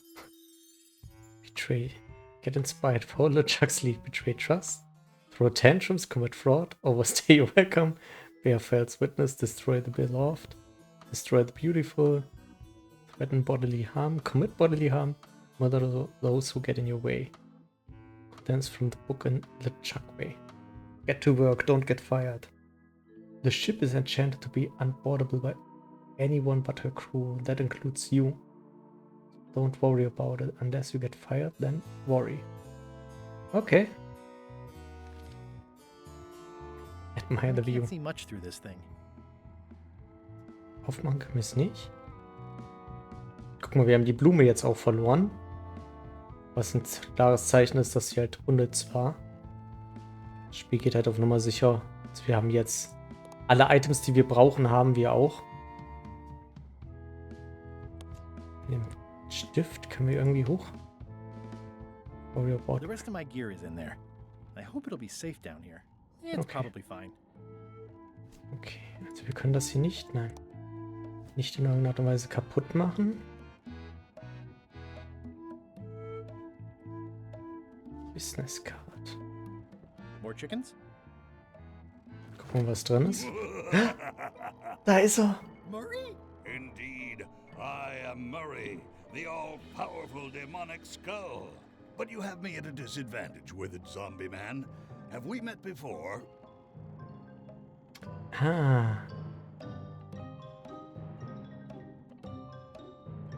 Sollen wir was sagen? Nach wie vor, wir können uns hier eigentlich nichts verbauen. Doch. I'm in disguise. In that case, I would think you'd comprehend the value of staying hidden. A curse of painful boils on your left foot for exposing me. I'm here undercover, gathering valuable information for the exquisitely devious Captain Madison. Er ist der Spy. Madison? Very interesting. Ooh, I probably should not have said that. Do me a favor and keep it to yourself, withered zombie man. No problem. Natürlich quatschen wir mit How Murray. come you're working for Captain Madison? I thought you were your own man. Skull. I owe her a favor. It's none of your business. Okay, mehr nicht? Why do you owe Captain Madison a favor? Well, ironically, I was sealed up in a crate, and she freed me. Oh, you mean like I just did? It's not the same thing. What exactly is Madison up to? I would be a poor spy indeed if I told you that. You diminish us both by asking. Knock it off. Come on. Tell me what Madison is up to. You diminish us both by asking. Knock it off. Come on. Tell me what Madison is up to. You diminish us. Okay, er sagt da nichts weiter. Ich dachte, wir haben ihn auch genug Nerven. Können wir ihn vielleicht mit der Feder kitzeln oder sowas? Nein, das geht nicht. Wenn wir das Ding einmal abziehen. I better leave it on while I'm on the ship. Okay, ich dachte, damit könnten wir ihn vielleicht überzeugen nach dem Motto, hey, ich bin Skybrush. Was können wir machen? Können wir ihn in irgendeiner Art und Weise hoch überzeugen? Vielleicht können wir ihn mit dem Fett einreiben, dass ihm das nicht gefällt. Aber was ich jetzt mal gucken wollte, wir hatten ja im Trivia-Book jetzt nicht anscheinend vielleicht auch Fragen einfach zum aktuellen Spiel, ne? Also zu dem, was wir gerade spielen. Weil...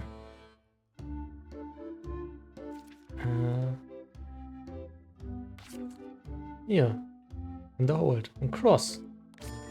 Das ist nämlich das Ding, vor dem wir gerade stehen. Das muss man auch erstmal wissen. Da habe ich wahrscheinlich schon ein paar Karten verspielt, ohne es zu wissen, weil die von diesem Spiel hier sind. Okay. Na gut. So. Okay, dann nehmen wir doch mal das Ding hier. Swap the Ghost Chicken, das wird dir bestimmt nicht gefallen. Swap Murray. Swap the Chicken Feed. Kommen wir jetzt mal wieder einen schmierigen. Das machen wir jetzt mal.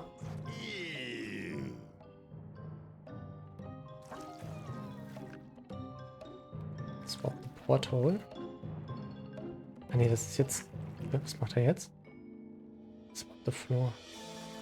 Müssen wahrscheinlich... Müssen wahrscheinlich einfach alles schmierig machen. Okay, das macht er nicht.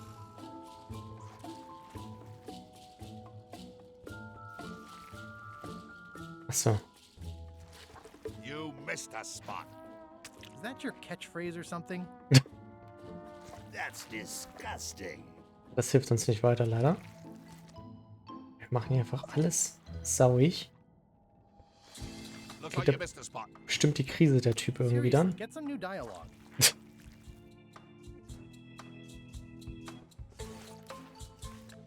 Bringt das was mit dem Chicken Feed? Nee, ne? Nee. Mal das hier wieder sauber gemacht, das wollen wir nicht. 20 Mal den Laderaum geschrubbt. Ich habe gerade super Schrubbi bekommen. Jetzt Erfolg. Hier haben wir noch was. Swap the floor.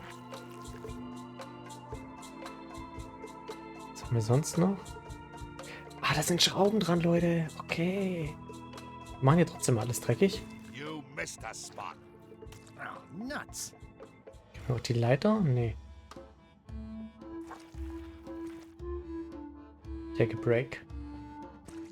Okay, die Schrauben, die können wir doch bestimmt mit dem Messer lösen, oder? Jawohl. Boy, these are really wedged in there. Oder auch nicht. Yep. Really screwed, ja.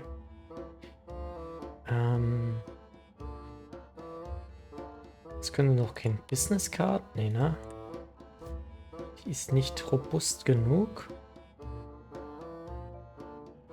Cracker ja auch nicht. So hart sind die nicht. Der Schlüssel passt dann dafür auch nicht. Yep. Ah, wir müssen die einfetten, dass sie sich leichter lösen. Swap the screw. I'll just put a little dab on there.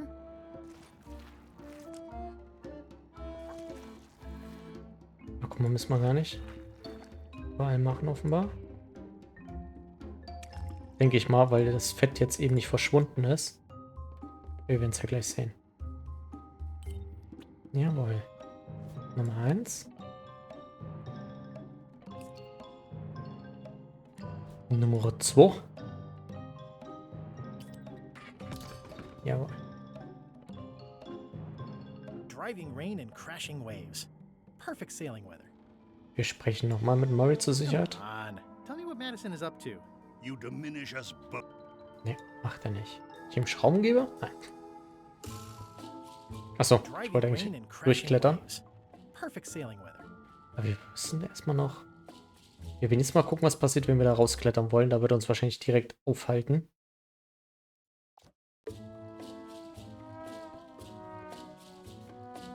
going somewhere, Swabby? You haven't cleaned up that mess. Get back to mobbing. Okay. I'm feeling just the slightest twinge of regret about the choices I've made up to this point. Und raus hier. It's a really tight fit. I can't quite squeeze through. Alles klar, da müssen wir das wahrscheinlich auch nochmal hier einfetten. So, Swap Portal. Genau. Better. Und einmal durch da. The grease helps. A little. Ein bisschen. The grease helps. A little. Okay, was hilft denn noch? Können wir uns selbst noch einmobben?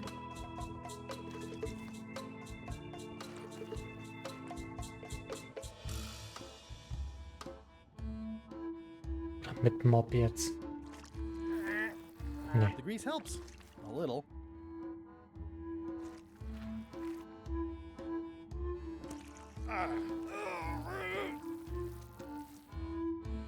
Immer noch nicht.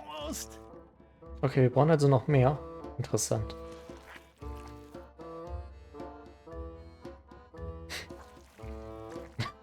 Alter Schwede. I've got a good feeling about this, but I won't fit through with the mop.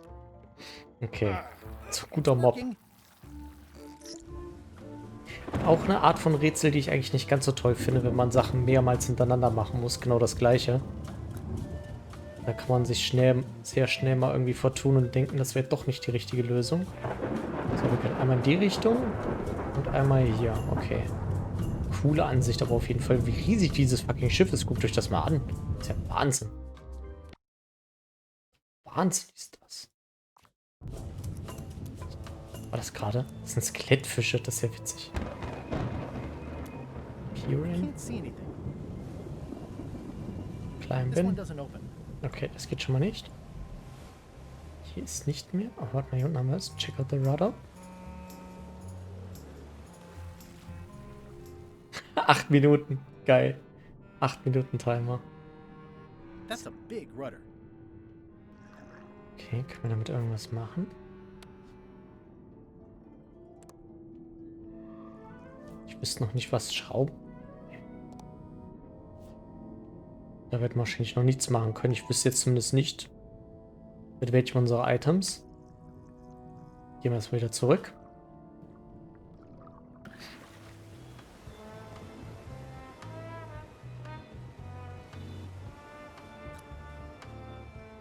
Ich denke auch mal, allzu lang werden wir heute nicht mehr machen. Das kann ich schon mal sagen. This one doesn't open. Schade. I can't see anything. Oh, die Kanonen richten sich aus. Cool. Sehr tief angesetzte Kanonen übrigens. Knapp über Wasserlinie. Speichere ich eigentlich ständig irgendwie. So eine Angewohnheit. Ist ja nicht so, dass man hier irgendwie sterben könnte oder sowas.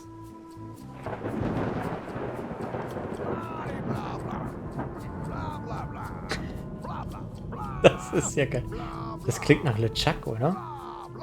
Empty Boxes. This is a bunch of empty containers on monkey blood and squid ink. Ah, okay.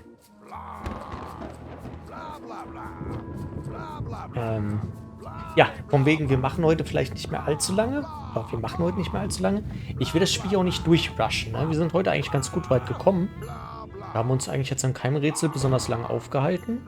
Und ich will jetzt nicht irgendwie das Ding hier schon in 2 Streams oder so abreißen können. Ich will das auch ein bisschen genießen. Und so ein bisschen müde werde ich jetzt auch. Also wir gucken mal. Ich denke mal noch maximal eine Stunde. Maximal. Feast your eyes on this, me hearties. The one and only map showing the exact location of the secret of Monkey Island.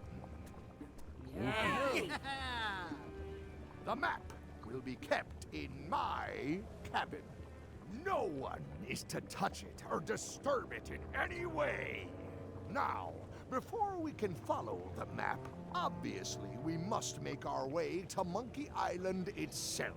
Let's have the potion report. Wait, there's a potion? You don't remember that from my other story? To get to Monkey Island, you have to brew a special potion.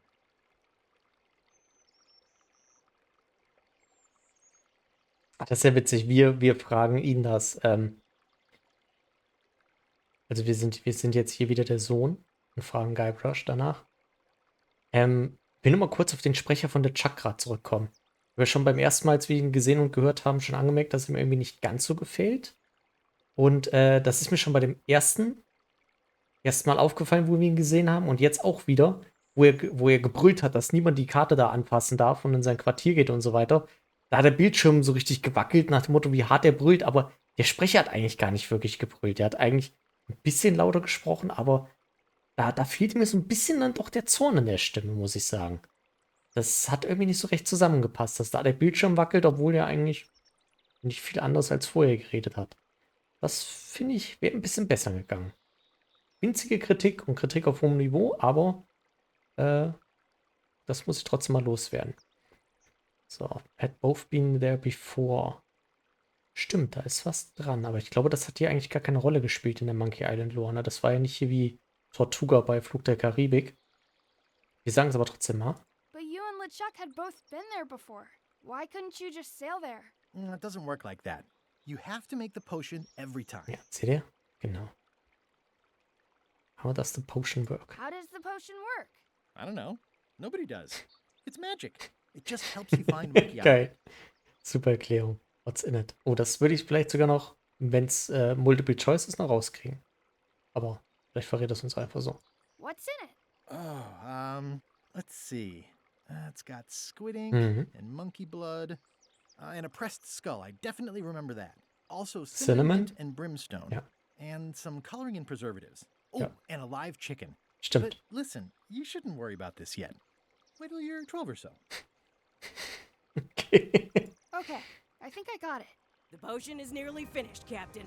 All that's left is one flattened skull, and we'll be ready to cook it. Excellent. You there, in the back. new guy. Me? You look familiar somehow. Ah, jetzt auch wieder mit dem Schrein. We met about an hour ago. Do we ever go to Swabby conventions? We met about an hour ago, while Iron Rose was introducing me around. I'm the new Swabby. Doesn't ring a bell. Well, no matter. Go and get us a skull. A flat one. Any questions? Does it have to be a flat skull? Das war, glaube ich, im ursprünglichen Rezept einfach nur ein Schädel. Wir haben dann eine Piratenflagge reingeworfen. Dadurch war es ein Flat Skull, aber ich meine, im Rezept stand das nicht so drin, oder? Bin ich mir aber nicht mehr hundertprozentig sicher. Stand, glaube ich, nur Human Skull.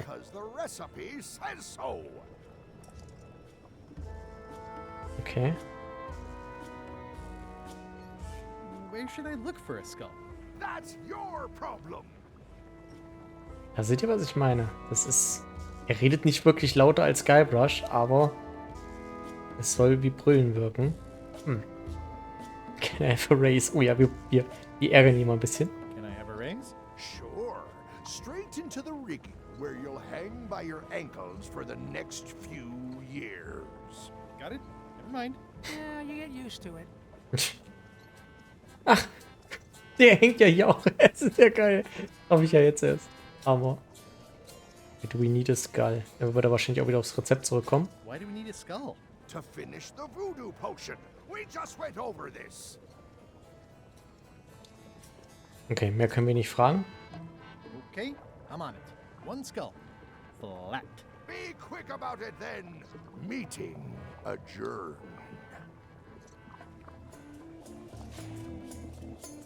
We'll finish the potion and then I'll see about getting my hands on that map.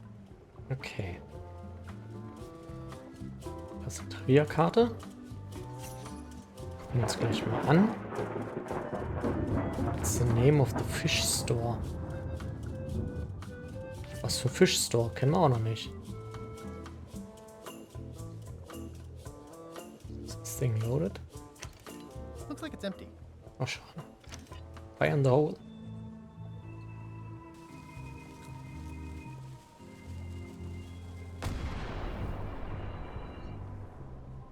Okay. Wird vielleicht später nochmal wichtig. Chat with Flammable Lookout. Look up. Wie ist das denn? I think it's just a sculpture. I hope it's just a sculpture. Ich erkenne ehrlich gesagt nicht, was es darstellen soll. Ich hoffe, dass es nur eine Skulptur ist.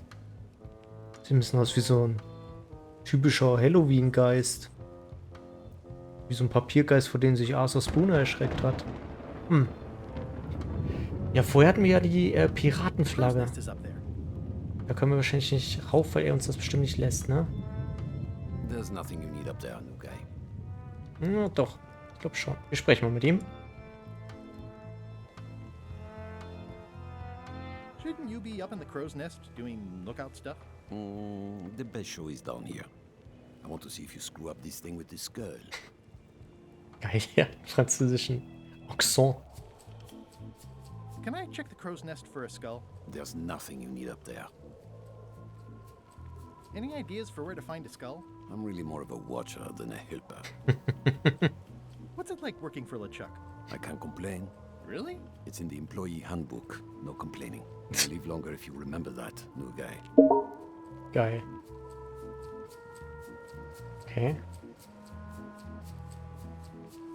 Do we have a union? Do we have a union? You sure don't, Swabby. Gotta go. I've got a job to do. My condolences. Okay. Na, nicht. Ich will die Kanone nicht anklicken. Können wir ihn irgendwie dort weglocken? Pirate Times. Editor Conrad Lee. Ready to publish your unrecognized genius. Können wir ihm das geben? Nee. Ich dachte gerade, er wirkt ja so ein bisschen von sich überzeugt. Das Potion. A bunch of empty containers of preservatives and coloring agents. Okay. Ich meine, klar, wir können natürlich gucken, ob wir Murray da reinschmeißen, aber das wollen wir eigentlich nicht, ne? Map of Mob Tree. Das war auch ein Schädel drauf, ne? Editor Conrad Lee, ready to publish your unrecognized genius. Entschuldigt bitte. Ich hoffe, das war nicht zu laut. Das kam so plötzlich, da konnte ich nicht mehr mein Mikro umschalten. Holy shit. So, ich krieg noch mitten in der Nacht Allergienieser. Do not pet the ship's cat. The very first item in the ship's safety procedures is never to try to pet Scruffles. Scruffles, okay. Attempt to pet Scruffles. Natürlich. Natürlich.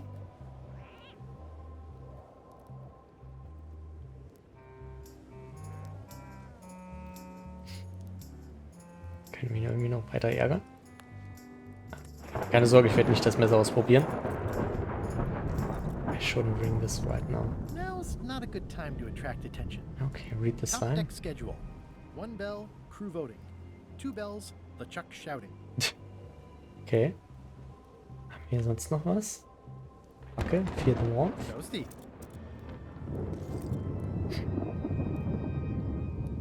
Pardon me, fearsome leader. I Oh. told ye to find a flattened skull. Do it before I decide to use yours instead. Probieren wir das mal, das geht bestimmt nicht. Ne.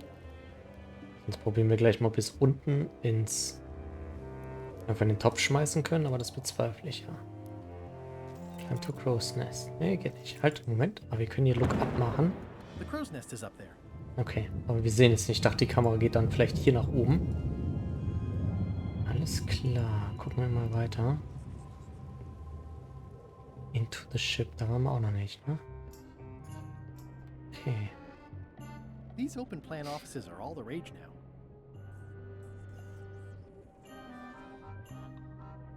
Laundry time. Ah, Oh, I barely touched it. okay. It just fell apart. I was barely even here. Ich dachte gerade, dass wir da eben was durchdrehen können dann. Oha, wir können hier einfach reinlaufen. Admire the art. Nice. A slideshow of creepy zombie guys. Wait a minute. That looks exactly like Elaine's wedding veil. Interessant. Take the If whale. I'm wrong about what that is, taking it would be a big mistake. If I'm right, it would be a bigger one. Ooh, I can't decide which is more disturbing. LeChuck somehow stealing Elaine's wedding veil, or him having a copy made. Ich mach's gerade mal auf die altmodische Art und suche den Bildschirm mal ein bisschen ab, wenn ich einfach gerade Bock drauf habe. Mal die Art from a safe I distance. know art is supposed to grab you, but this is taking it too far. Alter. Krass. Das vielleicht mal wichtig wird. Okay. Jetzt gucken wir doch nochmal. Kerzen. Ist jetzt nichts, ne? Interessant. Können wir dem Gemälde irgendwas geben?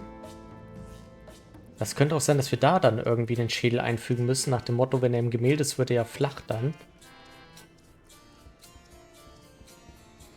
Ich hoffe mal ganz stark, dass wir da echt Murray doch für opfern müssen. Wir konnten ihn ja vorhin nicht einsammeln. Wir konnten nur mit ihm sprechen. Gucken wir mal, vielleicht, da ist eine Trivia-Karte. Oh oh. Oh, das ist der Dude. Gucken wir mal Trivia an.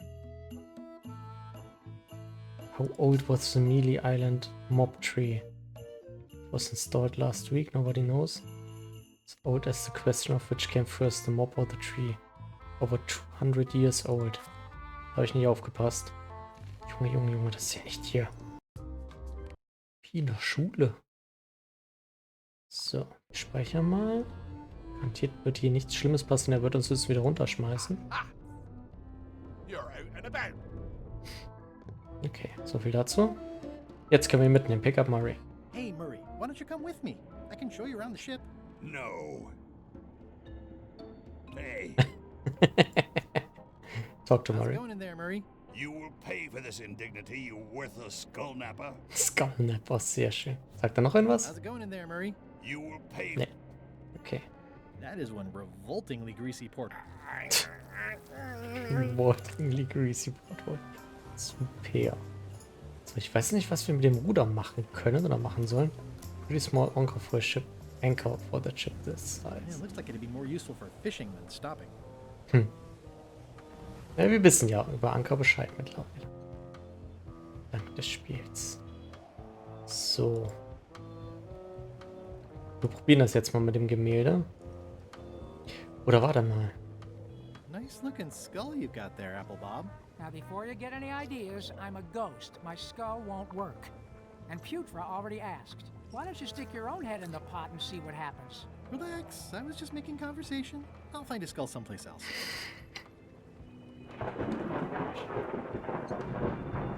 Da kommt schon wieder ein Gegner, ist unglaublich. How's the potion coming? You heard the captain. It's nearly finished. Go and find a flattened skull like he told you to. You can't do that. Find a regular skull and flatten it. Mhm. Das wollte ich gar nicht. Können wir vielleicht mit Mary hier irgendwas verbinden? The Skull for the Potion. Da würde er meckern, dass der nicht flach ist. 100 Pro. I have a skull for the potion. I'm happy for you. Wenn wir mit denen quatschen, werden sie auch meckern.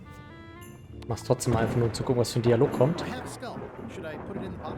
Only if it's a flat one. Oh, yeah.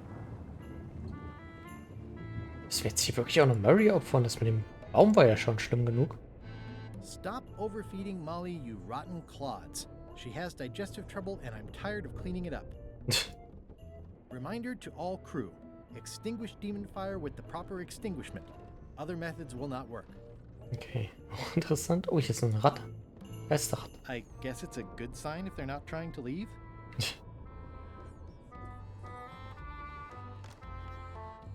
Es ist interessant, dass wir einfach so in so eine Kabine schleichen können. So, wir probieren das jetzt mal. Geht nicht. Hätte ich da rangehen? I know art is supposed to grab you, but this is taking it too far. Entschuldigt. Jetzt kriege ich auch noch einen Schluck auf. Was ist jetzt hier los, ey? Okay, das funktioniert so nicht. Kann man dem irgendwie was abschneiden?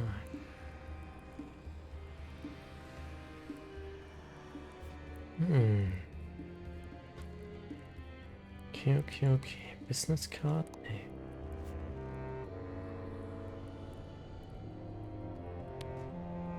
Nee.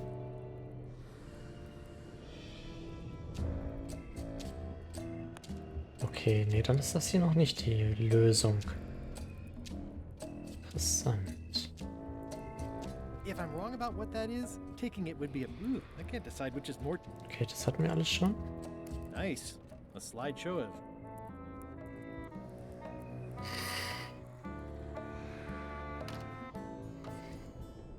It just fell apart. I was barely even here. I don't think he wants to see a broken laundry machine. Okay. Wir können Mary irgendwelche Sachen zeigen. Hilft uns das irgendwie? Nee. Also gut, das Ding ist halt natürlich absichtlich logischerweise kaputt gegangen, damit wir eben damit Mary nicht durch den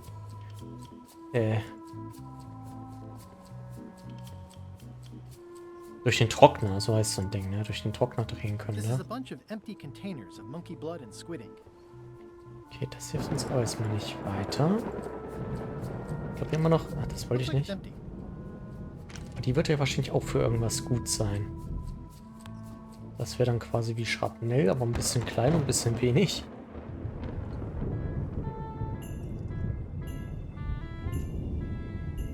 Wir müssen den Typen hier irgendwie weglocken. Aber er hat uns noch keinen Hinweis gegeben, was ihn denn...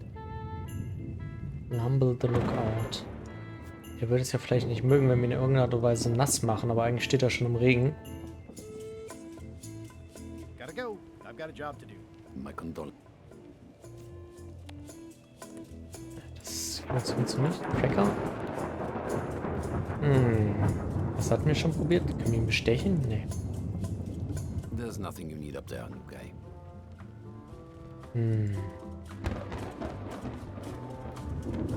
Lässt uns nicht hoch. Was macht er Have a hier? skull for the potion. Is it a flat one? Not exactly. I said a flattened skull, you useless bilge rat.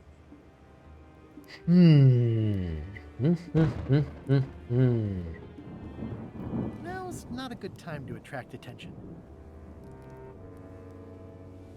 Ja, Ich hätte gehofft, dass wir das mit dem Schiff hier heute noch abschließen können. Ich habe mal gerade unseren ersten Hänger. Ich wiederhole aber nochmal, bitte keine Tipps. Noch bin ich nicht so weit, dass ich hier aufgebe. Wir brauchen einen flachen Schädel. Okay, lass mal nochmal durchgehen. Was haben wir hier oben? Hier oben haben wir jede Menge Fackeln. Das Ding, die Katze hilft uns auch nicht weiter, ne? Die will nicht gestreichelt werden. Ich glaube auch nicht, dass Murray die Lösung ist. This is a bunch of empty containers of preservatives and coloring agents. I think it's just a sculpture.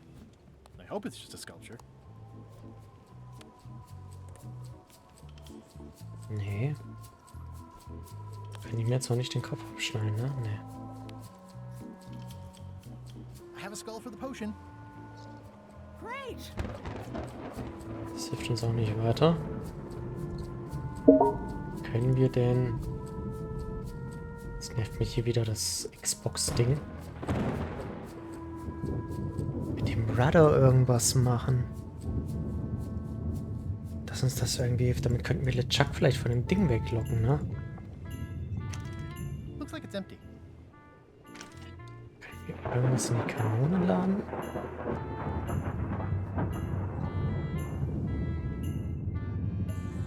Hier auf der anderen Seite sieht es so aus, als wäre da auch noch irgendwas. Dann müssen wir den... Brave the Ship's Galley.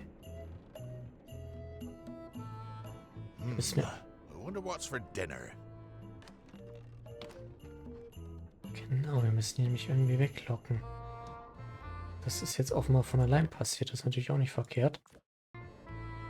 Jetzt könnten wir wahrscheinlich den Mob mitnehmen, ha? Oder kommt der jetzt wieder? Nee, das macht er nicht. Okay, das muss aber irgendwas jetzt sein. More importantly, is the taste of after chicken the same as the aftertaste of chicken? Okay. The rest of my gear is in there. I hope it'll be safe down here.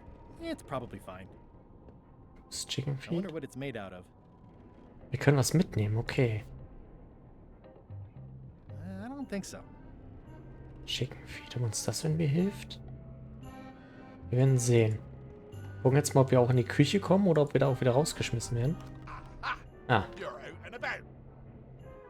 Was will dazu? Gucken wir, ob wir vielleicht einfach wieder so rauskommen. Ja. Okay, er ist ein bisschen nachlässig geworden, uns zu bewachen. Aber das muss ja irgendeinen Sinn haben, ne? Kann man den Mob wirklich nicht mitnehmen? Take a break. Was sehen wir, wenn wir das jetzt so machen? Kommt er wieder angeschissen? Nee.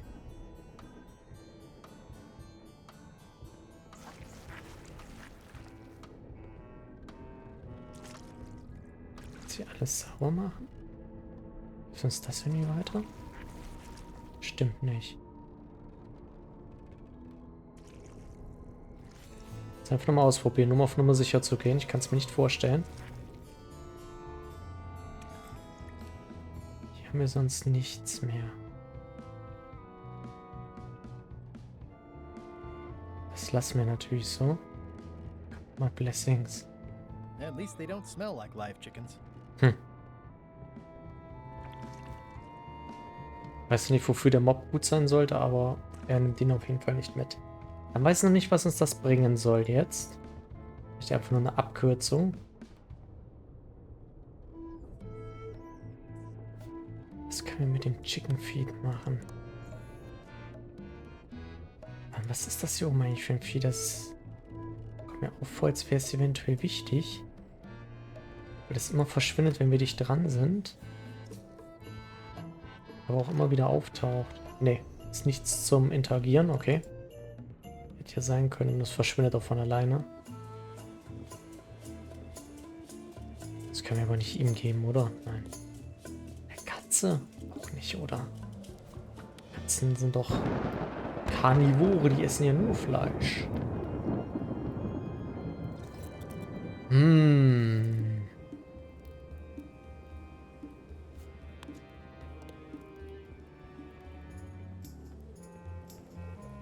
Dann müssen wir unsere eigene Potion quasi brauen.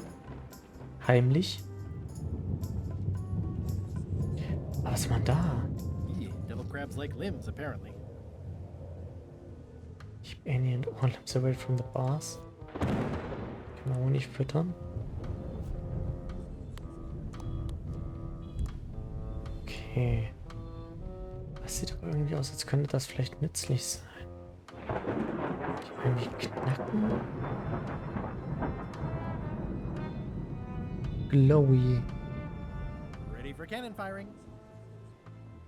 Like the cannon. Nee, ich will aber... Ach, ich dachte, wir können das vielleicht einfach mitnehmen. That had better be the sound of you working, Swabby.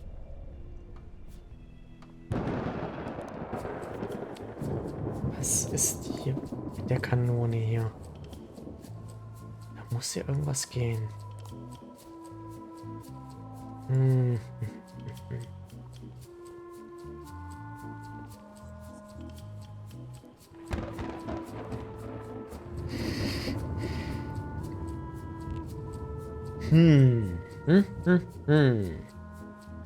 Das Messer hatte ich ihm schon probiert, ja.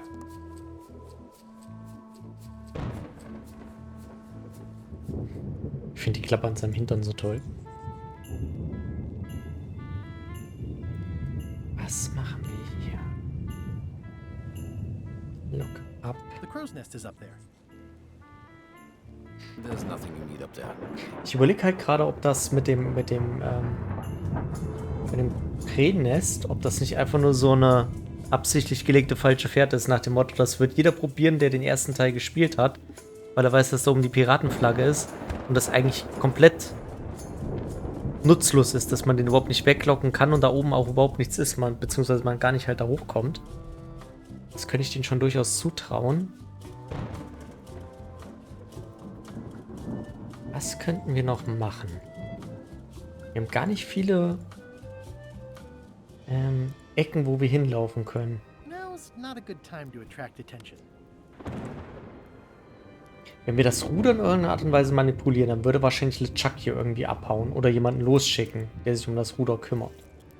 Pardon me, fearsome leader. I told ye to find a flattened skull. Okay, da macht er nichts weiter. Okay, wir gehen nochmal runter zum Ruder. Vielleicht habe ich da irgendwas übersehen. Hier habe ich ja auch schon geguckt. Nee, sonst nichts weiter. Check the cauldron. The potion smells like it's ready to go. It's just missing the flattened skull. Können wir den Hängetyp hier vielleicht mit dem Zeug füttern? Der uns irgendwas gibt oder weiterhilft? Nee. Okay.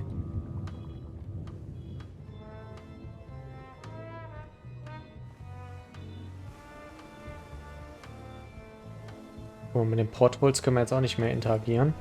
Dachte gerade für einen Moment, dass wir da vielleicht durchgucken können, um zu sehen, wo der Typ jetzt hin ist in die Küche.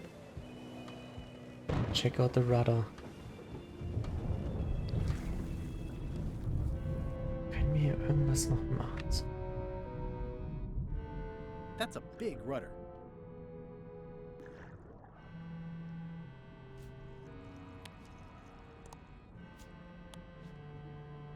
Was wir hiermit machen können sollen. Tolles Deutsch, aber ihr wisst schon, was ich meine. Das heißt, irgendwie manipulieren können. Schrauben hatte ich schon probiert. Messer. Das macht alles nicht wirklich Sinn, ne? Das kommt schon langsam an den alten Punkt bei Adventures, wo man dazu neigt, einfach mal jedes Item auszuprobieren. Ich habe auch schon hier irgendwie überlegt, von wegen congratulate myself about the double monocle, ob wir in irgendeiner Art und Weise damit quasi so ein Brennglas erzeugen. Mit den Fackeln vielleicht, ja? Aber das müsste ja eigentlich, würde das nicht funktionieren. Wir bräuchten schon Sonnenlicht oder sowas dafür. Irgendwas, was schon mal ein bisschen mehr Power hat. Aber es wäre vielleicht noch eine Möglichkeit. Mit dem Ruder geht schon mal nix. Vielleicht mit dem Anker? Mit dem vielleicht abschnippeln? Ist ja eigentlich meist mit einer Kette gesichert, ne?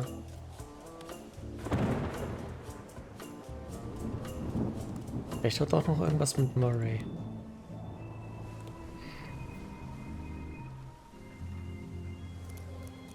Entschuldigt bitte. Mit einer der Gründe, warum ich nicht mehr allzu lang machen möchte. Das hat jetzt nichts damit zu tun, dass wir hier hängen. Ganz im Gegenteil. Ich hätte eigentlich gehofft, dass wir das Schiff noch den Abschnitt hier abschließen können und dann einen sauberen Cut haben. Im Augenblick sieht es nicht danach aus.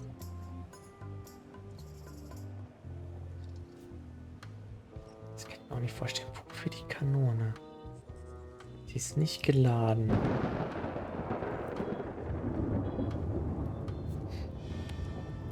Ne, es geht alles nicht.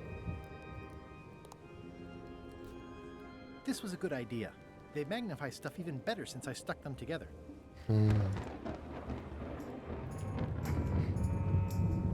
Oh, ist das schlimm. Okay, wir gucken mal, ob wir nicht doch irgendwie weiterkommen. Der Schiffsgalley. Wir können auch Mary hier nicht irgendwo hinsetzen, oder? Mary.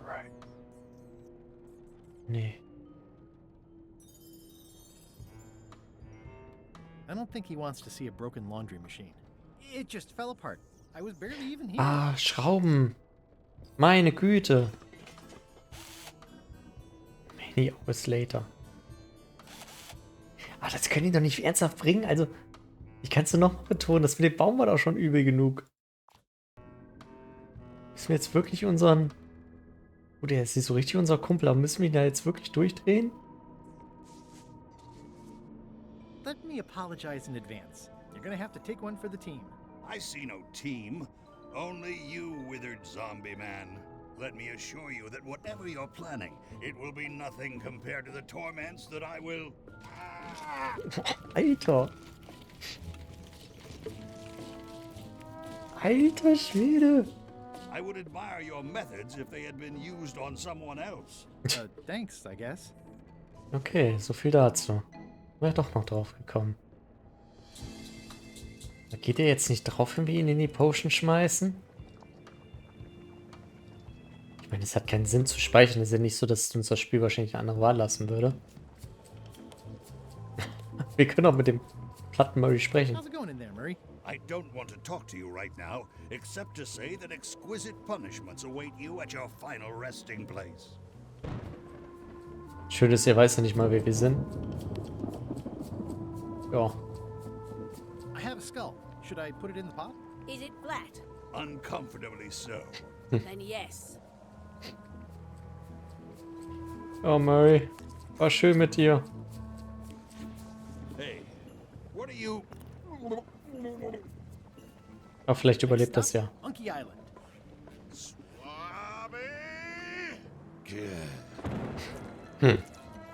Why are you out of the open? You're not ready for the deck. Where's your mop? And also...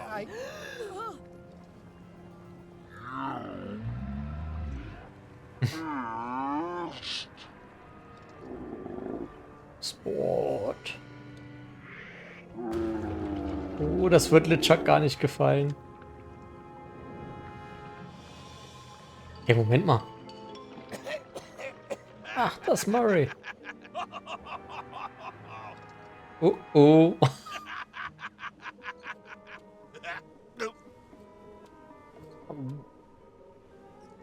I can explain, sir. I guess you'll be first swab now, whatever your name is. A promotion. I won't let you down. This'll be ruined now it's spilled. Start making the potion again. I'll be in me cabin, gritting me collection of other people's teeth. Redo the potion? Is that even possible? No! We barely scraped together the ingredients the first time. We're out of almost everything. Let's tip the cauldron back and pretend we're working on it.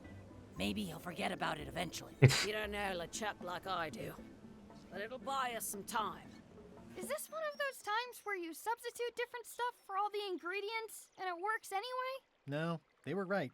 We couldn't make the potion again. But you told me that you can't get to Monkey Island unless you make the potion. Well, I did. But as it turns out, there is a way.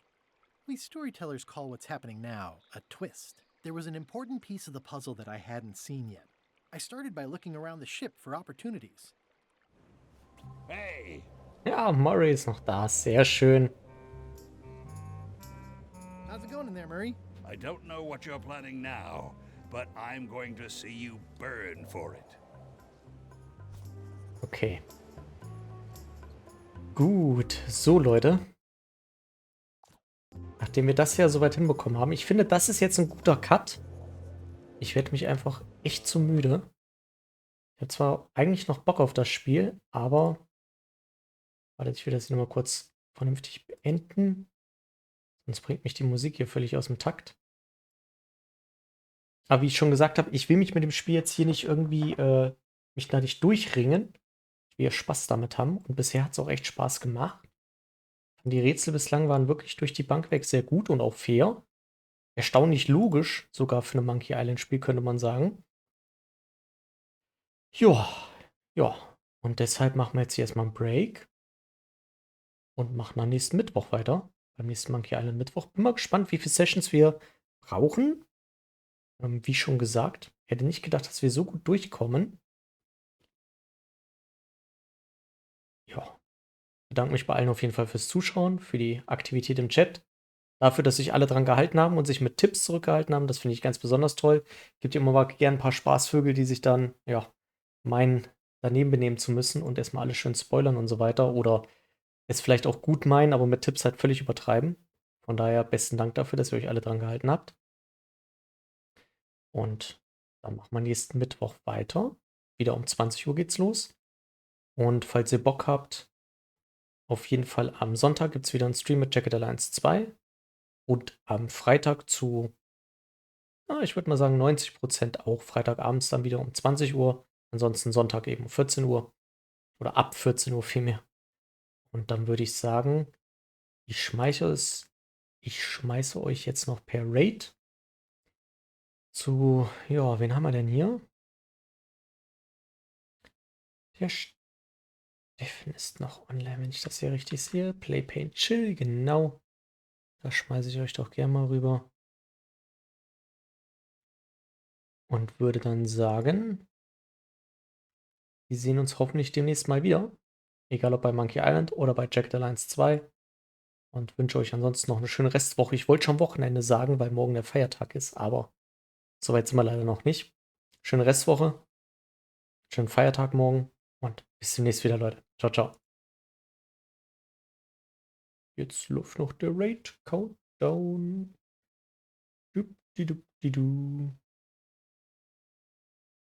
Alles klar. Jetzt haben wir's. Macht's gut, Leute. Ciao, ciao.